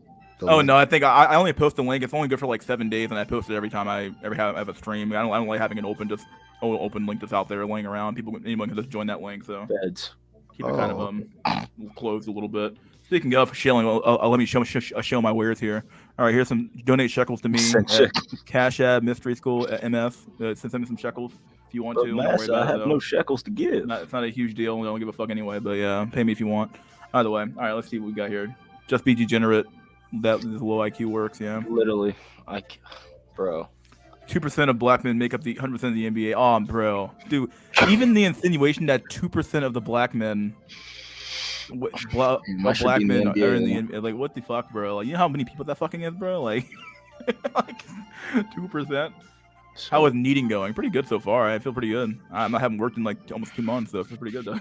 I need to buy me a battle rifle. It's so expensive.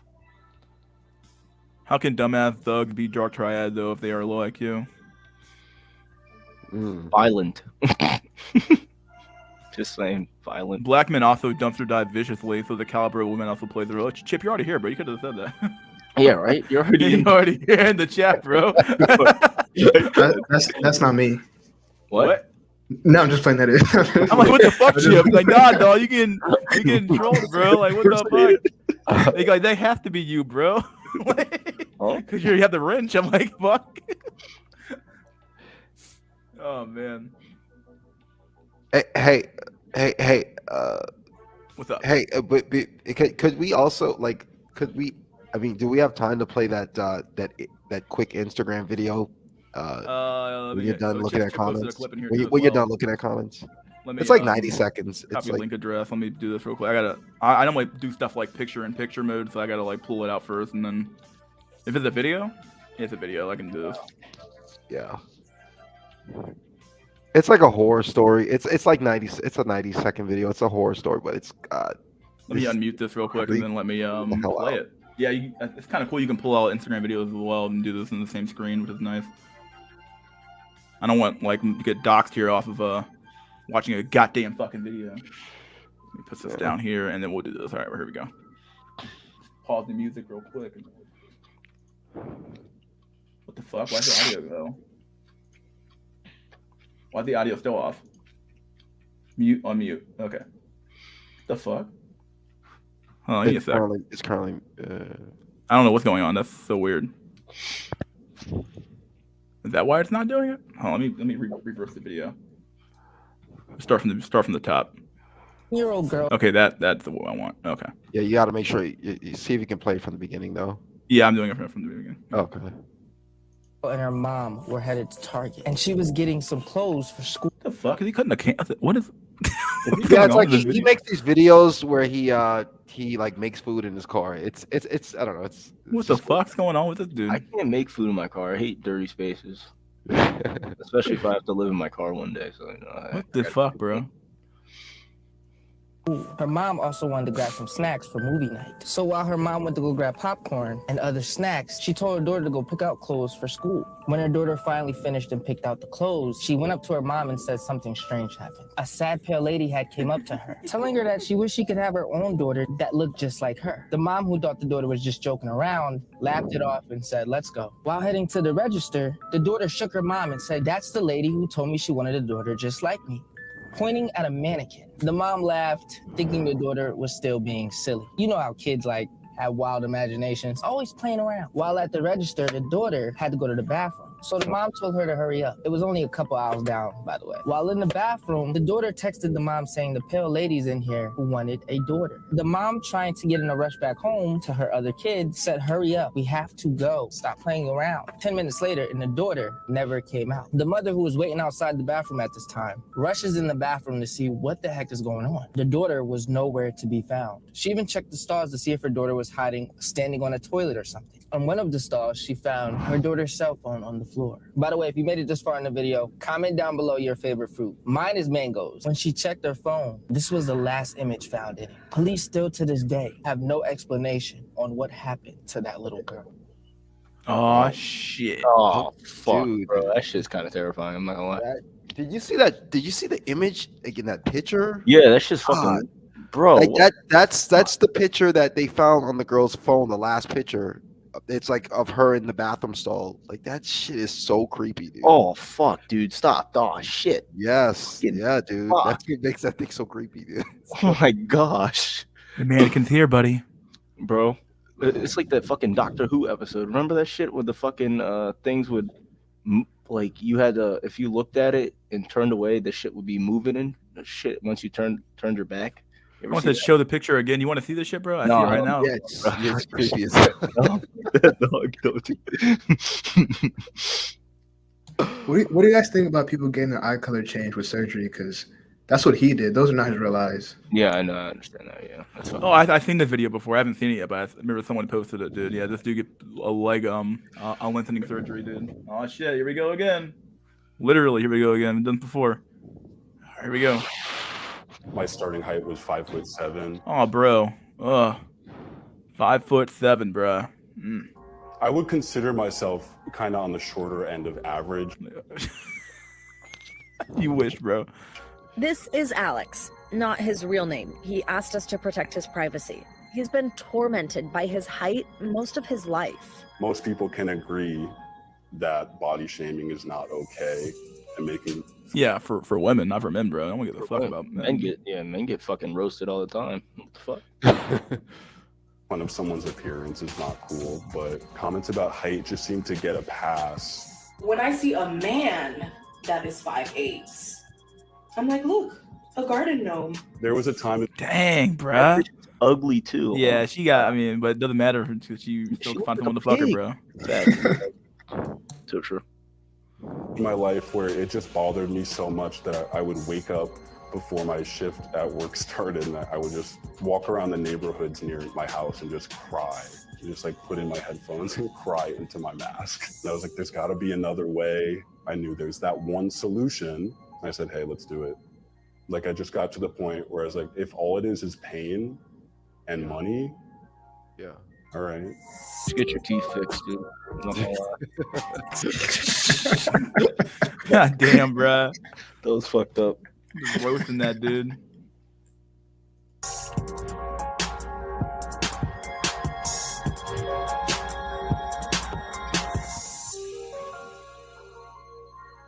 Here we go. Yeah, I've seen this shit before, bro. Only These to are all 5'8". phrases that are associated with like being tall. When you're taking the high road, you are being the bigger person. When you want to be confident, they say stand tall. Fantasy ideal man is tall, dark, and handsome. Tall drink of water. When you admire someone, you look up to them. For shorter things, you fell short of your goal, came up short, you sold yourself short. You are talking down to someone. Don't shrink yourself. The phrase punching down. Although Starbucks flipped it because the smallest cup is called a tall. So shout out to Starbucks.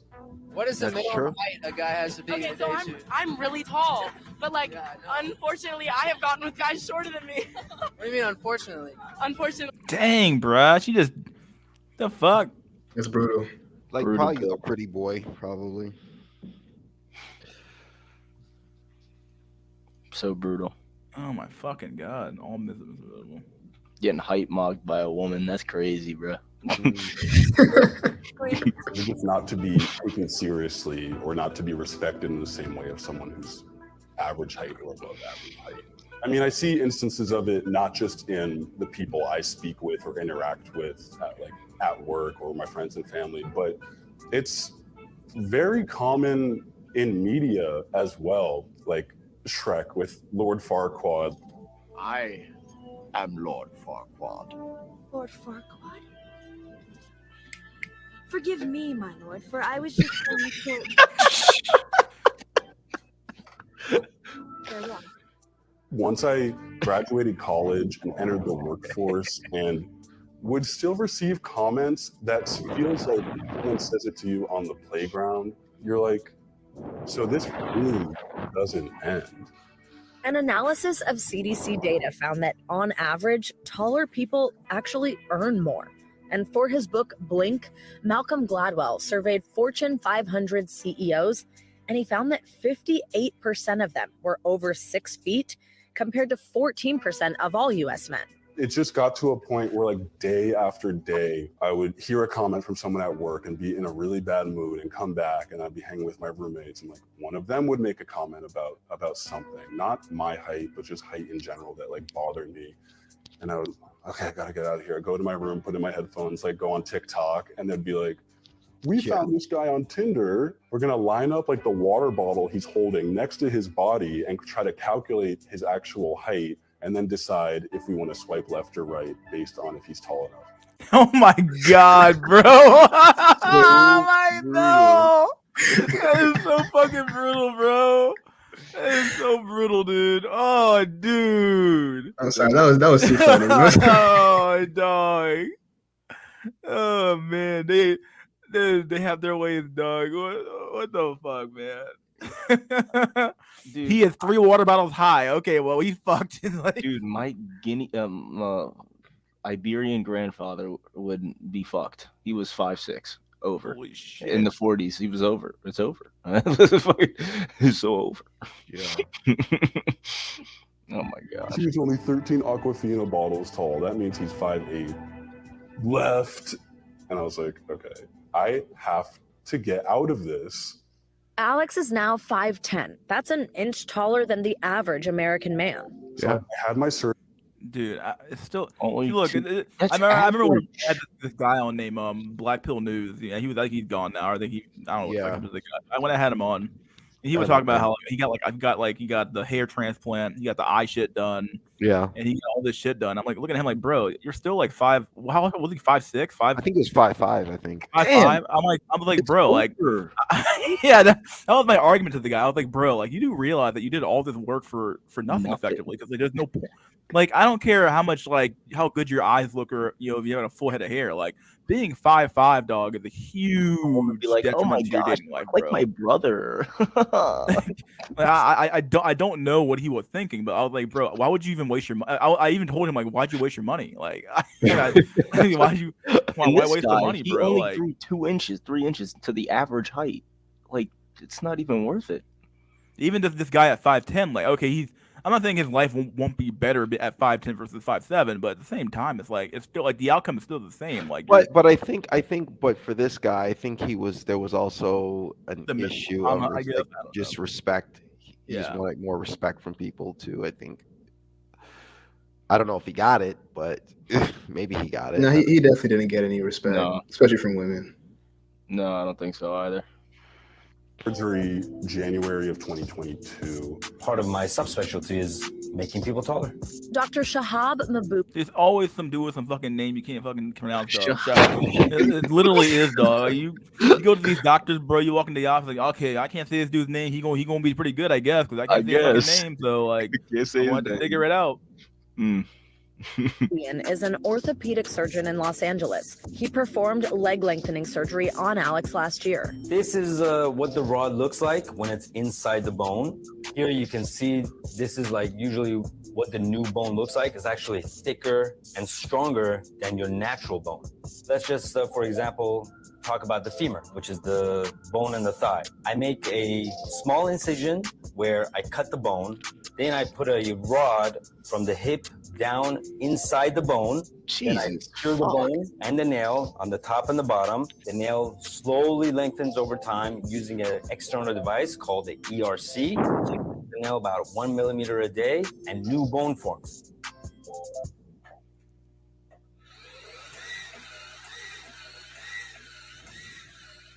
I believe it's 1/3 of a millimeter per turn. So if you do it 3 times a day, essentially your lengthening period is about 3 months if you're doing the full length of slightly over 3.1 inches.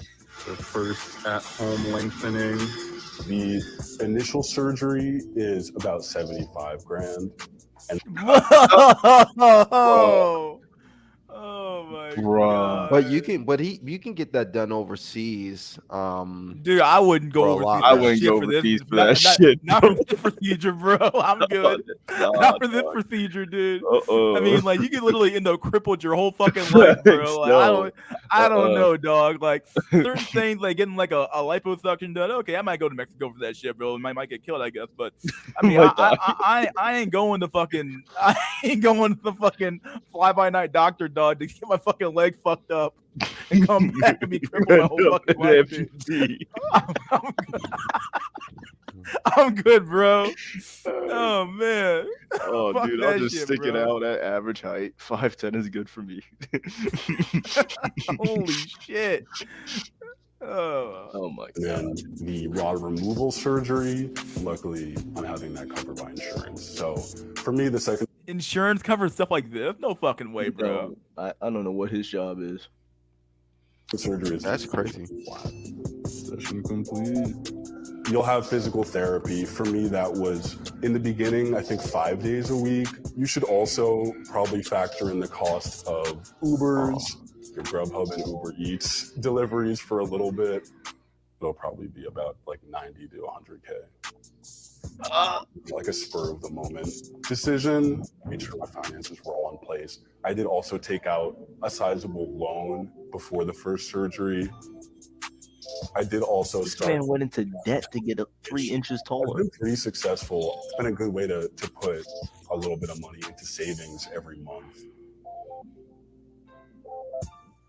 Wow.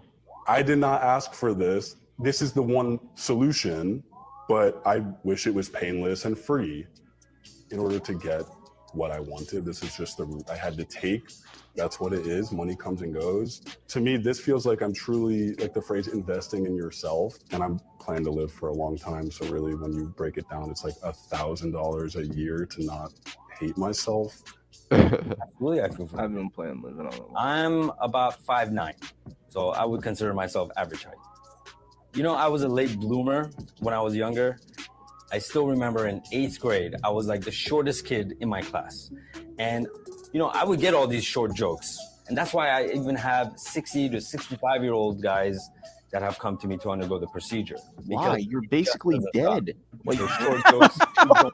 It's true, bro. Like, what are we doing, dog? you have 12 years left in your life. Waste your fucking time for what, bro? Like, why bother? Bro, you could pass that money on to your children or something. Nah, he ain't. Well, you might not have any kids. If you're that fucking short, I guess. You know, right? Like, you gotta get fucking lit with these surgeries, though. He's like, this is my last shot, Jimmy. Jimmy, I need that surgery, Jimmy. I need that surgery, Jimmy.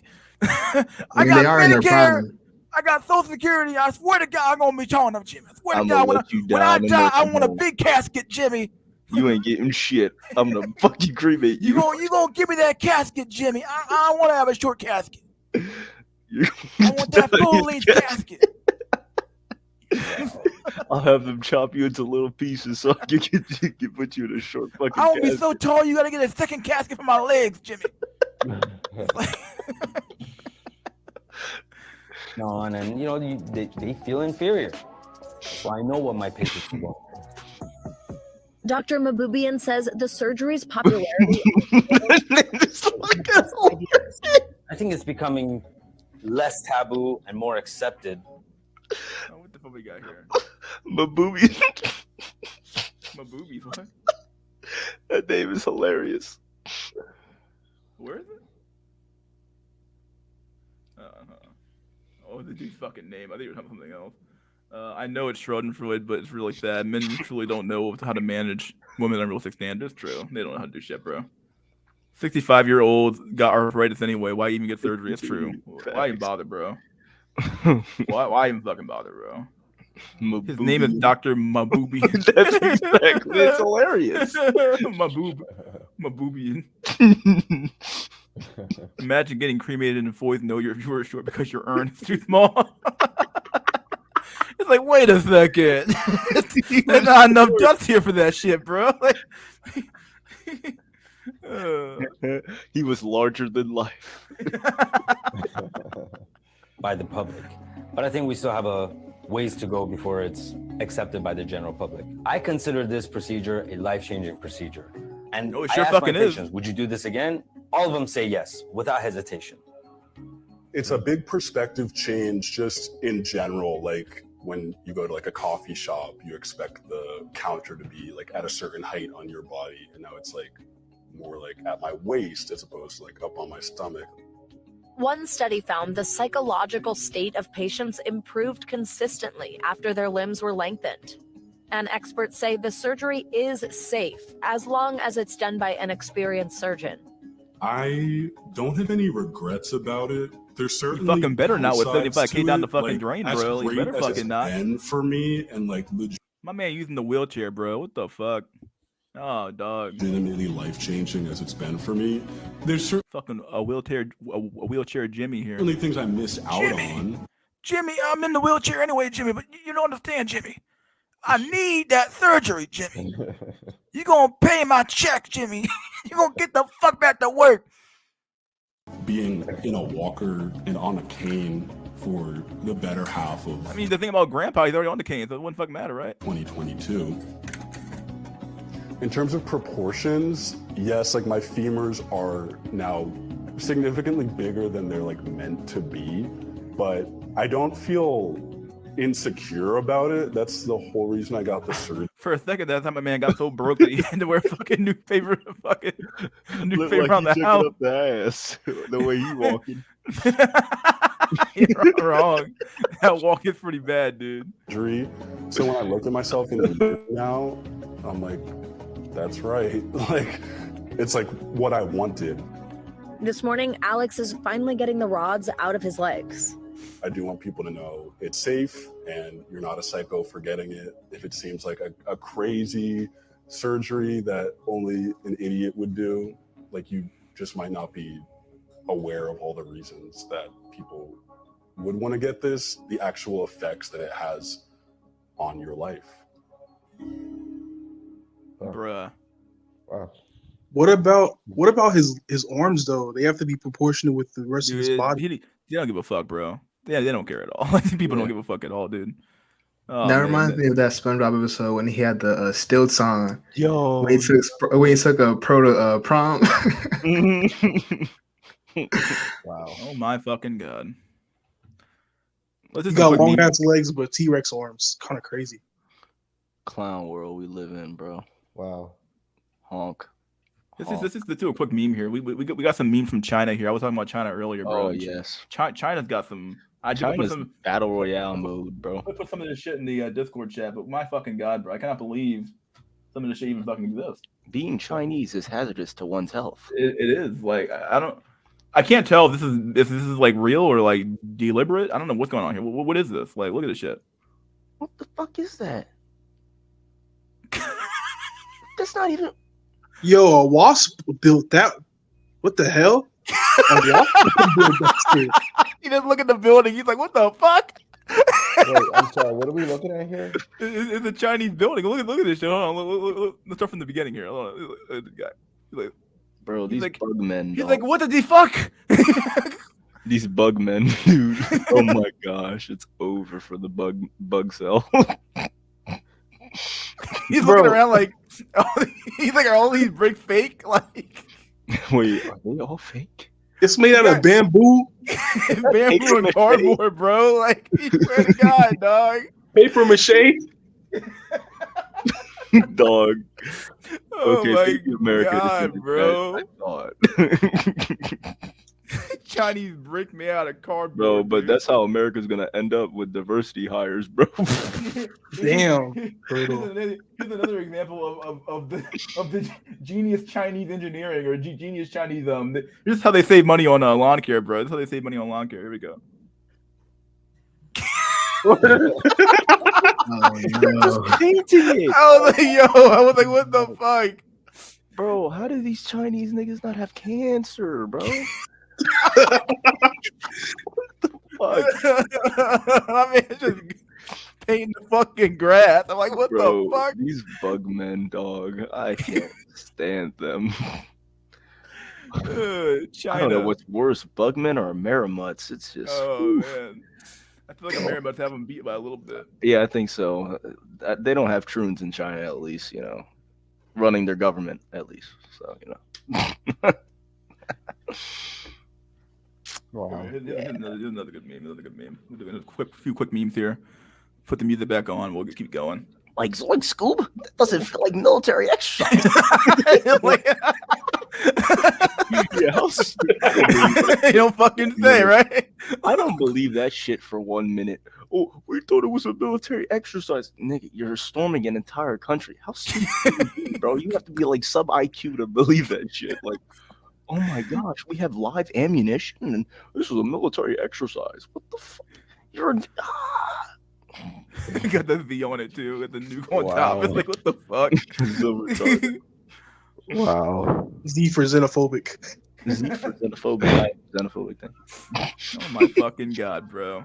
This is a military exercise, guys. Hey, Ivan, this is a military exercise. Don't worry. We'll be back home in an hour. 2 weeks. Indeed, comrade. I think I can show this. I think I can show this video because it doesn't show anyone dying here. Let me show this video real quick. It was in my Discord as well. Let's do it again. Play for the chat to see. This is a really old video. Here we go.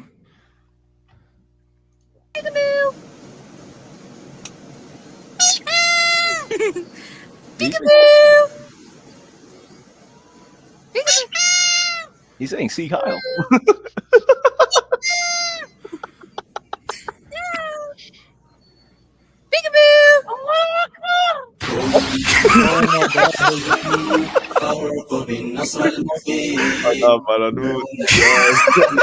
Like going show bird in the background. Praise Allah. Wow. Allahu Akbar. Even the birds love Allah and His wisdom. Wow. Allah. Here we go. We'll do a quick Chad meme here. Oh, it's based all right, based on the word of God. Speaking Yes. of which, happy Easter, my dude. This is Happy Chad Jesus. Chad Jesus, of course. A couple of cool stories about me.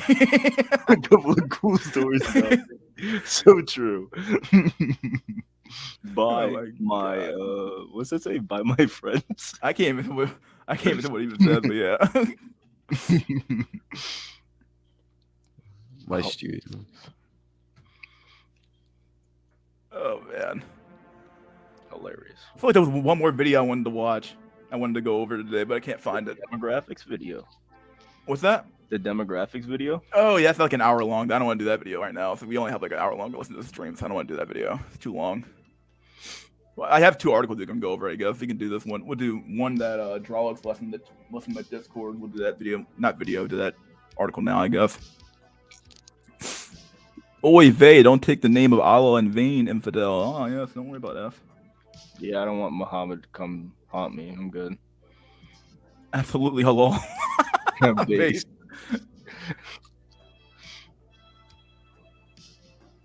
Here we go. Let's do a quick. All right. The chasm between mothers and childless women is widening. Nicola Slauson, standing in a circle of women waiting for an exercise to start the other day. I found myself laughing and commiserating with them about the bugs the children kept catching at nursery, wondering when I was going to be caught out. I knew the question was coming. Do you have children? Followed by the usual uncomfortable silence when I said no. I have always dreamed of being a mother. I am in my late 30s. It's over. Past the scary age of 35, when a woman's fertility is meant to fall off a cliff. I'm also single. Well, what do you fucking know? Many such cases, right? Every day I struggle to suppress the bubbling panic that I might never have children. You're probably not. Yeah. It has been mentally exhausting and often lonely, hovering between potential motherhood, what do you mean potential motherhood, dog? Potential with being single. I guess you could fuck a Chad and have impregnate you, I guess, but being single and at 35, you're probably not gonna have kids either way. Between potential motherhood and ending up permanently childless, the experience has been made of all the more fraught by what feels like a growing chasm between childless women and mothers. In recent years, it feels like both camps had developed a chronic lack of empathy for the other. Don't you mean birthing people is not mothers? I'm sorry, this is transphobic. Yeah, it is. This word is transphobic. It's very problematic. Nah, we can't use this word. Birthing people is the new term now. What's she talking about? Dylan Mulaney feels very, very upset. Oh God, I bet you, bro. Bud Light's gone, bro. Jack Daniels too. Yeah. One of the big issues of childlessness is that it can decimate your friendship group. When your friends and your family all move on to motherhood and leave you behind, it can be exquisitely painful. Jody Day, founder of Gateway Women, a support group for women who are childless, not by choice. What? Oh my fucking God, bro. I fucking hate. Oh, dude, women cannot. Once again, shame, insult, guilt, and the need to be right. They cannot accept the fact that by their own choices, by the fact that they can't find Chad, or rather they refuse to fuck their fucking a looks match. That's why. What do you mean not by choice? What the fuck is that supposed to mean? Like, you could have just found a dude who was in your level and fucked him and had a kid by now. But instead, you chose to be a career woman, or you chose other things over having children, and that's why you're like, women are like children. They are like children. It's so fucking female choice, male fault. It's true, man. Good job, good post, Jack Nickelback. Good post. Let me post right here. Yep, it's true. Oh man, told the worst girl gang ever podcast. This echoes my past experience. Some friends with children have seemed unable to grasp the level of pain and fear I feel. Why the fuck should they? Because they were smart enough to have kids and you're not? Come on. Bro. Dismissing what I'm saying by telling me I have plenty of time. And your friends are coping too, but your friends are lying to you to make you feel better, because that's what women always do to their friends. But while in the same breath talking about friends going through IVF and how they left it too late, and patronizing me about how footloose and fancy free they think single life must be. Oh man. In Elizabeth Day's new book, Friendaholic, she describes similar experiences with friends who just didn't get it as she went through IVF and recurrent miscarriages. I wouldn't post about my glorious babies on social media in much the same way as I wouldn't post about my expansive mansion or my fleet of Bentleys, because it's thoughtless to those who don't have these things. Is she serious, bro? She fucking serious, bro. Oh, dude, no fucking way. No fucking way, dude. Yo, wait, so people shouldn't post things about their children because other people might not have kids. Bro, she I'm needs to- sorry, bro. You can go fuck yourself. That's your own fault. That's her own fault. She's a woman. She can choose when to have kids. Now, Literally, like that's what you guys fought for to kill your own babies at will, right? So like you can Facts, choose when and like- when not to have kids. Like, why am I supposed to feel bad for these slores, bro? I'm not. You're not supposed to feel bad. Why? I wouldn't expect you to. Her comments triggering an outpouring of upset from mothers below in an excerpt published in the Times. I've noticed other examples of the seemingly uncrossable divide between mothers and childless women. What? Like, fucking retarded, bro. Like, your priorities change when you have children. Like, the mothers are obviously, like, they're more productive and smarter than you were, because obviously you're going to be a genetic dead end, so why the fuck should they care about you? Like, if you were too dumb to find a man when you had a chance to find a man, you get what you fucking deserve. I have zero sympathy for you. I just don't. I just can't find it. On Instagram, an argument exploded over adding trigger warnings to Mother's Day podcast, or post rather. Some commenters, a trigger warning on Mother's Day post? Oh, come on, bro. You're kidding me, dude. You're kidding me. Some commenters thought those who couldn't have kids should just get over it and stop bleeding on. One commenter even compared the experience of childless with not being able to afford a holiday in the Maldives. The lack of empathy and smugness towards women experiencing child. You don't experience being childlessness. Like, no, you choose that. You don't experience it. Like, no, like they act as if like you're like, what the fuck? Like, yeah, as if like you had like a miscarriage or something like that. You didn't experience. Arguing with a woman about the retarded shit that she does is like arguing with a brick wall. It's just not gonna work. There's no brain in their head. Experiencing childlessness was astounding to me. Social media has, of course, played a role in entrenching these divisions. 1 in 5 women are childless at midlife, with about 90% of those in the position not by choice. What do you mean by not by choice?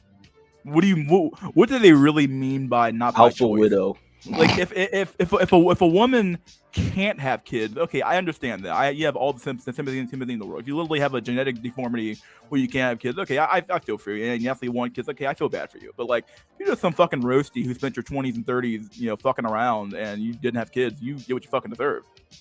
Yet our timelines consistently favor examples of straight, cis, and often white. It's always white people, dude. Oh man, our timelines consistently favor examples of straight, cis, and often white people hitting on the correct milestones. Of course, this isn't the fucking a Guardian of all places to say that. Of course, hitting the correct milestones. Just look at the number of likes and comments on any post announcing an engagement, first home, marriage, pregnancy, or baby's birth. Society has always celebrated a heteronormative achievement. What is this article about? Is this article about exalting the non-normal people, or is it about talking about regular people who have kids? Like, heteronormative achievement. They want to exalt genetic defects in society.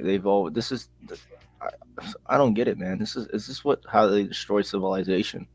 You never give women the power, the reins of your civilization, or it's not going to last very long afterwards. Certainly won't.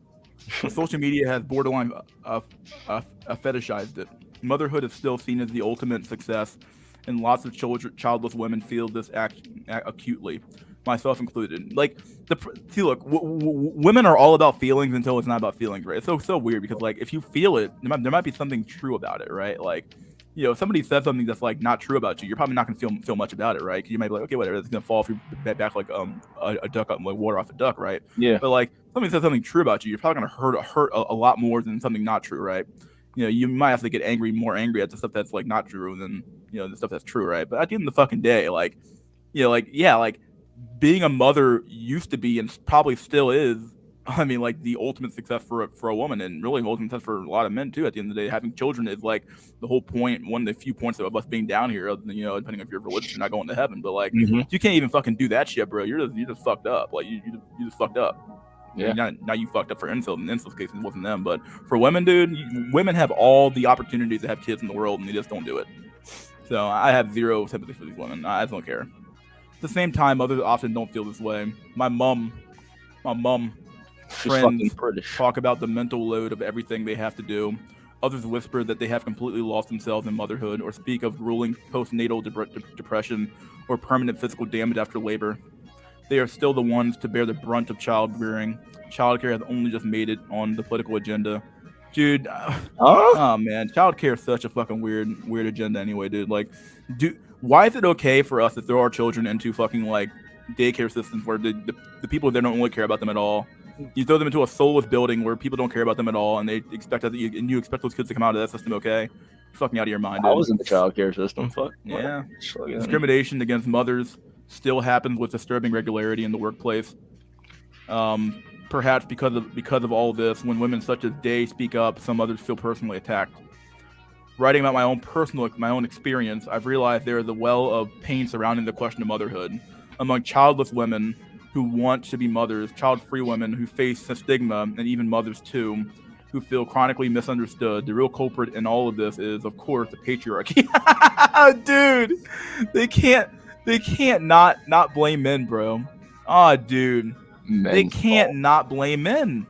Women have the inability to take responsibility for their own actions, bro. This is why women shouldn't be anything else but workers in the house. Like, that's what I'm saying. Like, they shouldn't have any power. If they can't take responsibility for their actions, what power do you deserve to wield? This makes no sense. You can continue. The Zennial label needs to be retired. These women are just as dumb as the younger millennials like me. Yeah. It's good for women to lose themselves in motherhood. When women aren't selfless for their children, they tend to be highly selfish and problematic. Yeah, that's true. That's true. So true, yeah. So there's nothing that patriarchy loves more than women tearing each other down. Oh my god, bro. We all experience the sheer exhaustion of being constantly judged and shamed, and we all have to face the consequences of choices we make as women. We need to be able to talk about it honestly. In the roles of Dr. Pragya Agarwal, author of Claimed Motherhood, we need to normalize these conversations outside of our comfort zones. If we do not sit with our discomfort, we cannot change this. Oh, bro, these bitches want to be exalted for doing this nothing. chick. I did put on the feminist voice for a second there, because this chick went. She didn't even make a point, really. She didn't even make a point, bro. All she did was say, this is the fault of the patriarchy, and we all hate the patriarchy, right? Therefore, it's men's fault. Like, you didn't even make an argument. You just said, like, what is this? What the fuck, bro? Bitches want to be exalted for not doing their duty. It's crazy. God damn. This article was infuriating, bro. I don't know. I didn't think it would be this bad until I got to the end. The fuck, dude? What in the fuck? Pyramid fertility window is just a myth, bro. Oh, dude, I don't know what he was talking about with that shit, bro. Pyramid is weird. Yeah, I was like, dude, like, he wouldn't even agree with the fact that I was like, there is a fertility window. I get you with the sexual window, bro. The fertility window still exists. And he's like, well, no, women don't want to have kids anyway. I was like, okay, but that's irrelevant to what I was talking about. Like, there's still a fertility window, though. Biologically, like, there's still a fertility window. Yeah, like, it doesn't matter that they don't care about it. Doesn't matter what the social fucking shit. Yeah, it still exists. Like, that's what we're talking about when we say a wall. Like, but he was like, no, it's this, and I don't know, man. He's such a weird dude, but dude, most men hit the wall. Over 80% of women have kids. In fact, post-wall women can have kids. It's called in vitro. Yeah, you think in vitro is really that successful, my dude? Are you serious? No, it's not. You can't possibly believe this, bro. Women don't need men to have kids. They can just buy jizz off the donation. Yeah, there's less jizz going around, buddy boyo. And it's not buddy. The chat jizz they want. Oh my god. Women are screwing themselves over as men's fault. Like, anytime, like, he's so dedicated to, like, it's like he's like semi-defending women here. Like, no, women have all the advantages, but at the same time they don't. At the same time they do. Like, look, Pyramid, make a point, bro. He's probably a trad cuck. They're the biggest defenders of women. No, he's a snow gnat, and I don't know. He's a big snow gnat for sure. Even though his race don't hate him, but I don't know what his point is here. But his race hates him, but he's the biggest snow gnat I've ever met. Not the biggest one, but he's a. I know that. He's definitely is though. Yeah, I don't know what's up with that shit, but genetics should triumph. Yeah, I don't know. To be honest, does anyone really want a 60-year-old mother when they just turned 20? No. Yeah, I don't think so either, dude. Oh, dude. Any more comments I can read about this shit, dude? Also comment. Joseph was a proto beta boxer. Oh yeah. Maybe, actually. Yeah, St. Joseph. I don't know. So Floyd wanted to get pregnant, she can get pregnant. It's true. Yeah. They just want Chad's baby.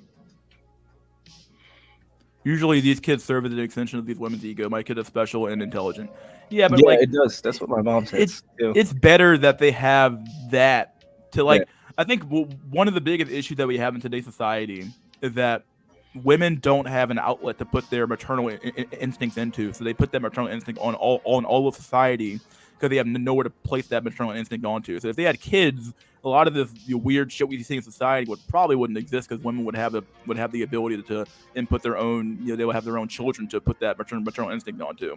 I think that someone else said this as well. A lot of I think maybe Sargon Avocado, someone else said that as well. But it's true. Like, women have a maternal instinct, or they have this instinct to have kids, and I think they think that they don't want kids and stuff like that. But the reality is that when they don't have kids, you see what happens. Like, you see where they take their misplaced angst about not having kids and they put it somewhere else, which is all these like social engineering programs and trans kids and all this weird shit. A lot of this shit's pushed by women, So yeah. What they call their dogs or pets or kids. Yeah, they're pet baby, they're pet, dog mom and dog babies and shit. It's like it's this weird shit like that. Red pillars will be hit the gym for granny maxing. Yeah. I mean, bioengineering is here in 2025 and beyond. It's the logical extension of looks maxing. Yeah.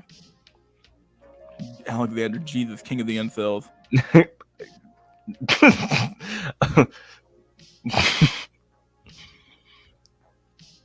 Mystery. Okay, here we got a good comment from 4K coochie eating guy. What the fuck?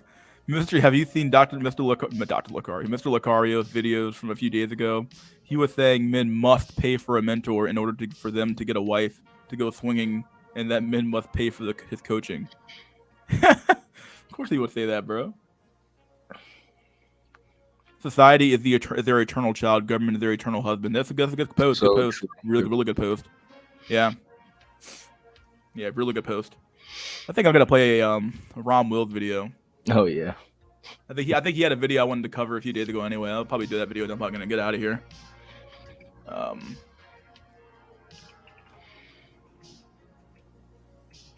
Also, the SFZ's been putting out a lot of good videos as well. If you haven't watched the videos at all, Rom Wills. Women are knowingly sharing men. Shadow men hate real men. The fuck is Shadow Men? The fuck is that shit? Dark Side of Body Game? The fuck? We go to Rom's channel. Oh, welcome to my spot, bro.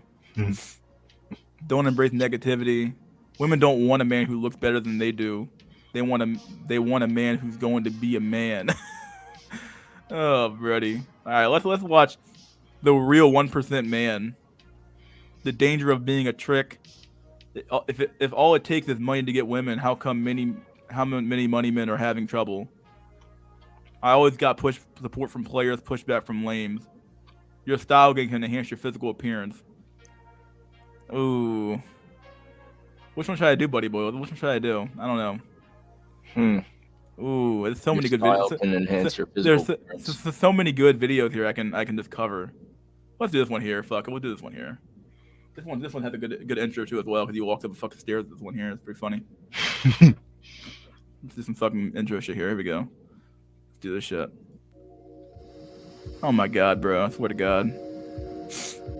What the fuck, bro? The little sway he's got is fucking hilarious. Look at that.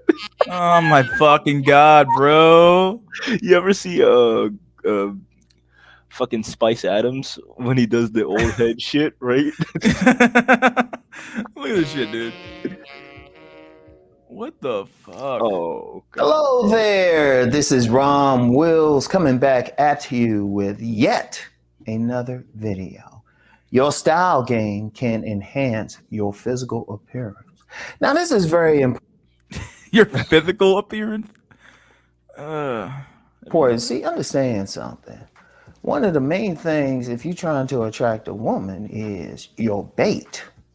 My man's still on like early like 2010s like game theory. Like he hadn't updated his playbook probably since he was back in the 1980s. Like, he's way back, bro. He's going far back. She gotta like your appearance. Now, a lot of guys will say, "Well, you gotta have that square jaw. You gotta be 6'2". Yes. all of that. Yeah, it's true. You think it's not true, buddy? Like, Jaw is law. You don't think those men have higher advantages in the dating market, or what? And even some guys who follow body games say, yeah, you got to be muscular and all that. And yeah, all that helps. Helps, like the main part of the thing, dude. That matters. Style is the icing on the cake, bro. Like he probably thinks style is the main part, bro. I don't know. Let's see what he has to say. But what if you not 6'2"? What if you don't have that perfect square jaw? Over. How is it some other guys were getting a woman? Now, this is a game learned in the streets. And it's still a lot of guys, especially in more urban neighborhoods, they still adhere to this. Dudes in urban neighborhoods back in my day, dog. At least back in my day, they were fucking wearing like the Timbs, baggy fucking pants, a fucking big ass t-shirt, and a do rag, and they were pulling bitches. But they weren't fucking wearing no fucking high fucking style fucking clothes, bro. Fuck out of here. It's your style. It's your style. Boomers. It's your drip. It's how you wear your clothes. Because your style is a uniform. And what it is, see, one thing with your style, it could be a magnet or a shield. See, if you have a great body or something, you still have to draw attention to it. If you have the right clothes, the right fit, which a lot of women will say they like a man's fit, it actually enhances your physical form. But if you're wearing some clothes that are loose, it's not really showing your frame. Dude, Chad could come up wearing a trash bag. Chad, Tyrone, all these men could show up wearing a trash bag, bro, and it wouldn't matter, bro. True. So true. It wouldn't matter at all. Okay, they could show up wearing a fucking potato sack, and it wouldn't matter. Fuck me, like bro. A hobo. He still has that square jaw. It could turn off a woman. She ain't seen it. And really just the look of it. She could be turned off just by the look of the clothes. Now, some guys will say, well, if you look good, it don't matter. Well, it still depends. And see. Oh, bro, even he had to concede that, bro. He's like, well, it still depends. Like, okay, dude. But here's the thing. Your style is also a reflection of your personality. And see, when a woman is looking at that, they paying attention to that. They trying to get a general idea. And in fact, it can't, like as I always say, it can be a bait because it says something about you. See, I'm famous for saying a woman can suck your dick off of your shoes. Now, some guys who didn't understand that, they didn't get it, but then several women who heard the same thing, they were like, yeah. Because think about it, when a woman looks at you, she looks you up and down. In fact, some women actually said they'll start at your shoes. They looking at you up and down. They try and get an idea. How's his clothes looking? Do they match? Is he coordinated? What does it say about him? Like, I remember some women. Bro, he's like boots. It's so over. Oh my god, dude. These boomers overcomplicate shit, bro. Oh, it's your shoes. It's like they want so to believe that like their past success was due to like some like other external factor other than like their fucking genes. Like exactly.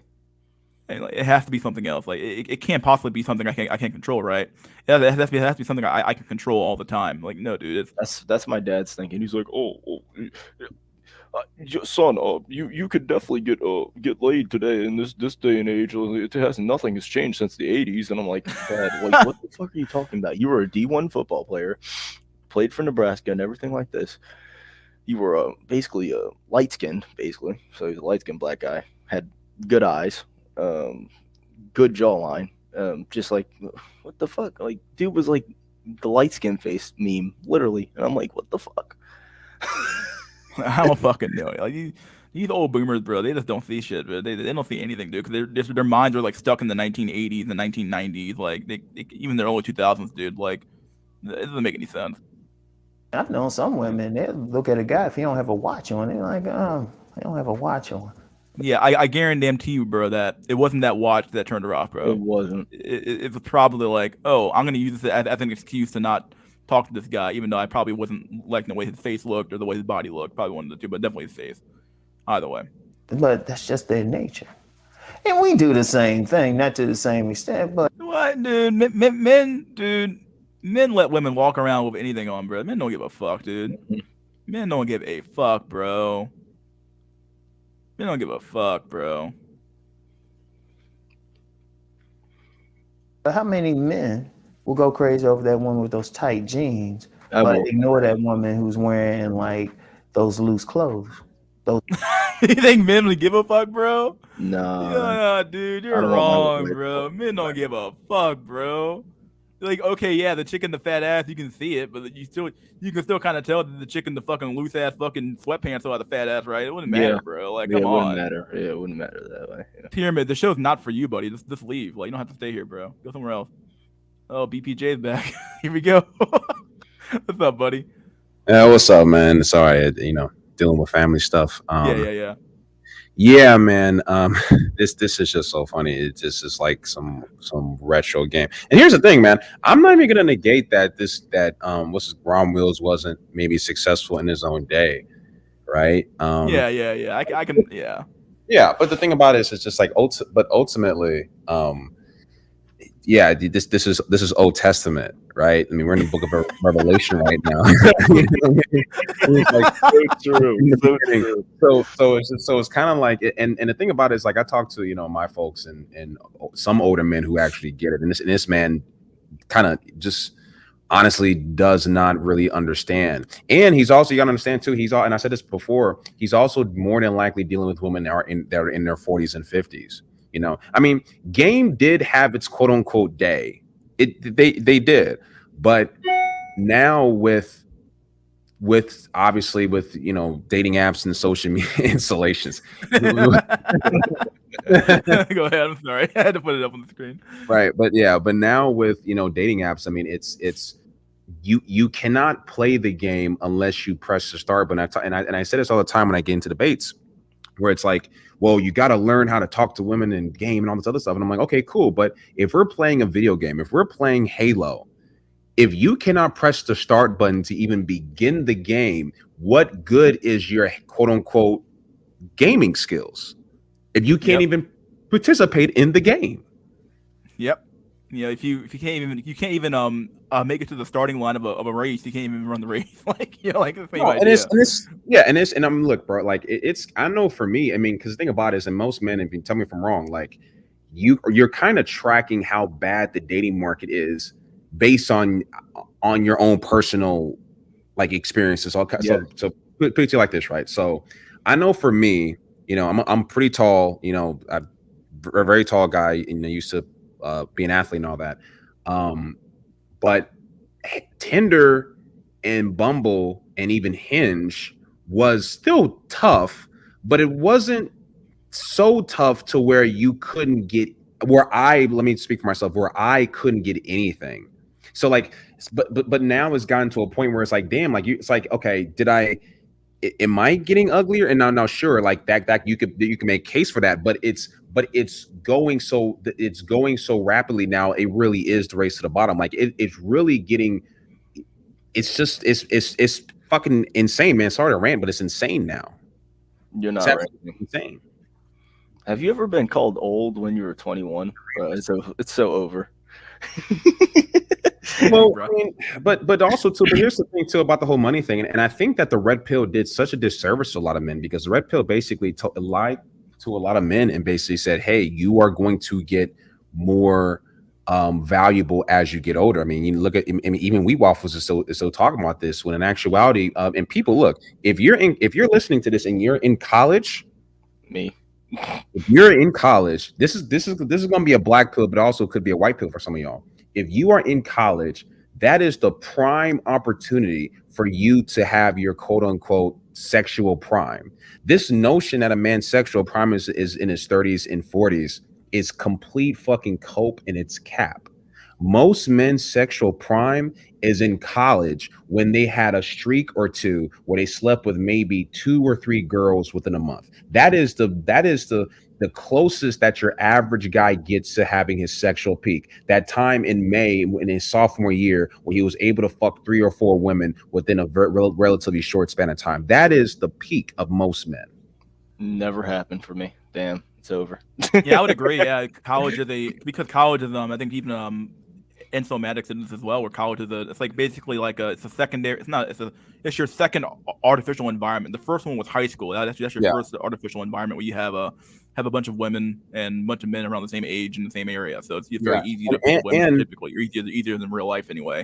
And then college is the second one. Yeah, go ahead. Yeah, and it's the and also and then again, there's more black pills. But like, so here's what women tend to do, right? And I've seen this pattern multiple times. Here's what happens. A young woman, obviously she's in her her quote unquote prime or whatever, 18, 19. If you're not getting her when you're young and she's young, and you don't try to figure it the fuck out with, then more than likely you're not going to be able to get any type of quality or wife of a woman. So here's what ends up happening. A woman at 18, 19 gets with a guy around that time. More than likely he's a Chad or a Tyrone, and more than likely he's either broke or he's not all that ambitious, because he never had to be, because he's a Chad or a Tyrone.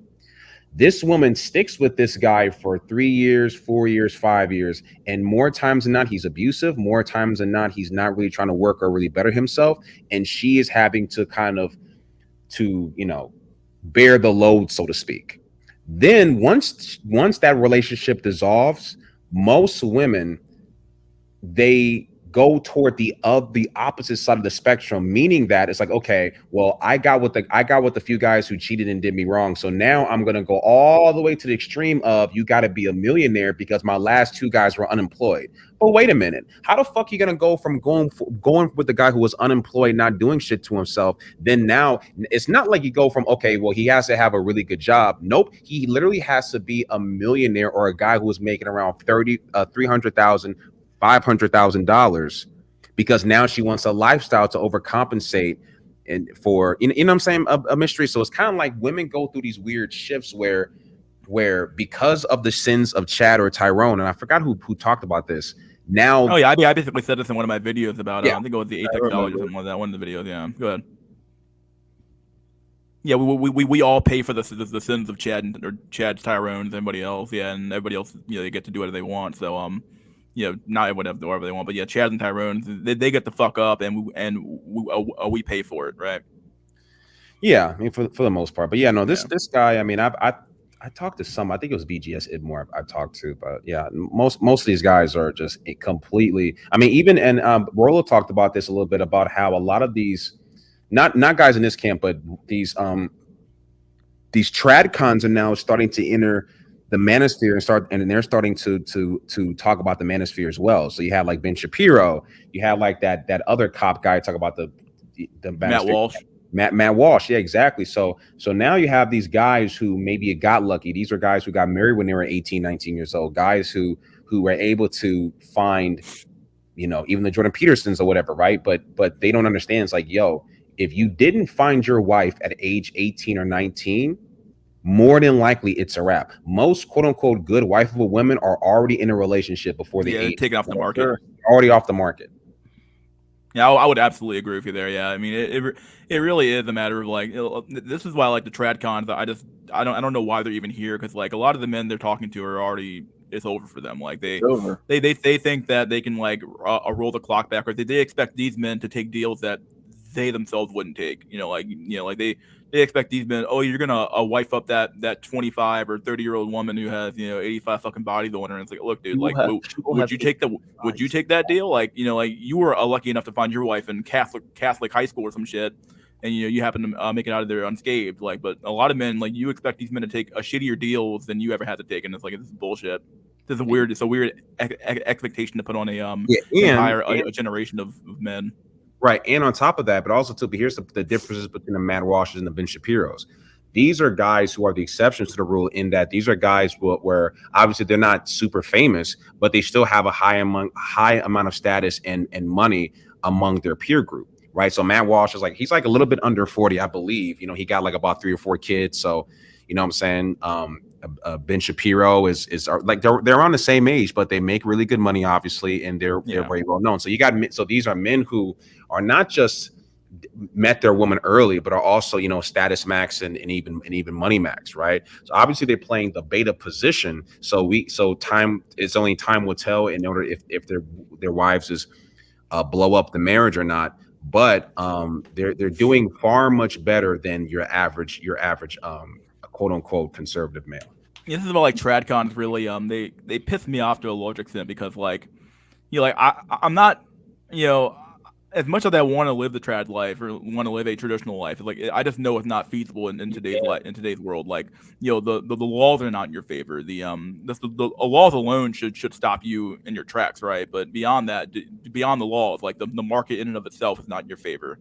And like this idea that like, you know, once again you expect like these trad cons think that, oh well, I found my fucking perfect unicorn at age 18, so it should be easy for you, right? And it's like, well, it's like the epitome of like apex fallacy and survivorship bias, right? Like, you know, like I made it, therefore you can too.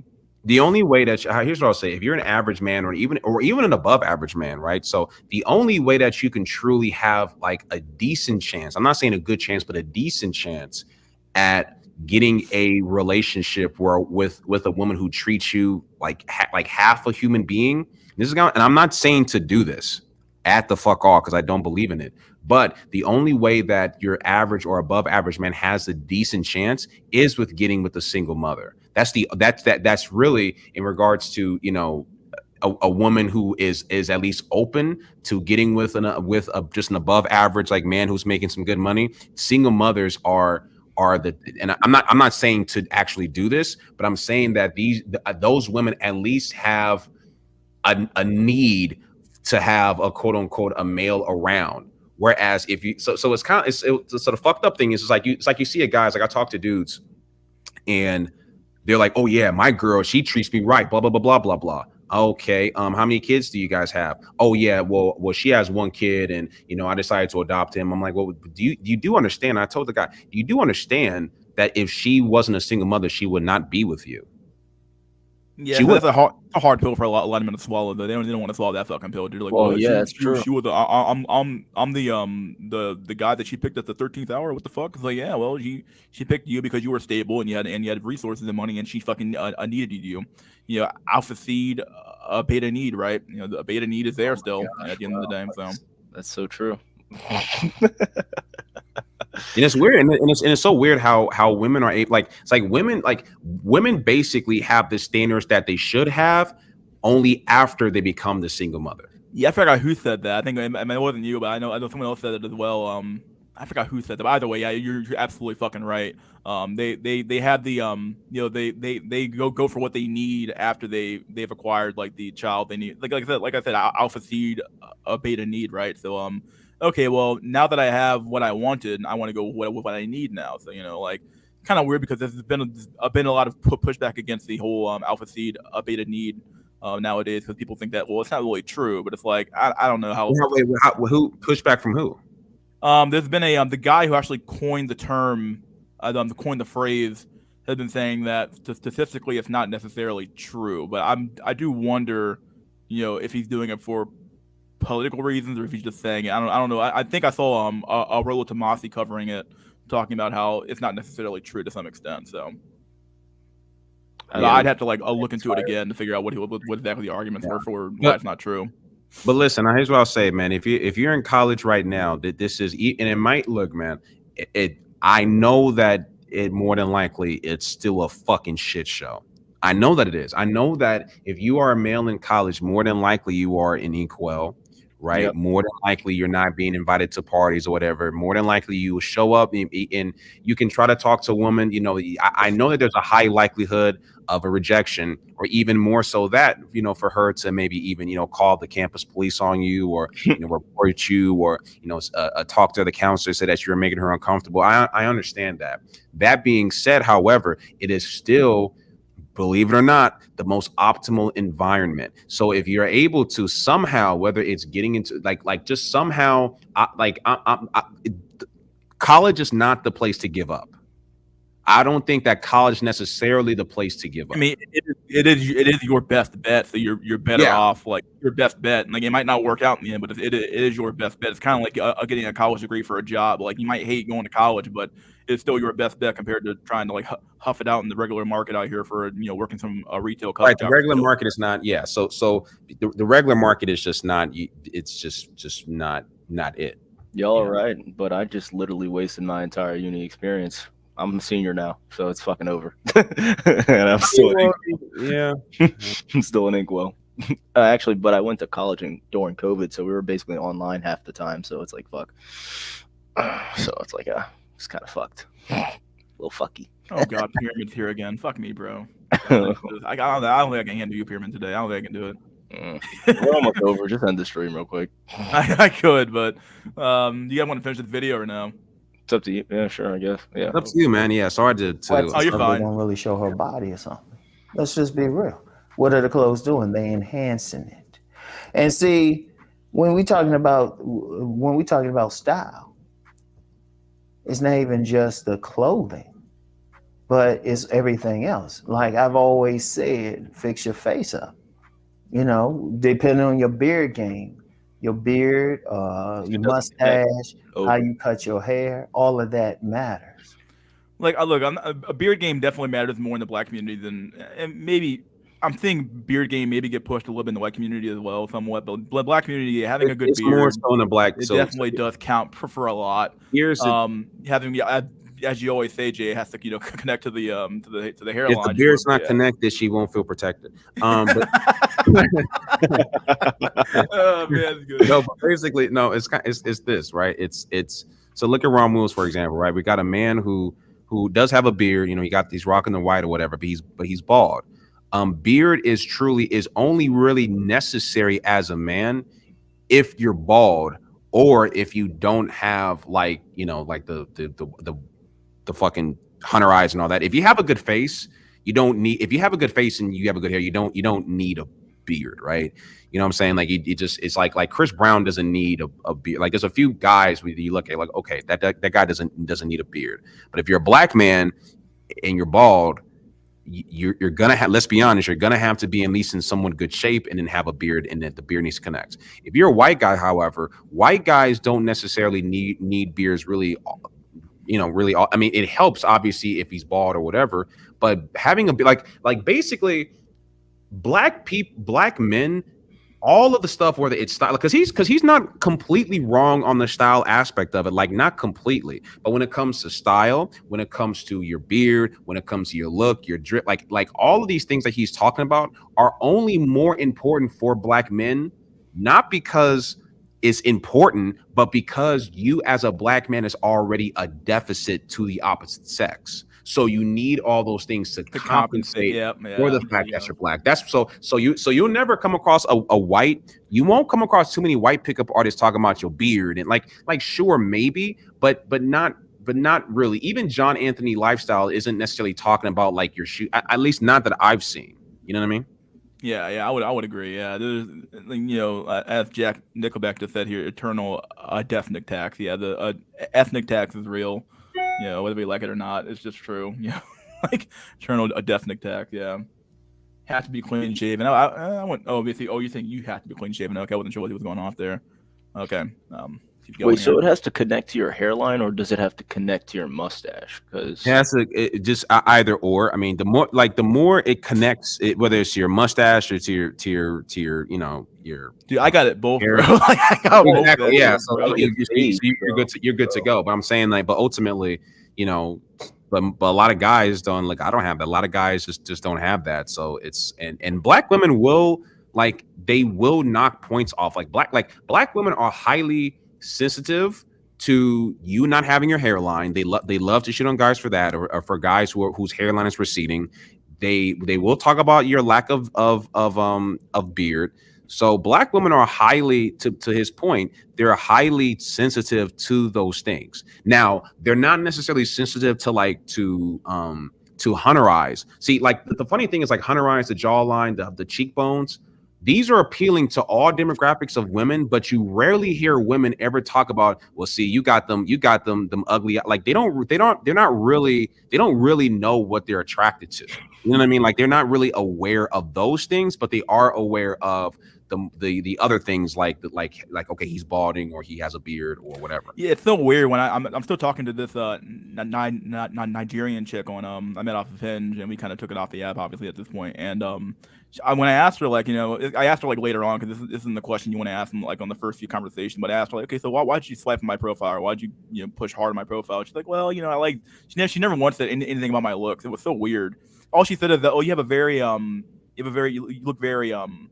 look very cool, calm, and cool and calm. And I was like, okay, that's weird. Like, but she didn't say anything about my looks. And it's like, and women will almost, in my experience, they almost never say, like, I've had a few women say, oh yeah, I thought you looked really good, and you had a good beard, blah blah blah. But a lot of women I've talked to will almost never say, like, at least outright tell you, oh, I thought that you looked really attractive, or something like that. It's so weird. I know, right? I don't know if that's been your experience, Black Pillow J, but yeah, I didn't notice that. Like, I mean, it's mostly. I mean, I really only get women based on my height and because I'm like decent, like above average looking, like mostly. But the problem is that like again, once you get to rounds 1 and 2 of the tournament, now the competition starts to heat up. So now I got to compete. Now you got to compete with, okay, the guy who has your looks but got more money, or he has a better place, or the guy who maybe has the same amount of money as you, but obviously looks better, or who has better hair, or who has better eyes. So it gets more and more. And no matter if that guy I'm competing with, because it is a competition, and I hate it when these dating coaches talk about, well, see, that's your problem. You worried about the competition and like you're focused on that. It's like, it's not about me being quote unquote focused on that. And I had to talk to LaCorio about something like this.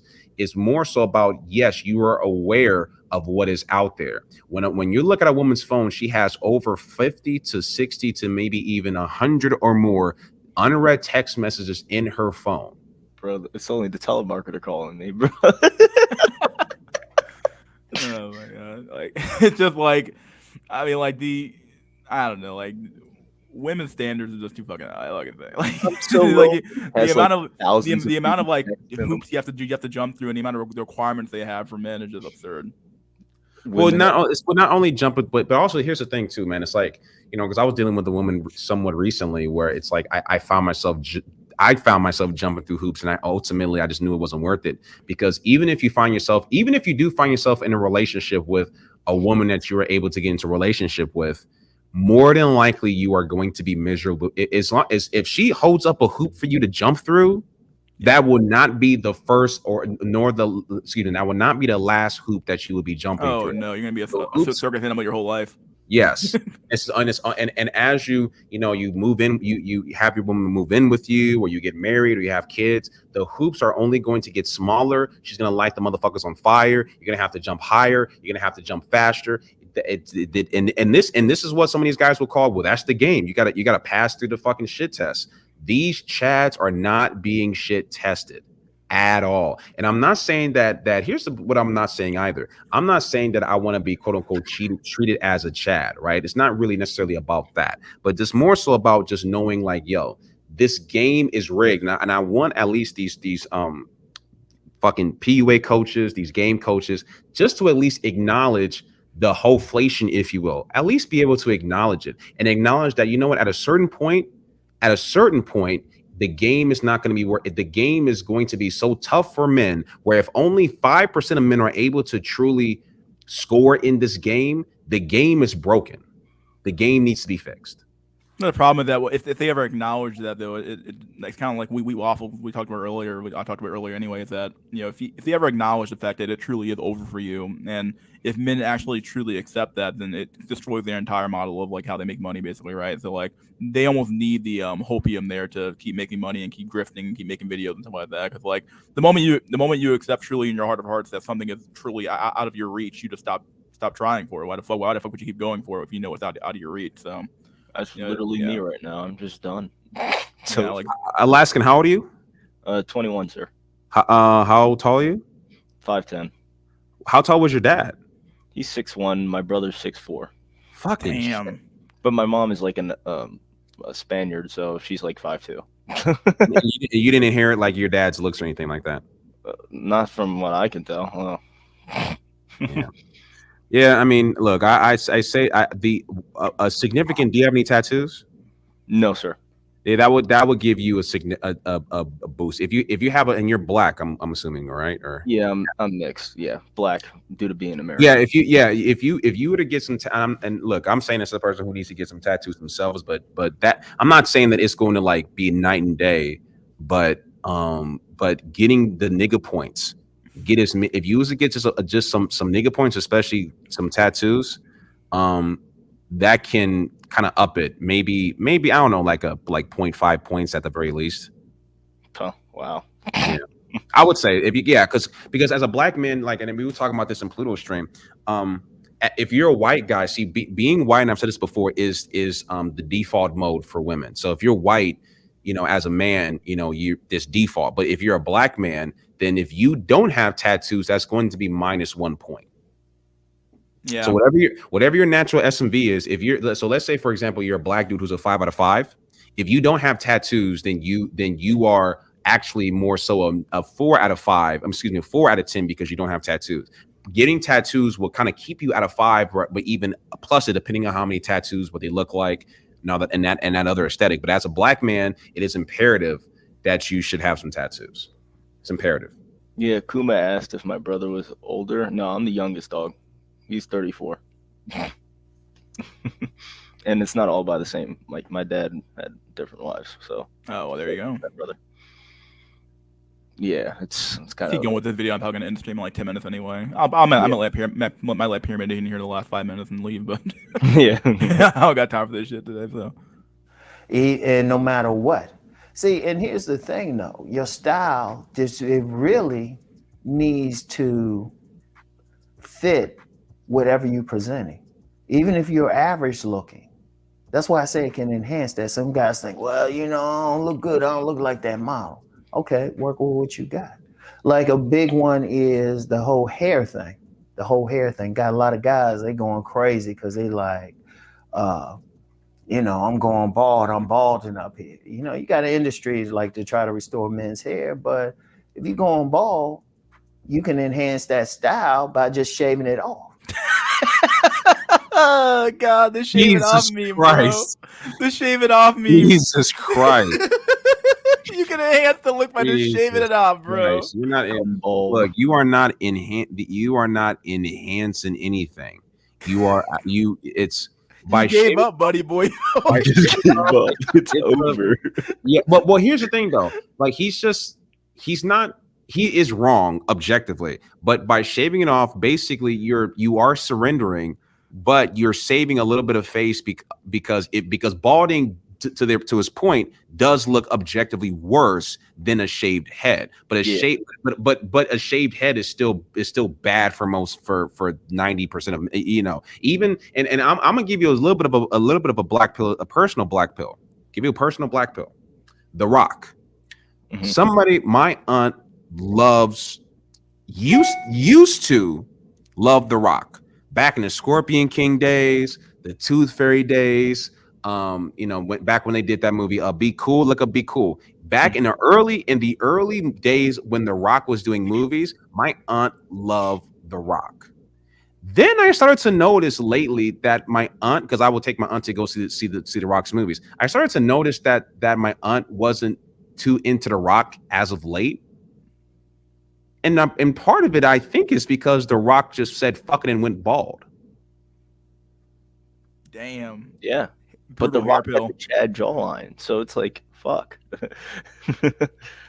Oh, damn. The only thing that saved me is the fact that like I still have a great hairline. Yeah, I'm just balding in the back, so I have to cover it up. But yeah, like cover up. But yeah, at the end of the day, it's still balding, so that's what it is. Bruh, it's over. It'll happen to all of us, dude. Norwood Reaper spares nobody. I know, bro. he spares no one. Nobody. At some point, you will, unless like you're like some lucky motherfucker bald, lucky motherfucker. But yeah. And what a lot of men do, they have that bald and beard thing. That bald and beard thing, which is a legitimate style. You got a lot of guys, if the hair thinning out, they just grow that beard out.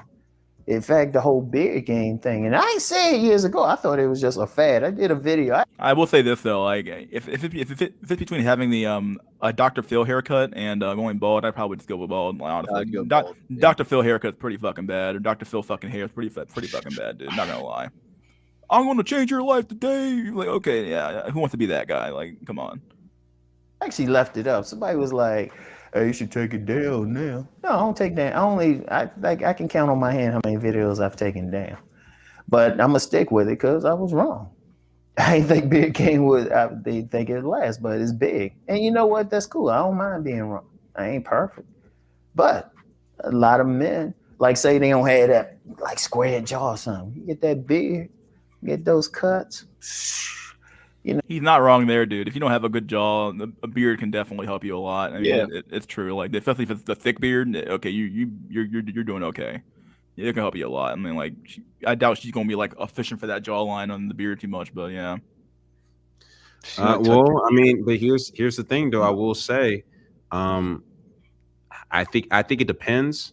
But women are highly. It's like they want to make sure that if they're procreating with you, that you're up to par. Look, that you. I would have. agree with you to some extent. Yeah, to a large extent. Yeah. There, yeah. So for example, it's like I keep saying ads on IG about these guys wearing the shoes that gives them lifts. You know, like it gives them like a Yeah. 2 or 3 2 inches. inches, Like yeah. it's like, you know, like that may work with like maybe that might be a benefit, right? But ultimately is not these are not, I would argue, long any sort of mid or long term solution. Eventually, she will see you with the shoes off. She will see, Yeah. and as soon as you drop off 2 inches, then the inch, all the moisture is going to evaporate from her box at that point, and then it's going to.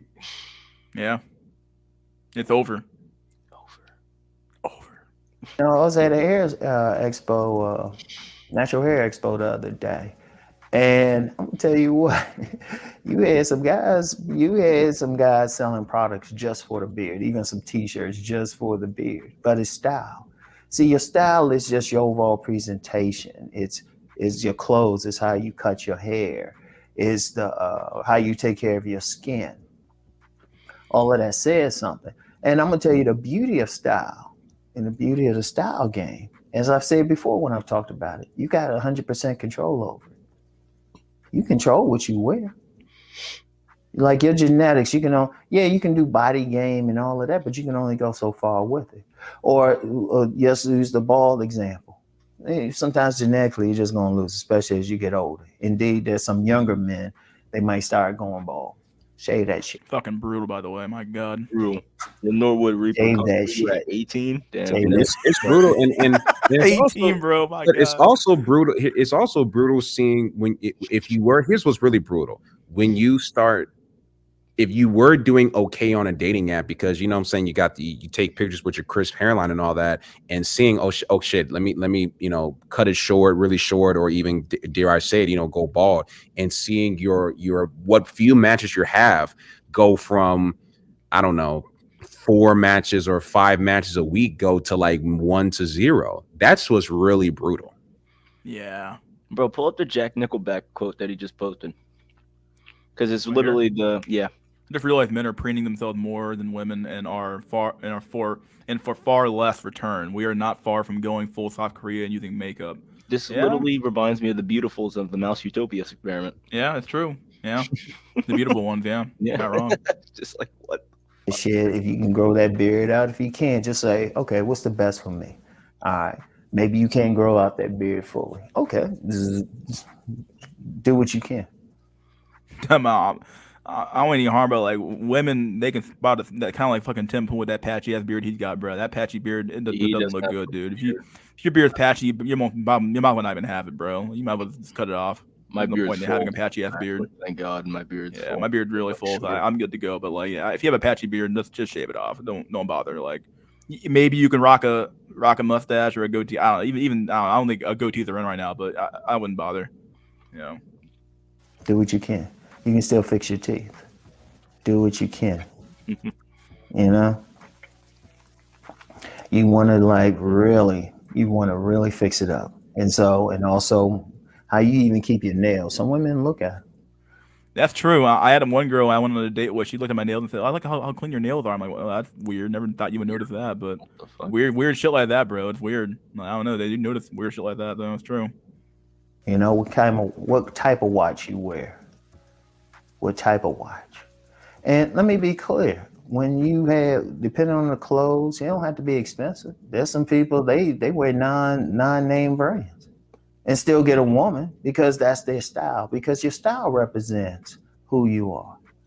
It's an extension of who you are. And yes, people are going to make a judgment and everything. Okay. As long as they make it on who you are. That's who you are. That's your style. That's how you like to wear things.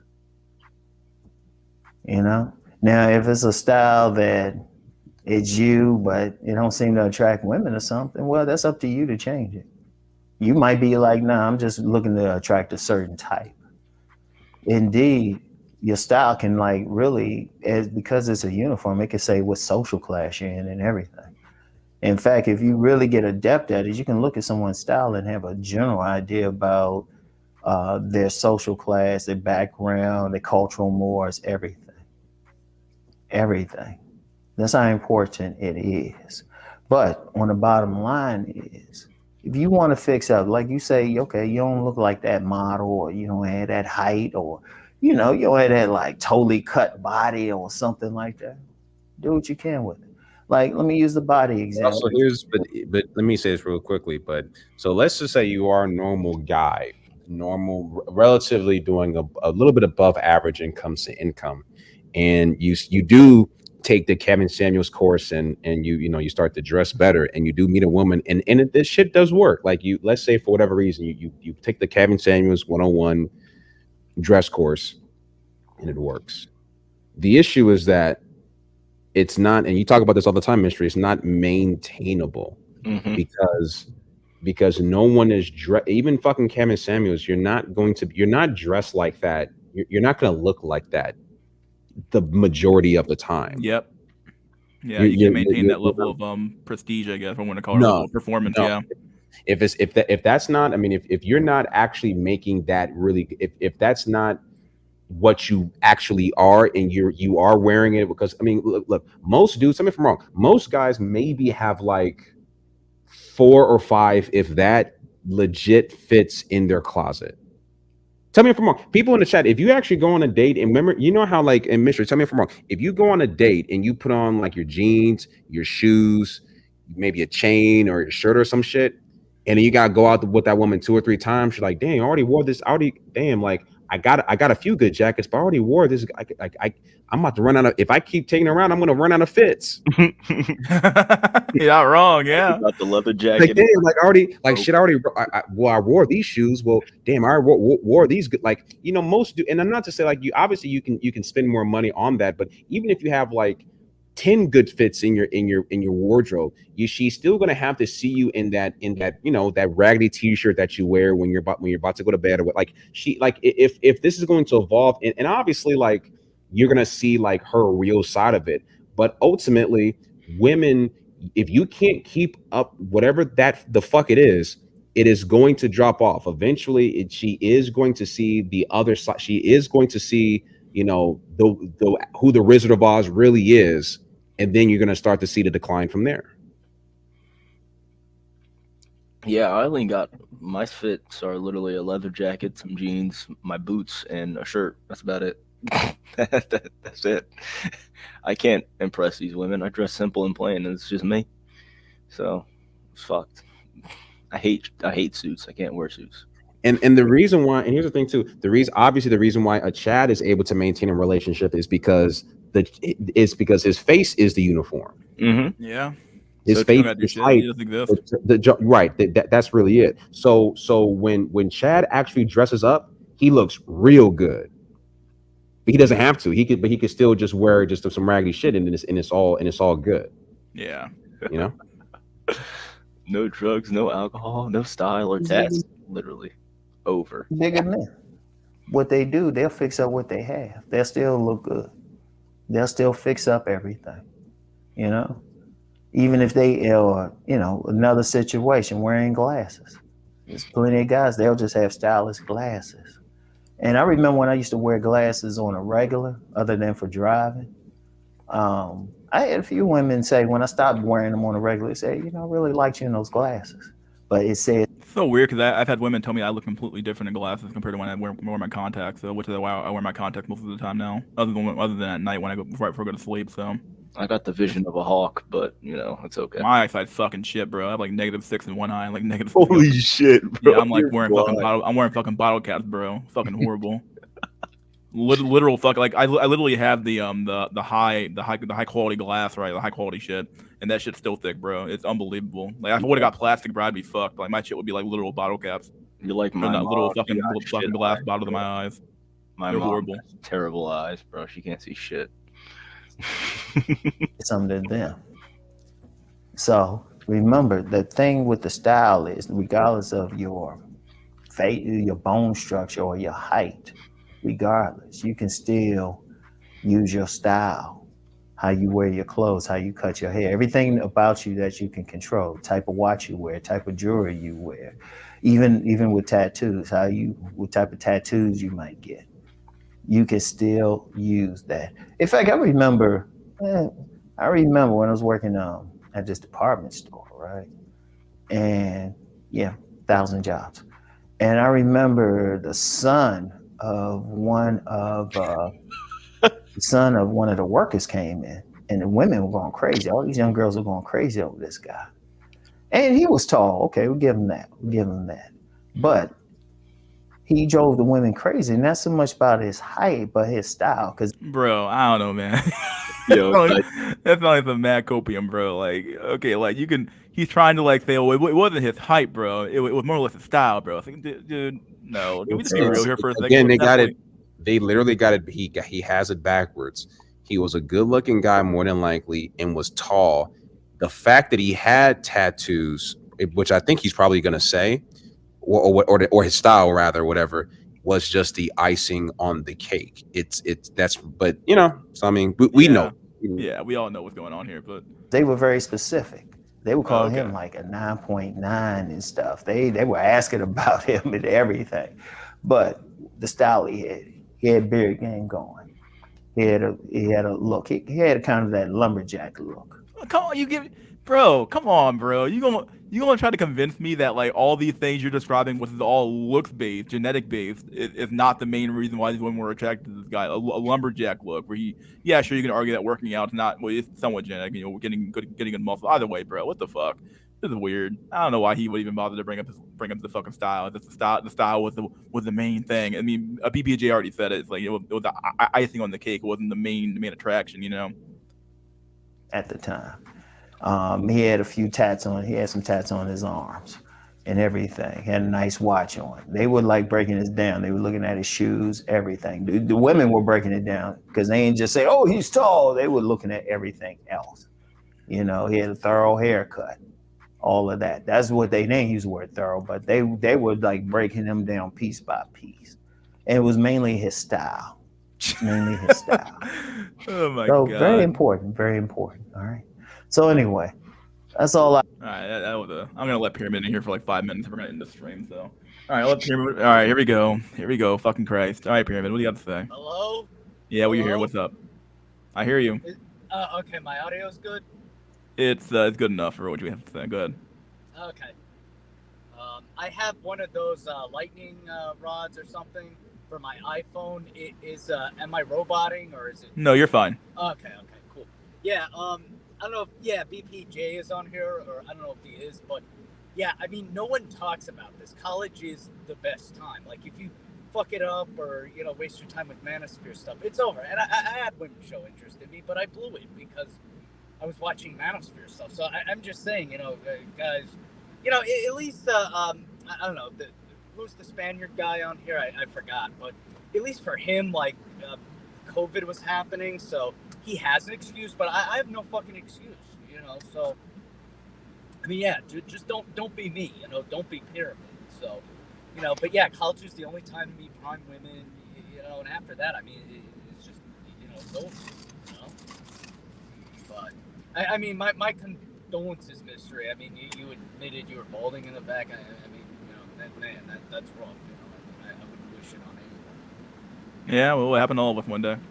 The Norwood Reaper comes for us all. I mean, it's on your mother's side, so my maternal grandfather, he went bald at 19, so I'm gonna go bald anytime.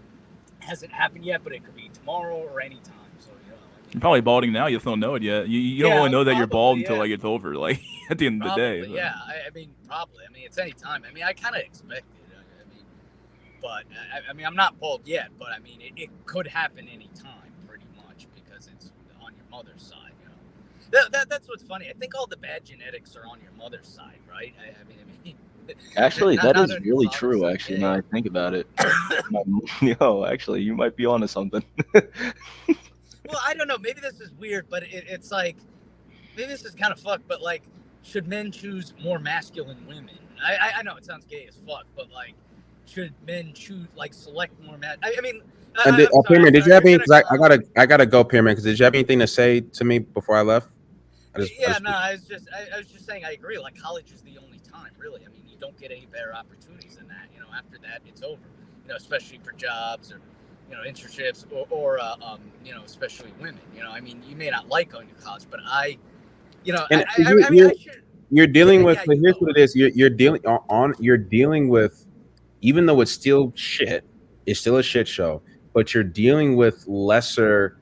You have a slightly higher likelihood of dealing with lesser damaged women while you're in college. So you can find yourself that woman who just before she fucked that Tyrone who was able to make her squirt with Justice Dick. You know what I mean? Like you're it's not, and you still might get fucked over. So I'm not. This is no guarantee by any means. But I'm just saying that ultimately, if you're in college right now, you're 18, 19 years old. It's just you just have a slight it's just slightly better because by the time these women are already out of college, then they're still on that cock carousel, and once they belong to They're getting married. They're getting married. A lot of the girls I know, they're getting married like at 22, right out of college. And I live in like the most liberal state, so and these are white girls too. So and also here's something I kind of wonder. You know, there's kind of a spectrum. So I talk about how a lot of ethnic minorities or poorer whites get married early, but I wonder if on the other side of the spectrum, very wealthy whites get married early too and have lots of children, because I've heard the poorest and the extreme rich have the most children. So I wonder if that's the case too. Like, I mean, generally attractive white girls tend to be rich, right? I mean, and they tend to be in college. So I wonder if they get married early too. I mean, that's the case for girls I've known. So Here's a good comment for in the stream period. If that were true, under your own previous comments about how masculine black women look, shouldn't all black men be absolute mocking gods? yes, they are. A lot are, because I think black men select masculine women. Or probably what happens. I think in the '60s, black women selected bigger black men. I mean, if you go to West Africa, the average size isn't too big. Like men are like 5'3", 5'6", but blacks in the United States, and no, they were not bred like animals. That's a myth. It was just black women were selecting bigger men, or black men were selecting bigger women to have more athletic sons and get sports scholarships. I mean, again, not all, but I've known poor blacks from the South who, in my school, they would do sports scholarships. So yeah, if your livelihood and only way to get out of poverty was brute strength, yeah, you would select a partner with brute strength. If you're a man, you would probably select a stronger woman, or vice versa. So I mean, I could see that happen. Okay, well, I gotta get the fuck out of here. So, Pyramid, I'll see you next time, buddy. Thanks for coming on. I know I let you on for 5 minutes, but it's what it is. All right, Alaskan Separatist, my dude. Thanks for coming on, my dude. Always a pleasure. Thank you for having me. All right, man. Thanks for coming on. Holy shit, dude. What the fuck? Okay, yeah. All right, guys. This has been SNC Sunday Night Cope Weekend Chat Random Discussion Episode 24 of Season 2. Please like, share, and subscribe. Leave a comment if you liked the video, or maybe you hated the fucking video. Leave a comment anyway. And never forget, buddy boys, that wisdom is fucking gold. Hope you guys enjoyed the stream. I think you guys really did enjoy the stream, because I had a lot of people, a lot of viewers in here at one point, 85 viewers at one point. I think our new highest record. I think maybe at one point we had 90, but either way, dude, we had a lot of people in here at one point. So at least for this stream, anyway, it's a lot of people. So yeah, I'm glad to see people had a good time, and yeah, happy Easter once again. We guys enjoyed it. Yeah, we're gonna do this again on Wednesday. We're gonna cover that video I didn't cover today. I put it to the sideline, so I'm gonna cover that video next on Wednesday night Wednesday. This Wednesday coming up, and next Sunday is gonna be episode 25 of season 2 of SNC. So I hope you guys enjoyed it once again. Yeah. Any good comments on the way out? Happy Fertility Day. Yeah, dude. Yeah. The 2023 Valentine's stream was peak Pyramid. Yeah. So what you're saying is roughly 20% of the stream had a full ride scholarship to a D1 school, right? Sunday Blues. Don't terminate it. What? What the fuck? I don't terminate shit, bro. I don't get rid of the streams. I keep them up. All right, guys. Peace out, my dude. Hope you guys enjoyed the stream once again, and cheers.